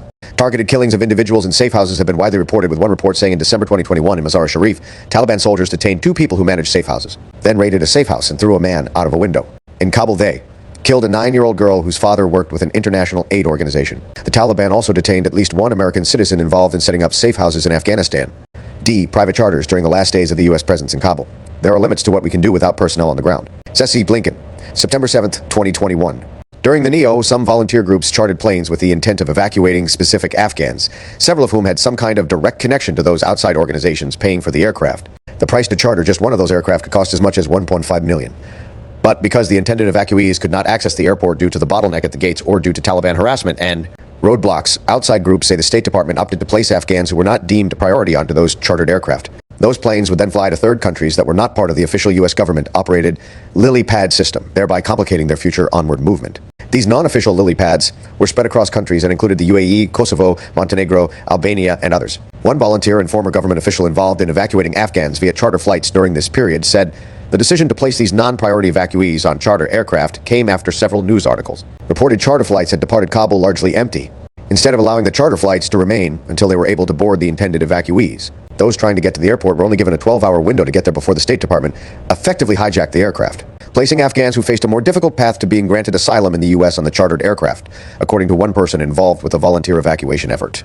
Among the thousands flown out on these charter flights include SIV applicants who had not yet received Chief of Mission approval, and others that were at risk of Taliban reprisal for their work with civil society groups or the Afghan military. Those who, through no choice or fault of their own, were evacuated on private charters with the support of the State Department, who are now in countries like Albania, North Macedonia, Kosovo, Ukraine. Very little progress has been made in finding onward settlement opportunities for them. Rep. Tom Malinowski said at a November 3rd, 2021 House Foreign Affairs Committee hearing. I mean, is it right that these folks, many of whom are leaders in civil society, people who we absolutely want to protect under our policy, that they should be treated differently based on which kind of plane they got on? DepSec McKeon responded, I will agree that it's an anomaly that we're focused on and trying to figure out what to do with this population. On September 21st, 2021, some 3 weeks after the end of the NEO, the State Department released cable guidance and instructions for embassies on steps for engagement with host governments and or Afghan citizens who fled Afghanistan for their own safety from August 14 to 31 on non-U.S. government-sponsored flights, according to an internal State Department memo. Yet the State Department also included the population evacuated to the non-official lily pads as part of its official 120. 0,000 figure of those that had flown out of Kabul when touting the extraordinary success of the operation. One leader of a volunteer organization involved in evacuations said that the State Department had actually hijacked the use of a lily pad his group had negotiated, denying his evacuees a location to be flown to in late 2021. They're blocking any private rescue organization's negotiations with third-party lily pad countries. We have 3 flights that have been grounded for over 8 weeks, with 1,200 souls waiting to be evacuated. Amongst them are Catholic nuns, an American citizen, family members and green card holders, and other at-risk individuals. And we have not been able to evacuate them because we have no place to take them. Task Force Argo co-founder Jesse Jensen told the New York Post. A separate anecdote confirms the obstruction that various parts of the federal government presented to outside groups. On August 30th, 2021, the last full day of the U.S. military's presence in Afghanistan, one volunteer organization asked the State Department and Defense Department for help approving a charter flight's departure from Mazar-e-Sharif. The flight's manifest included 13 U.S. citizens, 19 LPRs, and 165 SIVs. The chartered aircraft was sitting on the runway waiting for permission to depart, according to a representative of the volunteer organization. The State Department officer forwarded the request to the Defense Department at 11:26 a.m. that day, saying that Defense Department personnel are managing flight permissions. However, the following day, a defense official responded saying the department is no longer approving flights anywhere out of Afghanistan. This bureaucratic back and forth came as U.S. citizens were desperately seeking to escape Afghanistan. And while multiple U.S. officials were aware of the situation, none were able to act to help rescue Americans. The Taliban, friend or foe? The Taliban fighters beat back the crowd with sticks, rubber hoses, knotted ropes, and rifle butts. They fired into the sky and sometimes pointed toward the crowd. To the best of our knowledge, the Taliban checkpoints, they are letting through people showing American passports. Los Angeles Times, August 17th, 2021. President Biden, August 20th, 2021. Because the Biden administration gave up their opportunity to manage the security of the city of Kabul during the NEO. They were forced to rely upon the Taliban for assistance with getting Americans and Afghan allies to the gates of HKI. Many senior Biden administration officials touted the Taliban's cooperation during the evacuation and in the days following, with one NSC spokesperson calling the insurgent group businesslike and professional. U.S. officials were painting a different picture privately, and on August 20th, 6 days into the NEO, President Biden said publicly, to the best of our knowledge, the Taliban checkpoints, they are letting through people showing American passports. But this painted an incredibly rosy and downright inaccurate picture. The truth was the Taliban were using brutal tactics against Americans and Afghans alike. Private conversations with administration officials and news reporting on the ground painted the real story. SEC Austin privately told members of Congress on August 20th, 2021, the U.S. government received reports of Taliban fighters beating and harassing American citizens and others seeking to escape Kabul. There were also reports of Taliban fighters beating Afghans waiting outside the gates with one U.S. Marine assigned to Abbey Gate saying Taliban was firing into the crowds of would-be evacuees. The Taliban were abusing and shooting people. American allies similarly noted the Taliban's lack of cooperation, with Sir Laurie Bristow, the UK ambassador to Afghanistan, telling the UK Parliament's Foreign Affairs Committee. The Taliban themselves were becoming increasingly, to say the least, uncooperative about letting people come forward to the vicinity of the airport or on to the airport. As these comments suggest, Taliban-driven bottlenecks, particularly the stopping of Afghans seeking to evacuate, prevented at-risk groups from accessing the airport. At one point, buses carrying teachers and children from the Afghanistan National Institute of Music were left waiting outside the airport, a vulnerable position due to the threat of a terrorist attack, for 17 hours. In an effort to mitigate the challenge of the Taliban controlling the perimeter, the Biden administration reportedly provided the Taliban with lists of names of evacuees so that they could be more easily processed at Taliban checkpoints. One U.S. defense official who spoke to Politico described the move as putting those Afghans on a kill list. Biden administration officials denied the reports of sharing lists of names of would-be evacuees with the Taliban, while simultaneously admitting to sharing manifest information with the Taliban. While administration officials will not say whether every manifested individual whose name was shared with the militants was able to make it through the Taliban checkpoints, at least one group of evacuees say they were unable to get through, despite that information being shared with the Taliban. The challenge of Taliban checkpoints meant that U.S. personnel at HKIA had to take extraordinary measures to get people seeking evacuation through the Taliban perimeter and through the gates. A secret gate, known as the Ministry of the Interior Gate, located approximately 2 miles north of the airfield and across the road from the gas station, was established without the Taliban's knowledge to facilitate the entrance of Afghan intelligence operatives who had worked with the CIA. One U.S. intelligence official told the committee minority the Taliban continuously interfered with the evacuation efforts, and that CIA officials on the ground threatened to destroy equipment at the airport at one point in order to secure better cooperation from the Taliban. The Biden administration's failure to coordinate with allies during the NEO, the UK, the US, and other Western countries did not coordinate our evacuation efforts. UK government whistleblower, November 9, 2021. During the NEO, the Biden administration regularly touted how it was working with NATO allies and other partners to best evacuate their respective citizens and vulnerable, at-risk Afghans. On August 20, 2021, President Biden claimed, "We're also facilitating flights for our allies and our partners and working in close operational coordination with NATO on this evacuation." But the U.S. military personnel on the ground involved in the evacuation said they had been prohibited from coordinating evacuation planning with all allies except for the UK until early August 2021. "We can only coordinate with the UK on NEO planning," Brig General Sullivan told Army investigators, adding, "No other multinational cooperation was approved, including with the Turkish, who commanded one of the main military contingents tasked with airport security. The thought was that openly discussing NEO would send the wrong message," he added, later saying there were 20-plus allied and other entities that were all trying to conduct their own evacuations through the limited throughput node, known as HKIA, and that they were all relying on our ability to provide security to provide all critical airfield functions. The extent of these requirements were not fully appreciated during planning and created significant challenges in execution, since discussing jointly planning for NEO with our allies and partners did not start in earnest until early August. "Again, this was significant," he added. And the leader of one of America's closest allies, UK Prime Minister Boris Johnson, reportedly struggled for some 36 hours to get President Biden on the phone to discuss the fall of Kabul. At the time, the UK commanded the second largest contingent of international troops in Kabul. NSA Sullivan told reporters on August 17, 2021, some 2 days after the Taliban seized the capital, "President Biden has not yet spoken with any other world leaders. I expect he'll do that in the coming days." SEC Blinken told Congress that Deputy Secretary of State Wendy Sherman began a series of calls with partners and allies to discuss the NEO and U.S. policy in Afghanistan. While confirming these calls did not begin until August 22, 2021, more than 1 week into the evacuation operation. While the U.S. military was able to evacuate 120,000 people, including citizens of allied nations, there were multiple press reports of friction between U.S. and allied evacuation efforts. The U.S. military had some 6,000 troops stationed at HKA, in addition to State Department personnel. These forces were joined by military and diplomatic personnel from allied nations, to include some 1,000 UK service members. According to press reports, U.S. commanders were angered by allied troops leaving the perimeter of HKIA to rescue their respective citizens, expressing concern these movements could draw a negative reaction from the Taliban. Despite these incidents being reported by multiple news outlets, U.S. and UK officials have denied any friction occurred. But while U.S. military officers on the ground said they had worked well with UK military personnel, some senior commanders did seem to confirm the friction to Army investigators. "The international soft forces were out of control," Major General Donahue told investigators without specifying which country's personnel he was referring to. "These guys lost their mind and didn't know how to act," he added.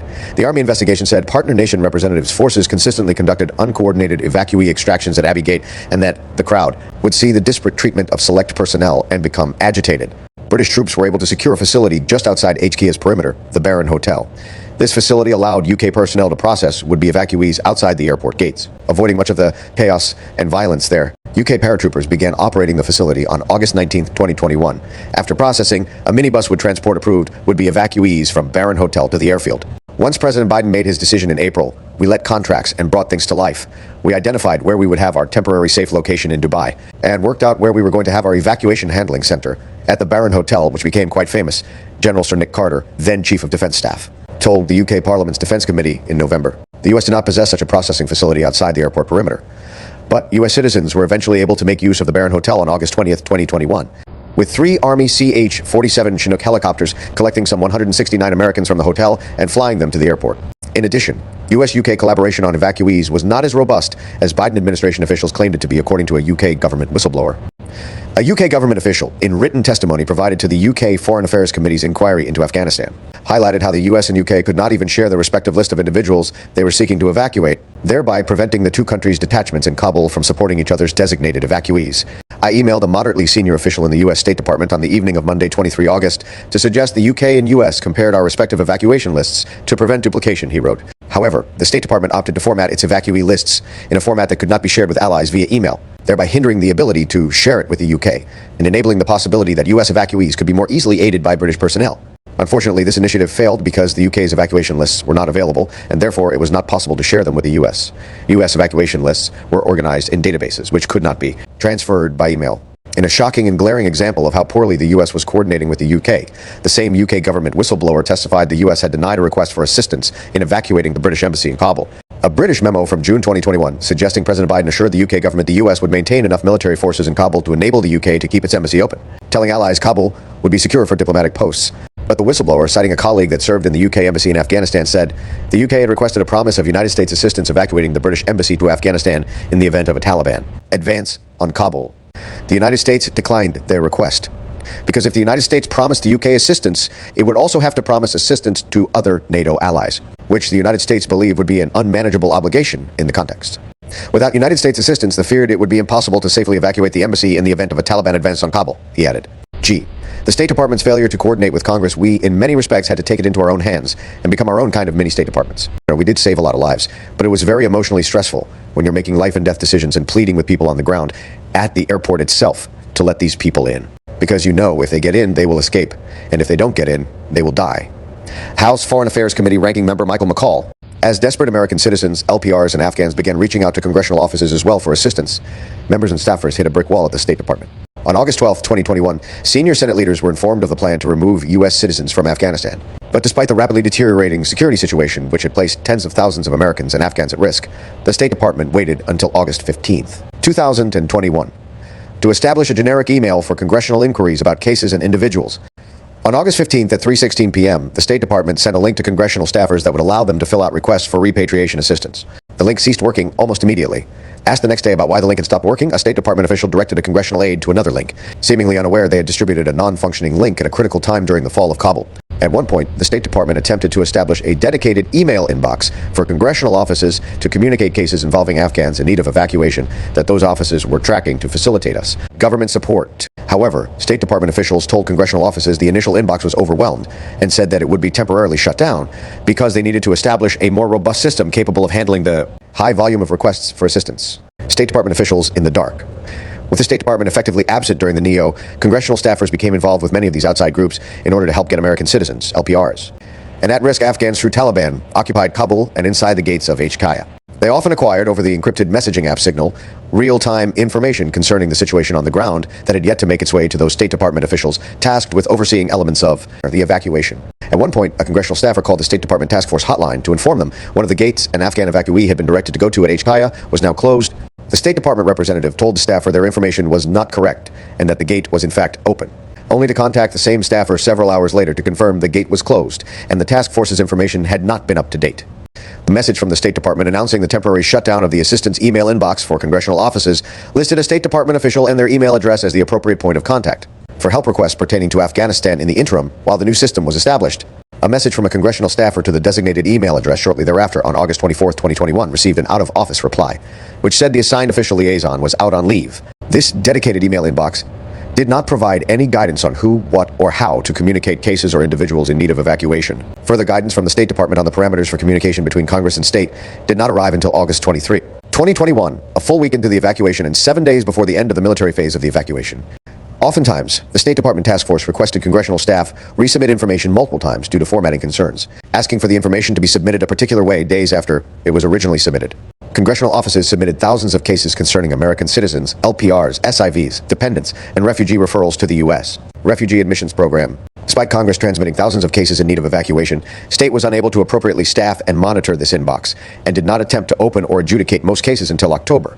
During the entire evacuation, the State Department received about 26,000 Priority 1 and Priority 2 refugee applications, but state neglected to process these applications until October 21. At that point, state had accepted roughly 2,000 and marked roughly 14,000 as incomplete. These efforts by members of Congress and their respective staffs were often driven by concerns from constituents, Afghan Americans, veterans, and others who were closely following the situation on the ground and concerned about the desperate plight of their friends, family, and former colleagues in Taliban-controlled Afghanistan. 7th, the fallout after the fall. Since the last U.S. military aircraft departed Afghanistan, things in Afghanistan have gone from bad to worse. The Taliban have killed hundreds of former Afghan allies and instituted unprecedented repressive policies targeting women and girls. At the same time, they have forced the U.S. government to indirectly pay millions to a Taliban-controlled airline so the U.S. can evacuate its citizens, place cronies and thugs in key positions, thereby enabling an economic collapse and humanitarian disaster, and created an environment where terror groups like Al-Qaeda and ISIS-K can enjoy a safe haven while rebuilding their capabilities to attack the U.S. and its allies. To make matters worse, the Biden administration has yet to take action to prioritize the evacuation of us. Special Operations Forces trained Afghan commandos who fought side by side with U.S. troops, despite acknowledging that leaving them behind enemy lines constitutes a major risk to U.S. national security. A U.S. government stymies charter flights post-August 31st, 2021. What drives me now is there are Americans saying, help me, help me, help me. And the State Department is saying, fill out your form in triplicate. Brian Stern, Task Force Dynamo, January 11th, 2022. When the last U.S. military plane took off from Afghanistan on August 31st, 2021, hundreds of Americans, thousands of LPRs, and tens of thousands of America's Afghan allies were left behind. Outside groups that had organized during the NEO continued their work to try and evacuate those they could. However, many outside groups felt stymied by the State Department bureaucracy when they sought assistance to operate privately chartered aircraft to fly Afghans to safety. One such group expressed frustration regarding its multiple attempts to fly hundreds of evacuees, including a dozen American children, out of Mazar-e-Sharif. The volunteer organization said it had received confusing and sometimes contradictory messages from the State Department as to whether its passenger manifest had received official approval to fly from Mazar-e-Sharif. At one point, representatives of the outside group said the State Department's coordinator for Afghan relocation efforts task force told them they received approval, only to be told later that the approval had not been officially given. One group said more than 70 days after they submitted a travel manifest, the hundreds of evacuees had yet to be allowed to fly out. Despite being told by the State Department, the approval and validation process of our charter manifest would take approximately 2 to 3 weeks. A representative from the group said they had run a gauntlet of rule changes and restrictions that we have been told were levied by Qatar, Taliban factions, and, in some cases, the itself. Another episode involved an outside group asking the State Department for a memo supporting its operation of a charter airline to fly a group of evacuees out of Afghanistan to help facilitate the aircraft's departure. State Department officials eventually provided an unsigned memo on a blank piece of paper to the outside group.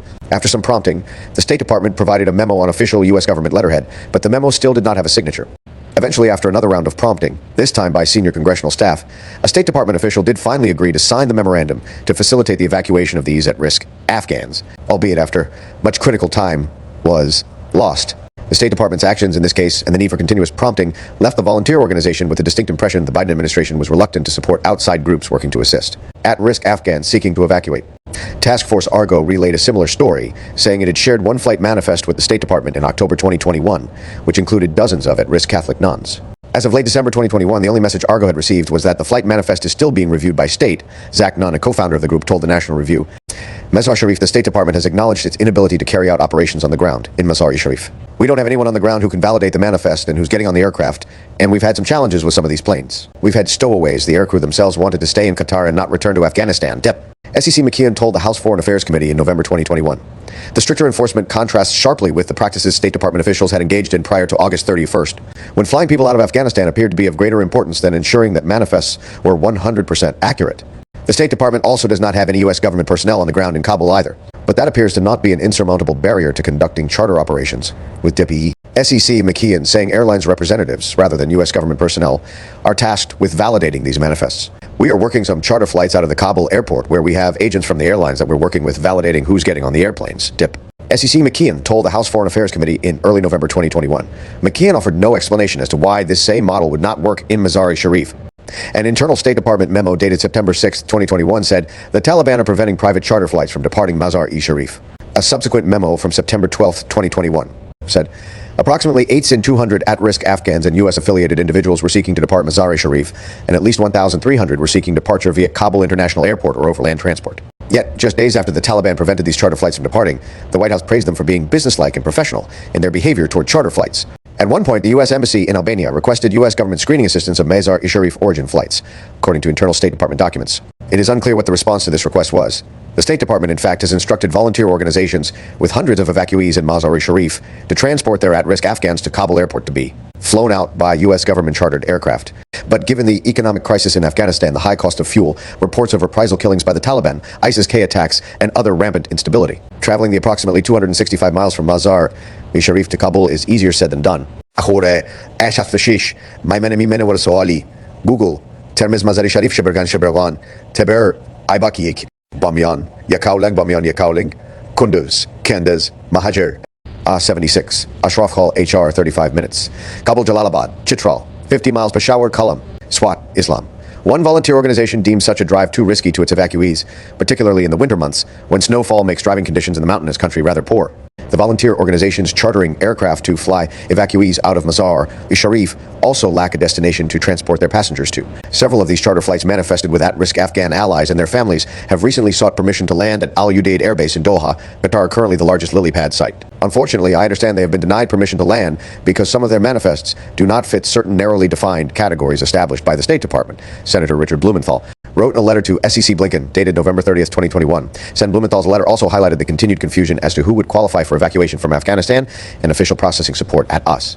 Government-operated lily pads. Further, the airport in Kabul has still not received the necessary upgrades to permit anything other than visual-based flight operations, and winter has rendered the airport inoperable for at least some period of time. Having a second airfield to be able to fly out Afghans would have helped ease the burden on Kabul airport. In addition, complicating the issue, the Taliban have at times interfered or blocked charter flights carrying evacuees from leaving Kabul.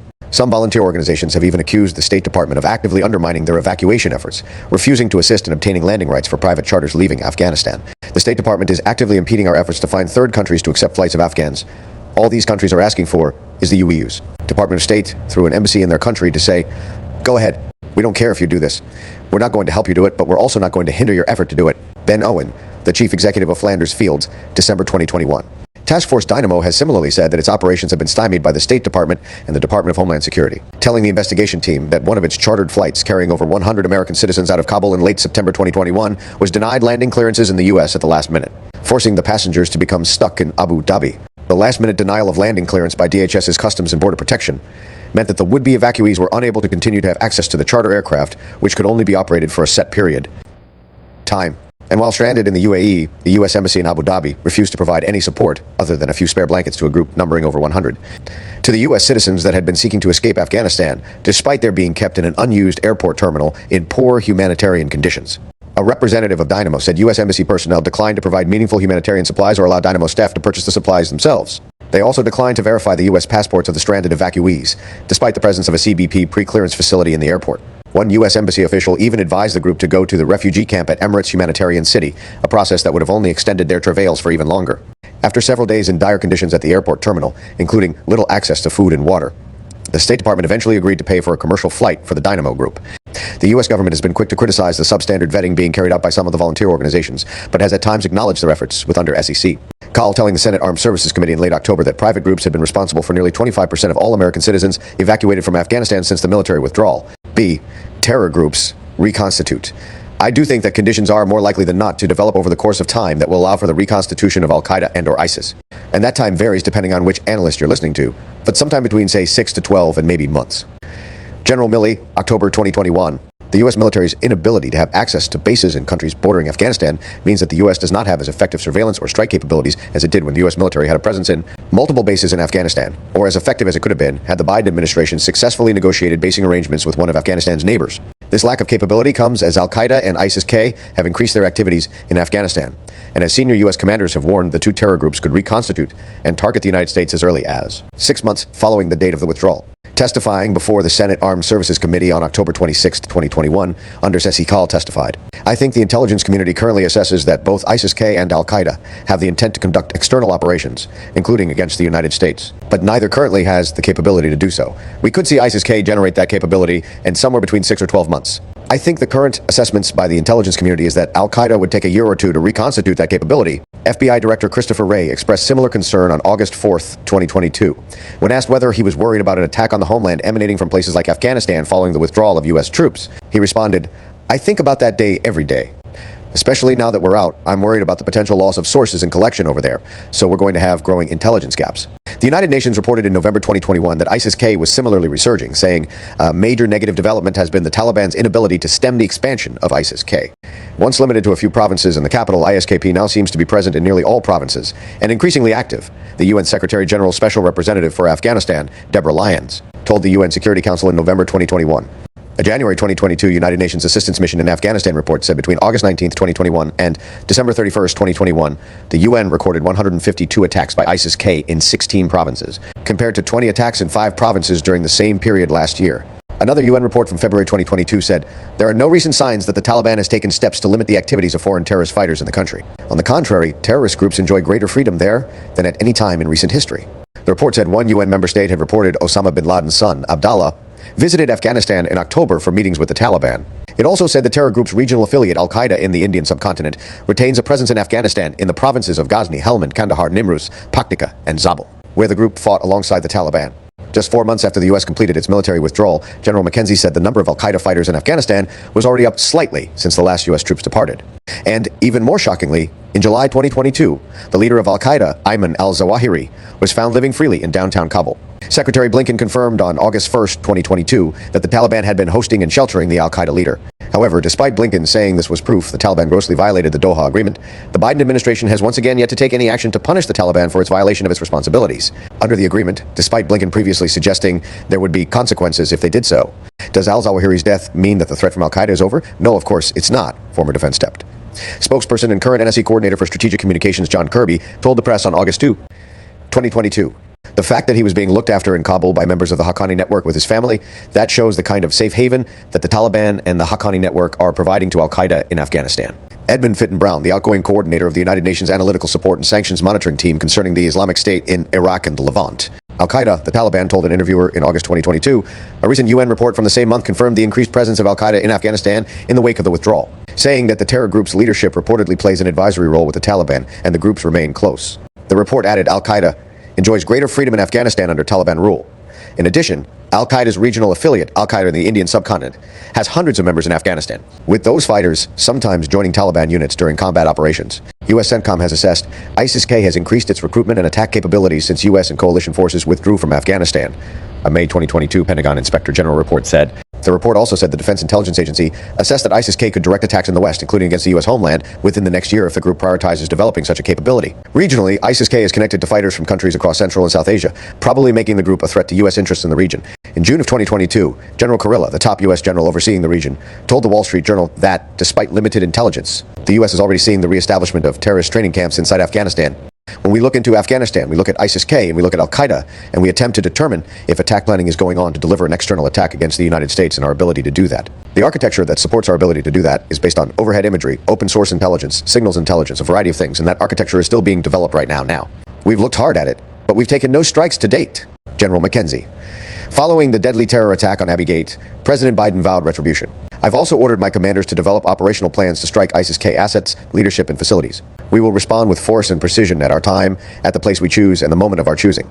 With regard to tracking down the ISIS leaders who ordered this, we have some reason to believe we know who they are, not certain, and we will find ways of our choosing without large military operations to get them. President Biden, August 26, 2021.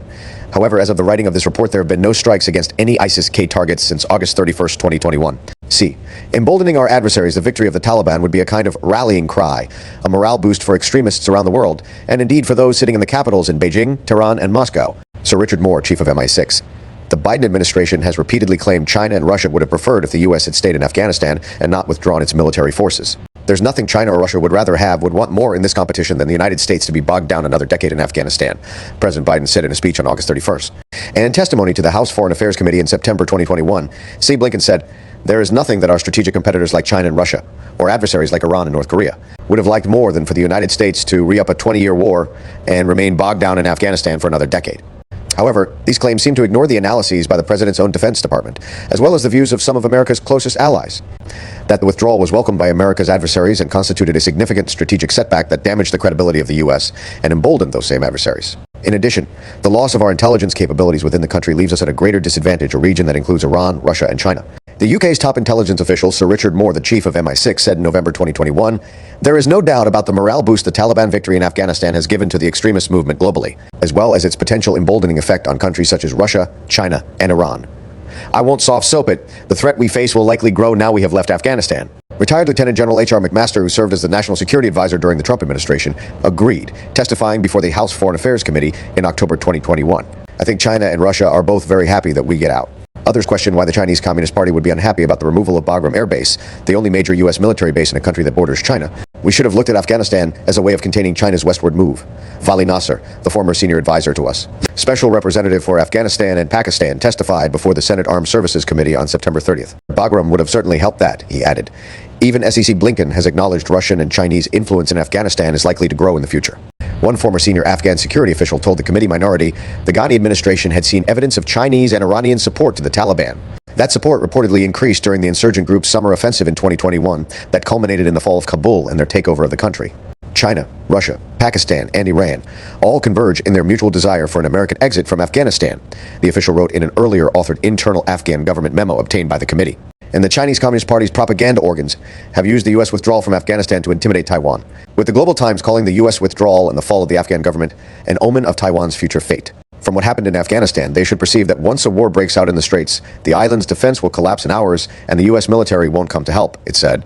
Russian officials made similar comparisons, linking the U.S. failure in Afghanistan to the situation in Ukraine, with Nikolai Patrushev, Secretary of Russia's Security Council, suggesting that the withdrawal from Afghanistan meant the U.S. and NATO would similarly abandon Kyiv. The Pentagon has also previously assessed that, while China did benefit from the U.S. military's stabilizing effect on Afghanistan, Russia and Iran would in fact be in favor of a U.S. withdrawal from Afghanistan, in direct contradiction with the claims made by Biden administration political appointees and President Biden himself. Russia desires a complete but phased U.S. military withdrawal from Afghanistan, a Defense Department report released in April 2021 said. The DIA similarly told the Pentagon Inspector General's office in July 2021, Iran welcomes the withdrawal of U.S. and coalition forces from Afghanistan. Senior U.S. military officials have also previously said Moscow and Tehran were providing war materiel and other support to the Taliban. These years-long attempts to support the Taliban's insurgency evidences a concerted push by Russia and Iran to eject the U.S. and its coalition allies from Afghanistan. The overwhelming evidence, including multiple assessments by the Biden administration's own top military advisors, is that our adversaries were emboldened by the U.S. withdrawal from Afghanistan, and that President Biden's claims to the contrary are provable inaccurate. D. The return of Taliban atrocities. In less than a year, the Taliban have decimated the rights of women and girls in Afghanistan. They have violated women's and girls' rights to education, work, and free movement, demolished the system of support for women and girls fleeing domestic violence, arbitrarily detained women and girls for infractions of the Taliban's discriminatory rules, and contributed to a surge in the rates of child, early, and forced marriage. Women who peacefully protested against these restrictions and policies have been harassed, threatened, arrested, forcibly disappeared, detained, and tortured. Amnesty International, July 27, 2022.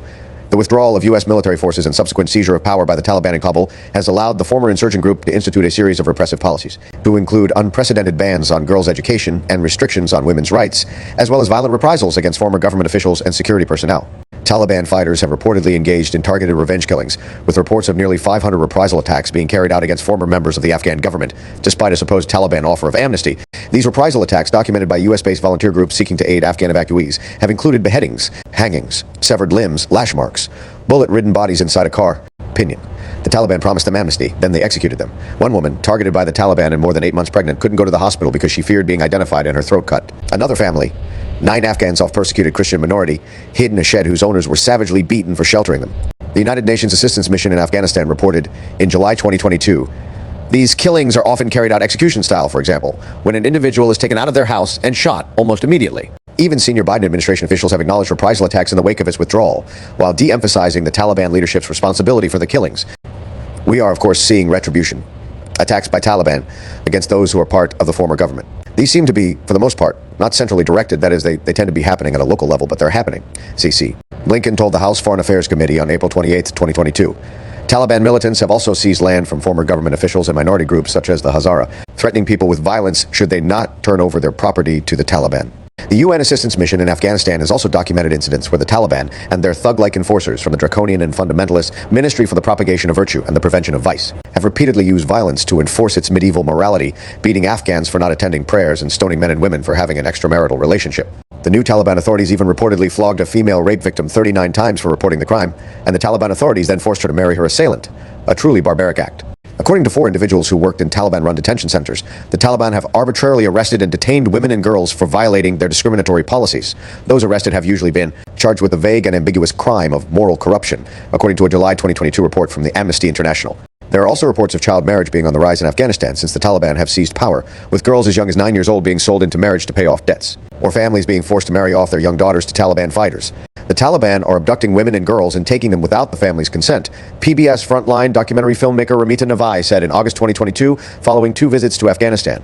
She said Taliban fighters and even senior commanders will approach the family and they try the official route first, ask for a hand in marriage. When the family says no, that's when they abduct the girl. Every single case that I came across, family members were beaten when the girls were taken. Amnesty International also reported that many women protesters in Afghanistan who demonstrated against the Taliban's repressive policies have been subjected to arbitrary arrest and detention, enforced disappearance and torture, to include the Taliban administering beatings and electric shocks with tasers. SEC Blinken claimed on July 28, 2022, that the Biden administration will do all that we can to support progress for Afghan women, girls, and other at-risk populations, while later listing out all the atrocities the Taliban have committed in Afghanistan since the U.S. military departed. During the entirety of his 10-minute speech, he did not acknowledge that the administration in which he serves took policy decisions with regards to Afghanistan that contributed decisively to the Taliban's taking over the country and the subsequent emergence of the most repressive regime for women that has existed in decades. Furthermore, despite the Taliban's lack of demonstrable progress towards the commitments made on human rights, the administration has restarted certain foreign assistance activities, without meaningful consultation with Congress on how these funds will be effectively managed and part of overall strategic policy objectives. The Taliban's seizure of power by force, an act made possible by the U.S. military's withdrawal, has also led to a massive humanitarian crisis, where some estimates say that 95% of the country will need emergency assistance to avoid hunger. While the international community, to include the United States, has provided billions of dollars in humanitarian assistance to Afghanistan since the fall of the U.S.-backed government in Kabul. U.S. government reports show the Taliban has sought to interfere with that humanitarian aid, attempting to funnel the assistance to Taliban-favored projects and workers. USAID's Bureau for Humanitarian Assistance reported that the Taliban regime required national and international non-governmental organizations to sign memorandums of understanding prior to commencing activities, in addition to placing greater restrictions on female humanitarian aid staff. These agreements have included various Taliban stipulations, such as requirements to use specific vendors, requests for Taliban participation in project planning and monitoring activities, and requirements that implementers dispose of any remaining equipment and material by transferring it to the Taliban. U.S. supplied military equipment left to the Taliban. We don't have a complete picture, obviously, of where every article of defense materiel is gone, but certainly a fair amount of it has fallen into the hands of the Taliban. And obviously, we don't have a sense that they're going to readily hand it over to us at the airport. NSA Sullivan, August 17, 2021. Between 2002 and 2021, the United States appropriated approximately $18.60 billion for Afghan national defense and security forces, equipment, and transportation costs, according to SIGAR. Yet, it is now clear the Biden administration had no robust plan for ensuring these U.S.-supplied military equipment did not fall into the hands of the Taliban or its terrorist allies as the insurgent group made battlefield gains. In fact, the Pentagon informed Congress in April 2022 that approximately $7.12 billion in U.S. provided military equipment remained in Afghanistan at the time of the U.S. withdrawal. The accounting shed light on what equipment was in the inventory of Afghan forces before the government's collapse, how much the value of that equipment would have depreciated by age and use, and what other equipment had been removed from Afghanistan prior to the Taliban's seizure of Kabul. According to Major Rob Lodwick, a Defense Department spokesman, since 2005, the U.S. military has provided the Afghan National Defense and Security Forces with many thousands of small arms, ranging from pistols to medium machine guns. We recognize that large numbers of these weapons are probably now in Taliban hands. Some of these weapons have begun appearing for sale in the bazaars of Afghanistan at a time when we are also seeing a growth in the number of militants and terrorist groups in the country. A Defense Department report also highlights the Taliban has kept much of this windfall of U.S. supplied materiel, parading that equipment in multiple ceremonies, according to SIGAR. More than 180,000 air-to-ground munitions remained in Taliban-controlled Afghanistan, constituting some 18,000 precision and non-precision gravity bombs and 160,000 precision and non-precision aviation rockets. More than 258,000 rifles, to include M16, M4, and AK-47 variants, were left behind, in addition to 56,000 machine guns and 31,000 rocket-propelled and handheld grenade launchers. Heavier weapons likely now in Taliban's hands include 1,845 D-30-60 82mm mortar systems, along with over 1 million mortar rounds, as well as 224 D-130 122mm howitzer artillery guns. Other equipment still in Afghanistan included 17,400 night vision devices, 95 small drones, and other surveillance and communication gear. Images have shown Taliban fighters with captured U.S. supplied weapons, such as M4 carbines, machine guns, night vision devices, body armor, Toyota trucks, and Humvees, in addition to MRAPs. And even some aircraft, such as 60 Blackhawks, Mi-17 helicopters, and Skein Eagle unmanned aerial systems, the watchdog said. It has also been reported that the Taliban seized U.S. supplied biometric equipment used to register Afghan security personnel, making the latter more vulnerable to potential reprisals. The U.S. government did attempt a few late-stage efforts to ensure some of this materiel did not make its way into Taliban hands. In addition to a series of airstrikes in July and August 2021 targeting captured equipment, the U.S. government appears to have made some efforts to render certain aviation-related equipment inoperable so it would be of little benefit to the insurgents. As of July 31, 2021, the Afghan Air Force had 131 available, usable aircraft in Afghanistan among the 162 aircraft in its total inventory, according to information provided to SIGAR by the Defense Security Cooperation Management Office, Afghanistan. Most of these aircraft had been supplied by the U.S. to include 43 MD-530 attack and reconnaissance helicopters, as well as 23 A-29 turboprop light attack aircraft. Afghan Air Force pilots managed to fly themselves and other personnel along with some aircrafts to two of Afghanistan's neighbors, Uzbekistan and Tajikistan, with SEC. Blinken confirming 46 aircrafts were flown to Uzbekistan. Some 25% of Afghanistan's usable military aircraft were reportedly flown out of the country during the collapse. The issue continues to be worked by U.S. diplomats. SEC Blinken told Congress in September 2021, senior department officials have formally asked the government of Uzbekistan not to return these aircraft to the Taliban. The department has received high-level assurances that Uzbekistan will honor this request. He also said Uzbekistan had promised to only let Uzbek officials and U.S. personnel have access to the aircrafts. In addition to the Afghan pilots' efforts, the U.S. military also attempted a quiet effort to deny the Taliban the acquisition of helicopters and some ground vehicles that were at Kaya before the final personnel departed the airport. General McKenzie said U.S. forces demilitarized 70 mine-resistant ambush-protected vehicles in addition to some 27 Humvees that will never be driven again. Some 73 aircraft were similarly rendered inoperable, according to General McKenzie, who said, "Those aircraft will never fly again when we left." U.S. forces also destroyed the C-RAM, which was providing defense against rocket attacks as the last U.S. troops left Kabul. Some 6 RQ-21 drones were also destroyed during the evacuation, according to the April 2022 Pentagon report. However, outside of Kabul airport and some limited airstrikes, there appears to have been little effort to render U.S. supplied equipment unusable to the Taliban.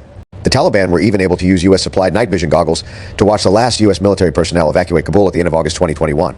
In April 2022, SEC Austin finally produced the congressionally mandated report on U.S.-supplied equipment left in, destroyed, or removed from Afghanistan during the withdrawal, despite having been required to do so by December 29, 2021.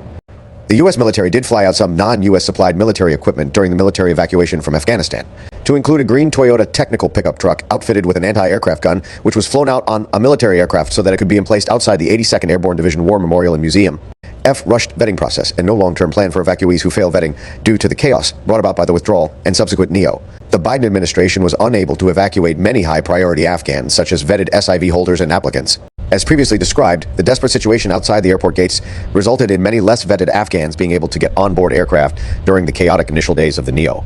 Due to this lack of preparedness on the part of the Biden administration, a robust system of vetting was not able to be put into place that would draw on all the databases of information in the possession of the U.S. government, failing to use several Defense Department systems. This failure allowed Afghans who had derogatory information about them in the U.S. government's own files to be able to slip by the initial screening and reach the continental United States.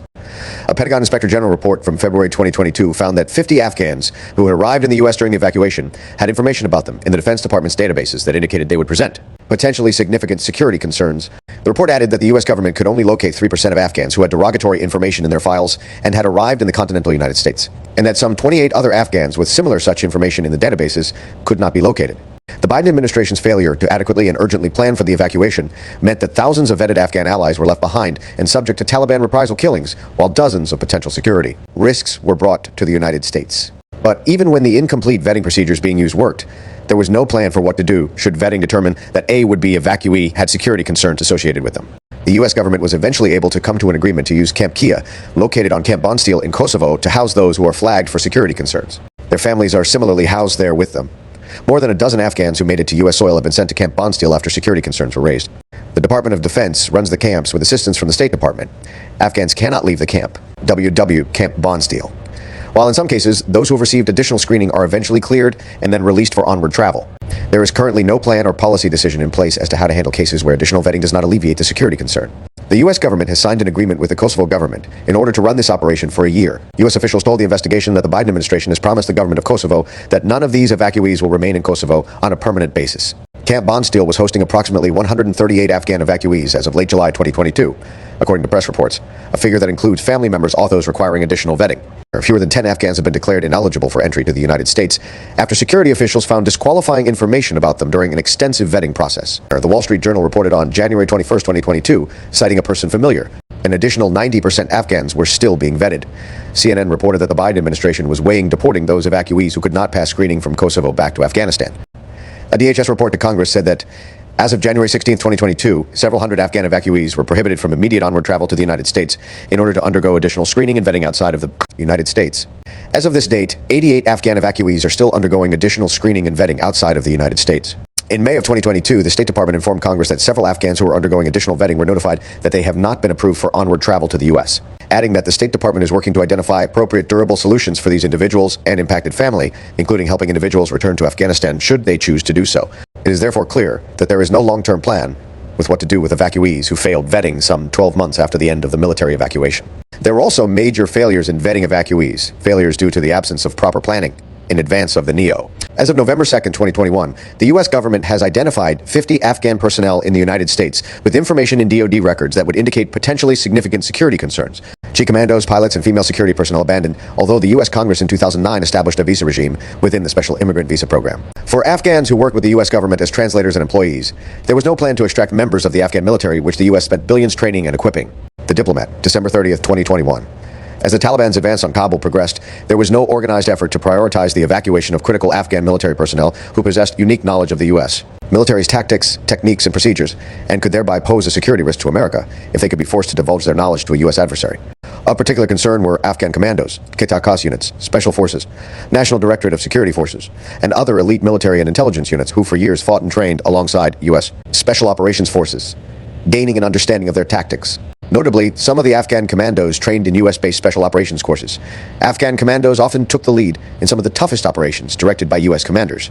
With Afghan troops taking the heaviest brunt of the fighting, they participated in operations to kill several key terrorist leaders, including senior members of Al-Qaeda and ISIS-K. They often performed duties in direct support of U.S. military personnel to include route clearance and perimeter security duties. During the Taliban takeover in August 2021, many of these elite soldiers displayed heroic resistance despite the overall collapse of the Afghan security forces, often fighting to the very end. Repeatedly lambasted the Afghan military's willingness to fight, has acknowledged the bravery of the Afghan Special Forces, saying on August 16, 2021, "There's some very brave and capable Afghan Special Forces units and soldiers, despite the lack of a formal process to evacuate these individuals. Many of the volunteer organizations that stood up during the fall of Kabul were focused on aiding this population. Many of the leaders of these groups are former American Special Operations Forces members, to include Army Green Berets and Navy SEALs, eager to assist their former comrades in arms. And senior U.S. military officers have also used their influence to assist Afghan commandos evacuate, even though they do not qualify for special status as part of the SIV P1 refugee or P2 refugee programs. For example, General Miller and Major General Donahue both used their influence to help get former Afghan elite troops through gates at HKA and on evacuation flights. According to two members of a veterans organization working to evacuate Afghan allies, the U.S. government did evacuate about 600 Afghan security force personnel who assisted the evacuation by providing perimeter security and other functions. But these represent a very small fraction of U.S. trained units who fought alongside American troops. Even those who were lucky enough to be flown out have found themselves stranded in third countries. The Taliban are reported to have already engaged in reprisal killings aimed at former members of the Afghan security forces, particularly the Afghan commandos who frequently fought alongside U.S. troops. The commandos were hunted. Using pay records the U.S. government left behind, the Taliban went door-to-door searching for them. The Afghan commandos and their families hastily stuffed belongings into plastic bags and fled their homes. Retired Lieutenant Colonel Scott Mann, November 2021. Taliban reprisal killings and forced disappearances targeting former Afghan security force personnel have been documented by the Washington Post and Human Rights Watch. A UN report in January 2022 said despite assurances by the Taliban of general amnesties for former members of the Afghan government and security forces, as well as those who work with international military forces, the United Nations Assistance Mission in Afghanistan received credible allegations of killings, enforced disappearances, and other violations impacting the right to life and physical integrity of these individuals.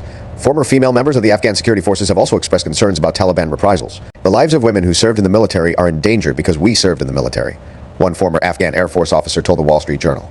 Other Afghan military personnel who were key in the fight against the Taliban and ISIS-K have also gone into hiding for fear of Taliban reprisals, to include 50 U.S.-trained former Afghan Air Force helicopter pilots. There have even been reports of former commandos and intelligence personnel having joined the ranks of ISIS, a startling development that suggests the terror group is now benefiting from the skills and training bestowed by the U.S. military to elite Afghan units. Afghan security forces fled Iran. General Masoud Andarabi, a former director of the Afghan National Directorate of Security, said on December 1, 2021, a significant number of former Ministry of the Interior personnel went straight to Iran, where they were welcomed. Following the Taliban takeover, around 3,000 Afghan security forces consisting of high-ranking officers to foot soldiers, along with their military equipment and vehicles, crossed the border into Iran. According to a SIGAR report from May 2022, the report went on to say, while most of these forces feared going back to Afghanistan, it has been reported that most of them were sent back after United Nations representatives intervened and the Taliban issued a general amnesty. Iran-Afghanistan. Iran may seek to recruit from the pool of military-trained former Afghan security forces hiding in Iran, the report added. U.S. officials have sent mixed messages as to whether the U.S. would assist in the evacuation of Afghan military personnel, but Afghan military personnel do not qualify for the SIV program, and at present, the U.S. government is only seeking to evacuate via charter aircraft American citizens, green card holders, and SIV applicants with Chief of Mission approval. Additionally, it is not clear whether they would qualify for P1 or P2 refugee status, and even if they did, they would be responsible for getting themselves out of the country on their own first. In the aforementioned August 14th White House NSC memo, the Defense Department was directed to contact their partners who are eligible for P1 and P2 referral programs, many of whom are Afghan pilots and female service members, to notify them of their eligibility and advise them to be ready for a possible near-term evacuation. Despite this direction, very few of these personnel were evacuated during the military evacuation, And the U.S. government is not evacuating P1 and P2 eligible refugees as part of its irregular U.S.-funded charter flight program. Additionally, State Department officials told Congress in October 2021 the Biden administration was cognizant of the security risks and that the Pentagon was compiling a list of critical personnel for prioritization for evacuation. Afghans who possess the knowledge specific to security operations, intelligence collection, other aspects of security and defense forces that if it were to fall into terrorists' hands would pose a national security risk too. The United States, those people will have a special category. I think there is just no way around it, a senior State Department official said. The State Department said in October 2021 that the Department of Defense was in the process of compiling a list of critical Afghan personnel that would warrant prioritization in being evacuated. However, as of mid-February 2022, the Pentagon list had still not been shared with the State Department task force, meaning several months of inactivity with regards to evacuation. Afghan commandos stuck in limbo. It is possible these former Afghan military and other intelligence personnel could be recruited or coerced into working for one of America's adversaries that maintains a presence in Afghanistan, including Russia, China, or Iran. This is especially true given reports that some former Afghan military personnel have fled to Iran. The recruitment of former Afghan military and intelligence personnel poses a major national security risk due to the fact these Afghan personnel know the U.S. military and intelligence community's tactics, techniques, and procedures. These commandos are trained, highly trained, on how we do signals intelligence, how we do human intelligence, how we operate, Rep. Michael Waltz. We know that the Taliban are hunting them down.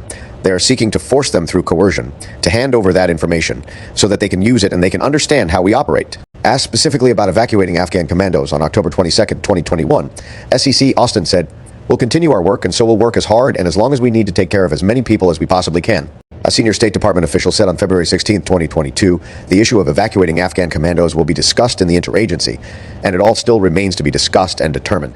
But the Biden White House had still not made a policy decision on the issue as of July 2022, according to senior State Department officials, despite the State Department informing the NSC that a decision needed to be made. Furthermore, no special prioritization status has yet been granted to any former Afghan military personnel, despite the security risks highlighted by the Biden administration's own State Department. I don't think the current administration has any intentions of ever evacuating the men that fought and bled next to us, and their families, Ben Owen, the chief executive of Flanders Fields, told National Review. The U.S. government doesn't see any duty to evacuate these guys. And they are dead. They are dead. They are dead if they get caught. I've had 3 executed in the last 2 weeks, one in front of his wife and children. None of us are going to quit until we find a way to get them out. These guys, they fought like hell. A U.S. intelligence official told the committee the DIA failed to evacuate many of its own local partners, and worse, stymied the efforts of U.S. officials to work with outside groups to evacuate those partners despite the Afghan personnel possessing unique knowledge about America's intelligence community. These haphazard Biden administration efforts contrast with that of a close American ally. The UK equivalent of the SIV program, known as the Afghan Relocations and Assistance Policy, includes critical Afghan security force personnel among those warranting evacuation, including members of the Afghan Intelligence Service, the National Directorate of Security. The UK has even reportedly floated a draft proposal to incorporate former elite Afghan military personnel into the British Army. More than 1 year after the last U.S. military aircraft left Afghanistan, the Biden administration still does not have a plan or policy in place to prioritize the evacuation of critical Afghan military personnel who could potentially pose a risk to U.S. national security if they were co-opted by American adversaries or international terrorist groups. 8 U.S. military families left in Afghanistan. These brave men and women have volunteered to risk their lives to protect our country. Yet now, when they need us the most, the federal government has turned our backs on them. If we abandon the family members of our servicemen and women in Afghanistan, they will certainly be slaughtered by the Taliban. Ranking Member Michael McCall, September 23, 2021. Another area where the Biden administration showed a reluctance to act was prioritizing the evacuation of U.S. military personnel's families who are residing in Afghanistan. More than 2 months after the U.S. military withdrew completely from Afghanistan, Undersec Call issued a memo asking any U.S. military personnel and DoD civilians with immediate family members who need help leaving Afghanistan to email his office, NBC News reported in November 2021. The call memo also came months after the ranking member McCall wrote to Secretary of Defense Austin and Secretary of State Blinken, asking them to get involved. The New York Times. Lawmakers pressed to rescue Afghan relatives of U.S. service members. Military Times. Dozens of troops' family members still in Afghanistan, Pentagon estimates. Since that memo, about 60 service members have come forward and expressed concerns about family members in Afghanistan. Then defense stepped. Spokesperson Kirby said on November 15, 2021. Those family members, however, were deemed ineligible for humanitarian parole status.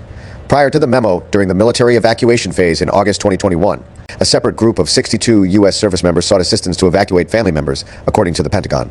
However, only 50 family members of 6 Department of Defense civilians and military service members were evacuated on U.S. government flights, according to Pentagon spokesman John Kirby. An additional 10 family members of U.S. military personnel have been evacuated since the end of the military evacuation on August 31st, according to the Pentagon. The committee minority has not been provided any further update in recent months. Other allies left behind the chaos and violence around HK meant many Afghan allies were not evacuated. Of the 124,000 people evacuated during the military evacuation phase, only 2,496 were SIV holders, according to under SEC call, despite the fact that members of Congress were told on August 20th, 2021, that SIV holders would be able to gain access to the airport without having to show the actual visa in order to be admitted by U.S. personnel, with State Department officials assuring Congress that the U.S. government has other ways of confirming their identity.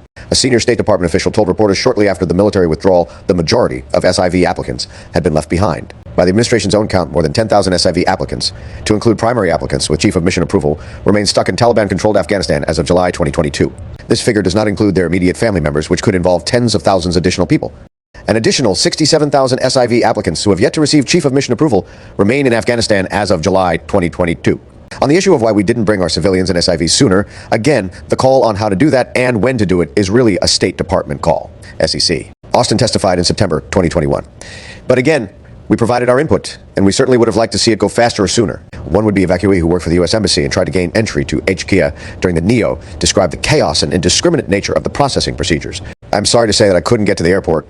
I am unable to continue getting to the airport. It's a miserable and total disaster. I have 3 children, 2 10-years-old twin daughters, and another 3-years-old baby. I can't put their lives at risk. A locally employed staff member at the Kabul embassy, August 2021. The State Department subsequently admitted it was not able to evacuate all its 689 locally employed staff during the NEO, saying that they were only able to get out most of our locally employed staff. SEC Blinken has since told Congress that 11 locally employed staff who worked for the U.S. Embassy were unable to be evacuated during the military evacuation despite their wanting to leave Taliban-controlled Afghanistan. However, the 11 figure provided by SEC Blinken fails to account for the U.S. Agency for Global Media employees the U.S. government left behind in Afghanistan. This decision to not count those employees is particularly odd, as in the same response to Congress, SEC Blinken confirmed these employees were designated as locally employed staff during the August evacuation and relocation operation. Some 140 U.S. Agency for Global Media employees and their families, roughly 500 people, were left behind in Taliban-controlled Afghanistan after August 31st. Those left behind include journalists working for the Voice of America and Radio Free Europe, Radio Liberty, who have worked in Afghanistan for years. These individuals were left behind despite a direct appeal to President Biden by the head of the USAGM on August 23, 2021, and another appeal to President Biden by members of Congress on August 25, 2021. Some of these journalists were given express assurances by the Biden administration that they would be treated as locally employed staff, but were not. My office was working with one of these journalists and tried for 2 weeks to get attention brought to his case so he, his wife, and his infant child could be saved, but our pleas were ignored. Ranking Member Michael McCall, August 31, 2021. It is also unclear if any specific evacuation efforts were made regarding the approximately 14,000 Afghans who have been employed by Embassy Kabul and worked under us. Chief of Mission Authority in the years since Embassy Kabul was reestablished in 2001. The situation was much the same for USAID. One former USAID official described the evacuation of U.S. foreign assistance partners as the hardest and most depressing thing worked on in 20 years. On September 15, 2021, 2 full weeks after the August withdrawal deadline, the former USAID official said that there was still no official U.S. policy about getting aid partners out of the country. These general sentiments were shared by those who were focused on evacuating vulnerable Afghan women, and particularly those in positions of authority, who many assumed would become Taliban targets. Even when people did manage to get through the airport gates, there was confusion. There were times where we allowed more extended family through simply because it would have been a death sentence to send them back into the crowd. Greg Floyd, the Tapas, consular officer in Kabul, said, American citizen escorted out of HKIA. In one instance, a former interpreter and current American citizen living in Austin, Texas, had returned to Afghanistan in an attempt to secure his wife and children's evacuation out of Kabul. His family members had obtained Chief of Mission approval for their SIV visas.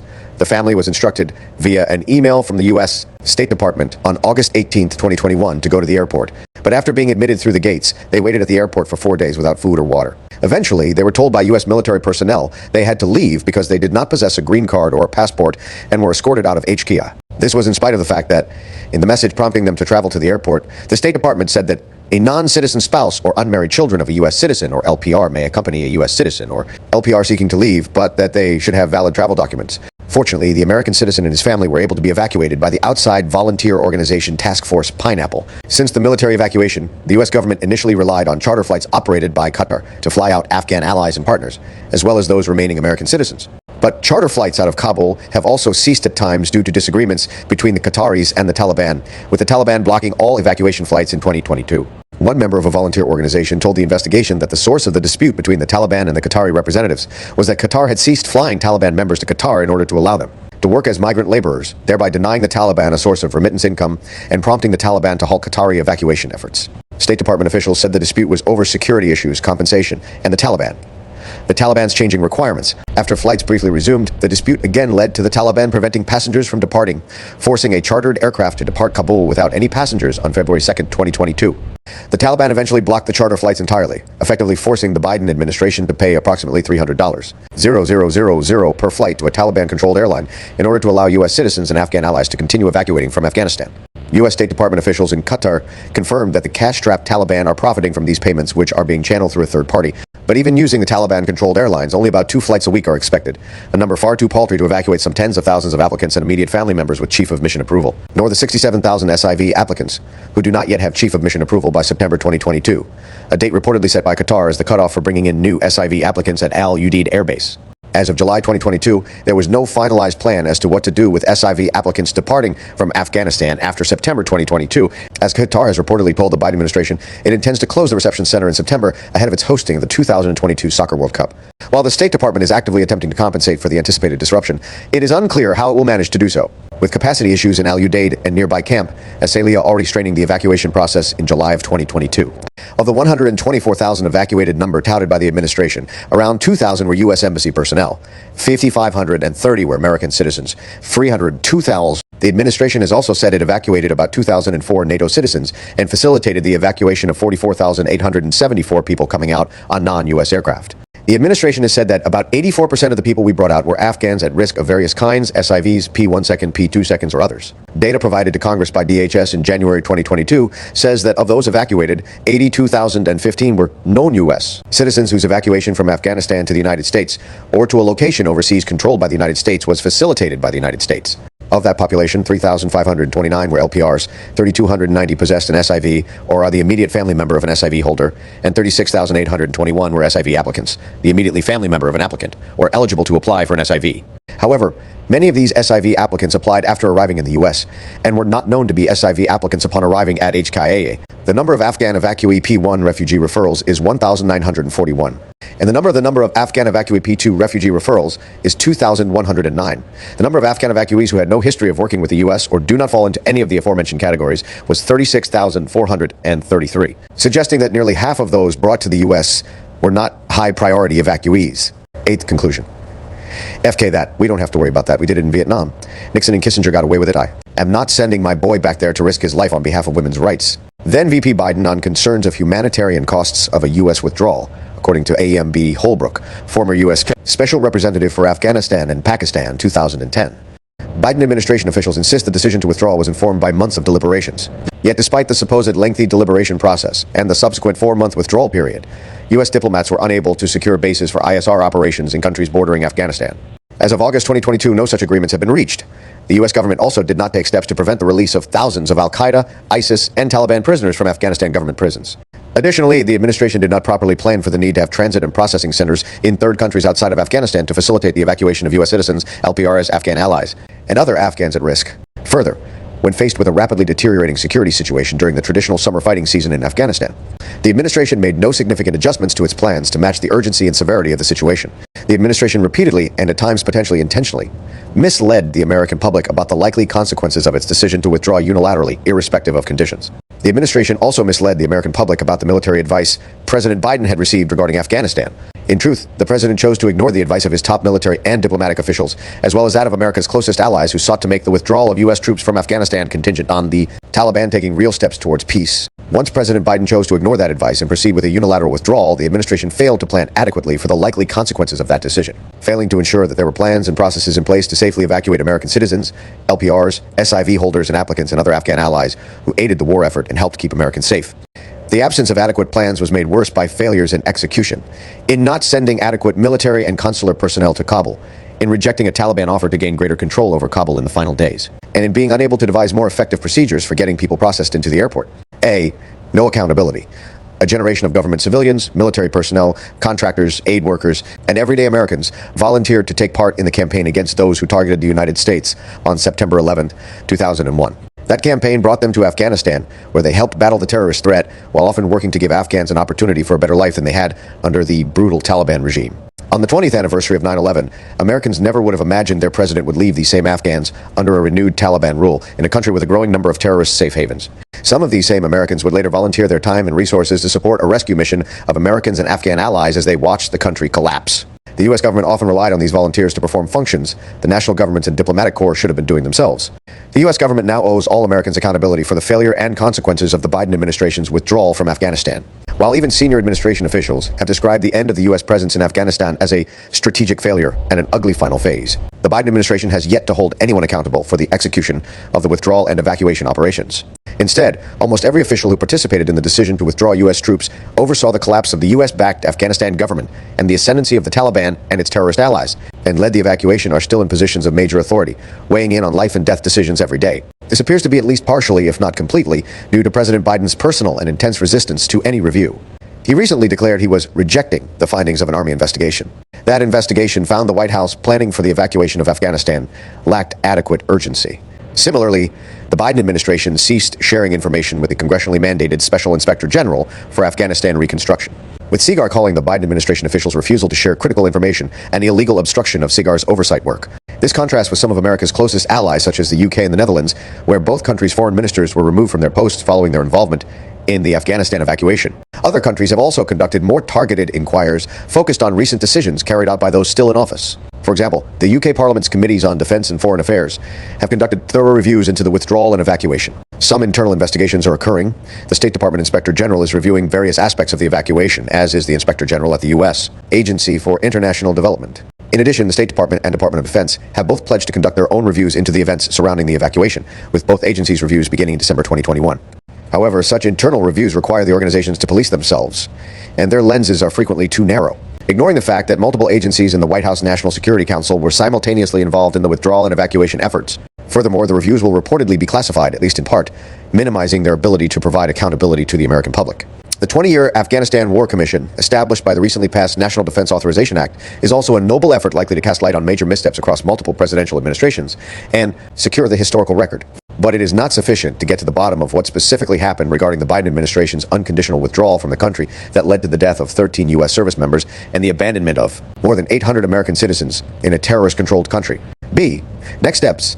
The Biden administration's, and specifically the State Department's, refusal to provide Congress with the necessary information regarding America's unconditional withdrawal from Afghanistan has hampered the committee minority's ability to complete a thorough investigation. As indicated in the committee, Republicans' resolution of inquiry first filed on October 5, 2021 as HRS 701 and updated and reintroduced as HRS 1240 on July 20, 2022. The State Department should provide the committee with the requested documents, messages, reports, legal opinions, meeting readouts, and other materials related to the withdrawal from Afghanistan.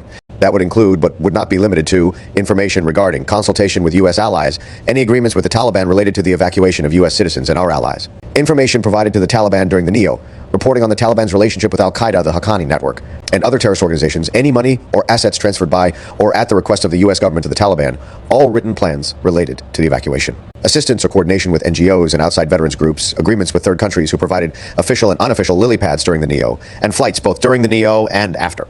If the State Department continues to refuse to provide this information, the committee should subpoena that information to compel compliance. In addition, the State Department should make the following people available for transcribed interviews with the committee, as committee Republicans requested on November 15, 2021. The committee minority took this action only after the State Department refused to support numerous document requests. If any of these people no longer work at the State Department, leaders should allow them to support the committee minority efforts. In addition, the State Department should make available for a transcribed interview State Department spokesperson Ned Price. The committee minority would also request the White House make Deputy National Security Advisor John Feiner, National Security Council Homeland Security Advisor Liz Sherwood Randall, and White House Chief of Staff Ron Klain available for transcribed interviews. Finally, the committee minority would request the White House release former White House spokesperson Jen Psaki to participate in a transcribed interview as well. The minority committee also recommends the full committee hold multiple open hearings focused specifically on Afghanistan, with senior Biden administration officials who were responsible for the decision to unconditionally withdraw and for the evacuation. Those officials should include, but should not be limited to, U.S. Secretary of State Antony Blinken, U.S. Deputy Secretary of State for Management and Resources Brian McKeon, USAID Administrator Samantha Powers, U.S. Deputy Secretary of State Wendy Sherman, National Security Advisor Jake Sullivan. If the State Department refuses to provide these individuals, the committee should subpoena them to compel compliance. Much more investigation is still needed to provide a full accounting of what caused this disaster, and as more information is revealed, more questions will certainly arise. In Mass of Florida for 5 minutes. Mr. Secretary, as the transcript, the leaked transcript, as you referred to it, says, did the President Biden work with the coward exiled president of Afghanistan to manipulate the intelligence about the Taliban? What the president said to then President Ghani in private is exactly what he said in public, that the issue was not whether Afghanistan had the capacity to withstand the Taliban, it's whether it had the will and the plan to do so. He urged him the transcript is a lie. It's have false. that plan. It's incorrect. He did not and work. to bring people together in You're unity. saying it's false, it's a lie, it's incorrect. He did not work to tamp down the intelligence on the Taliban. Absolutely not. So the transcript is incorrect. That's your testimony today. That the intelligence that we had, we've already discussed at some length about what the assessments were of the Taliban and its capacity to take over the country. I think that everybody looking for an explanation about what happened and how everybody got it so wrong, how your administration got it so wrong, needs to look at that as the most likely explanation, asking the president to manipulate the intelligence of what was actually going on with the Taliban. And I'm going to tell you the 13 families that deserve most to really hear the honest answers on that. It's these families. Marine Lance Corporal Kareem Nakui. His family deserves to truly know that. Marine Corporal Dagan Page. His family truly deserves to know if that's why they are missing their son because intelligence was manipulated. Marine Lance Corporal Riley McCullum, 20, wife expecting their first child. Sister said he was going to be the best dad ever. They deserve to know if that's what happened and that's why everything went so wrong. Marine Sergeant Nicole Gee, 23 years old. You can see her there holding a young child. Her family deserves to know if that's why everything went so wrong, because that intelligence was manipulated. Marine Lance Corporal David Espinoza, just 20 years old. Family deserves to know if that's why everything went so wrong is because the intelligence was manipulated. Marine Corporal Humberto Sanchez, just 22 years old. Mother said, my kid was a hero. That's what was said. That's what his mother said. Deserves to know if that's why everything went so wrong, because the intelligence got manipulated. Marine Lance Corporal Jared Smits, just 20 years old. Family deserves to know if that's why everything went so wrong. Marine Corporal Hunter Lopez, just 22, son of 2 sheriffs, plan to follow in their footsteps. Their family deserves to know if that's why everything went so wrong is because you all worked to manipulate the intelligence of what was going on the ground there. Marine Corps Staff Sergeant Darren Hoover, his family said, I love you, son. Check in on us. We will try to make you proud. They deserve to know if that's what happened, if that's how everything went so wrong in Afghanistan. Marine Corps Sergeant Johanny Rosario Picardo, family deserves to know if that's why everything went so wrong, because you all worked to manipulate the intelligence of what was going on with the Taliban. Marine Lance Corporal Dylan Marola, just 20. Family said he always had a smile on his face, was the kindest person. They deserve to know if that's why everything went so wrong, because you all manipulated intelligence. Army Staff Sergeant Ryan Canals, the ultimate honor he could give was to give back to his country. He would not be sorry. He would not regret it. That's what his family said. They deserve to know if you manipulated intelligence, if President Biden manipulated intelligence, and that's what led to everything going so wrong. Navy Corpsman Maxton Soviak, just 22. His family deserves to know if that's why everything went so wrong. We deserve hearings on what's going on with that leaked transcript. We deserve to know why there are others that remain in Afghanistan. Mark Frericks, Navy veteran, disappeared in Coast Province January 30 of 2020. We deserve to know what's going on with his release. These are things that have to be answered for. I do not believe whatsoever what you're saying about the administration not working to manipulate that intelligence. To me, that is the most logical explanation of how so many in the intelligence community got this so wrong about what was going to happen in Afghanistan. Why it would seem somehow logical for President Biden to leave the, quote, most advanced military weaponry, why some would not speak out against that if they were getting the false intelligence because it was coming from the top down to manipulate it. In my opinion, that's absolutely aid and comfort to the enemy. I absolutely wonder if you were complicit in this as well. I find it hard to believe that President Biden would do that without you being aware of this, and these are things that we deserve to know better answers, have better hearings on this. I do not believe a word that you're saying on this. Simply put, I do not wish to hear Congressman- from you. I'm not Simply yielding you a put, moment Congressman, of time. what you I'm said not is yielding dead you a moment wrong. of time. I don't wish There to is hear no your lies. manipulation You've of heard your intelligence, lies when you step period. up in front of the camera. And Not listening you to have all you. been Don't wish to hear regularly your lies. apprised of the intelligence no, thank you for your assessments. lies. All the way Not through looking over for the them. gentleman months. was Not looking to suspended. hear And your that is lies. simply The gentleman's not true. time- Not looking to hear the The gentleman's Secretary's time lies. has expired. And so has the The Secretary. gentleman's time has expired. so is the Secretary. The Secretary can answer the question. I didn't ask him a question. You did ask a question. I don't want to hear from the Secretary. gentleman's time he lies to has us when he expired. steps in front of the camera. That's The what he gentleman's does. time Lies to us when he has steps in front of the expired. camera. Expects the Secretary, Taliban to live up the to their gentleman's commitment to time counterterrorism. Least has believable answered- thing I've ever heard. The gentleman's time has expired. People need to use common The sense with gentleman's this time Secretary. has expired. We're here to hear from the Secretary. Not to hear The lies. gentleman's time has expired. Mr. Secretary, if you wish, you may answer the question. We don't need to hear lies. Thank you, Mr. Chairman.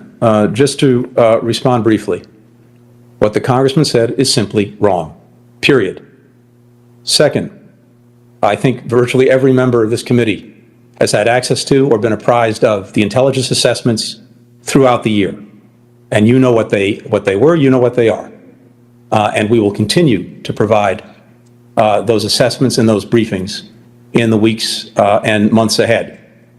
You've heard the Chairman of the Joint Chiefs of Staff say that he has not seen anything that indicated to him or to anyone else that the Afghan government and military would collapse in 11 days.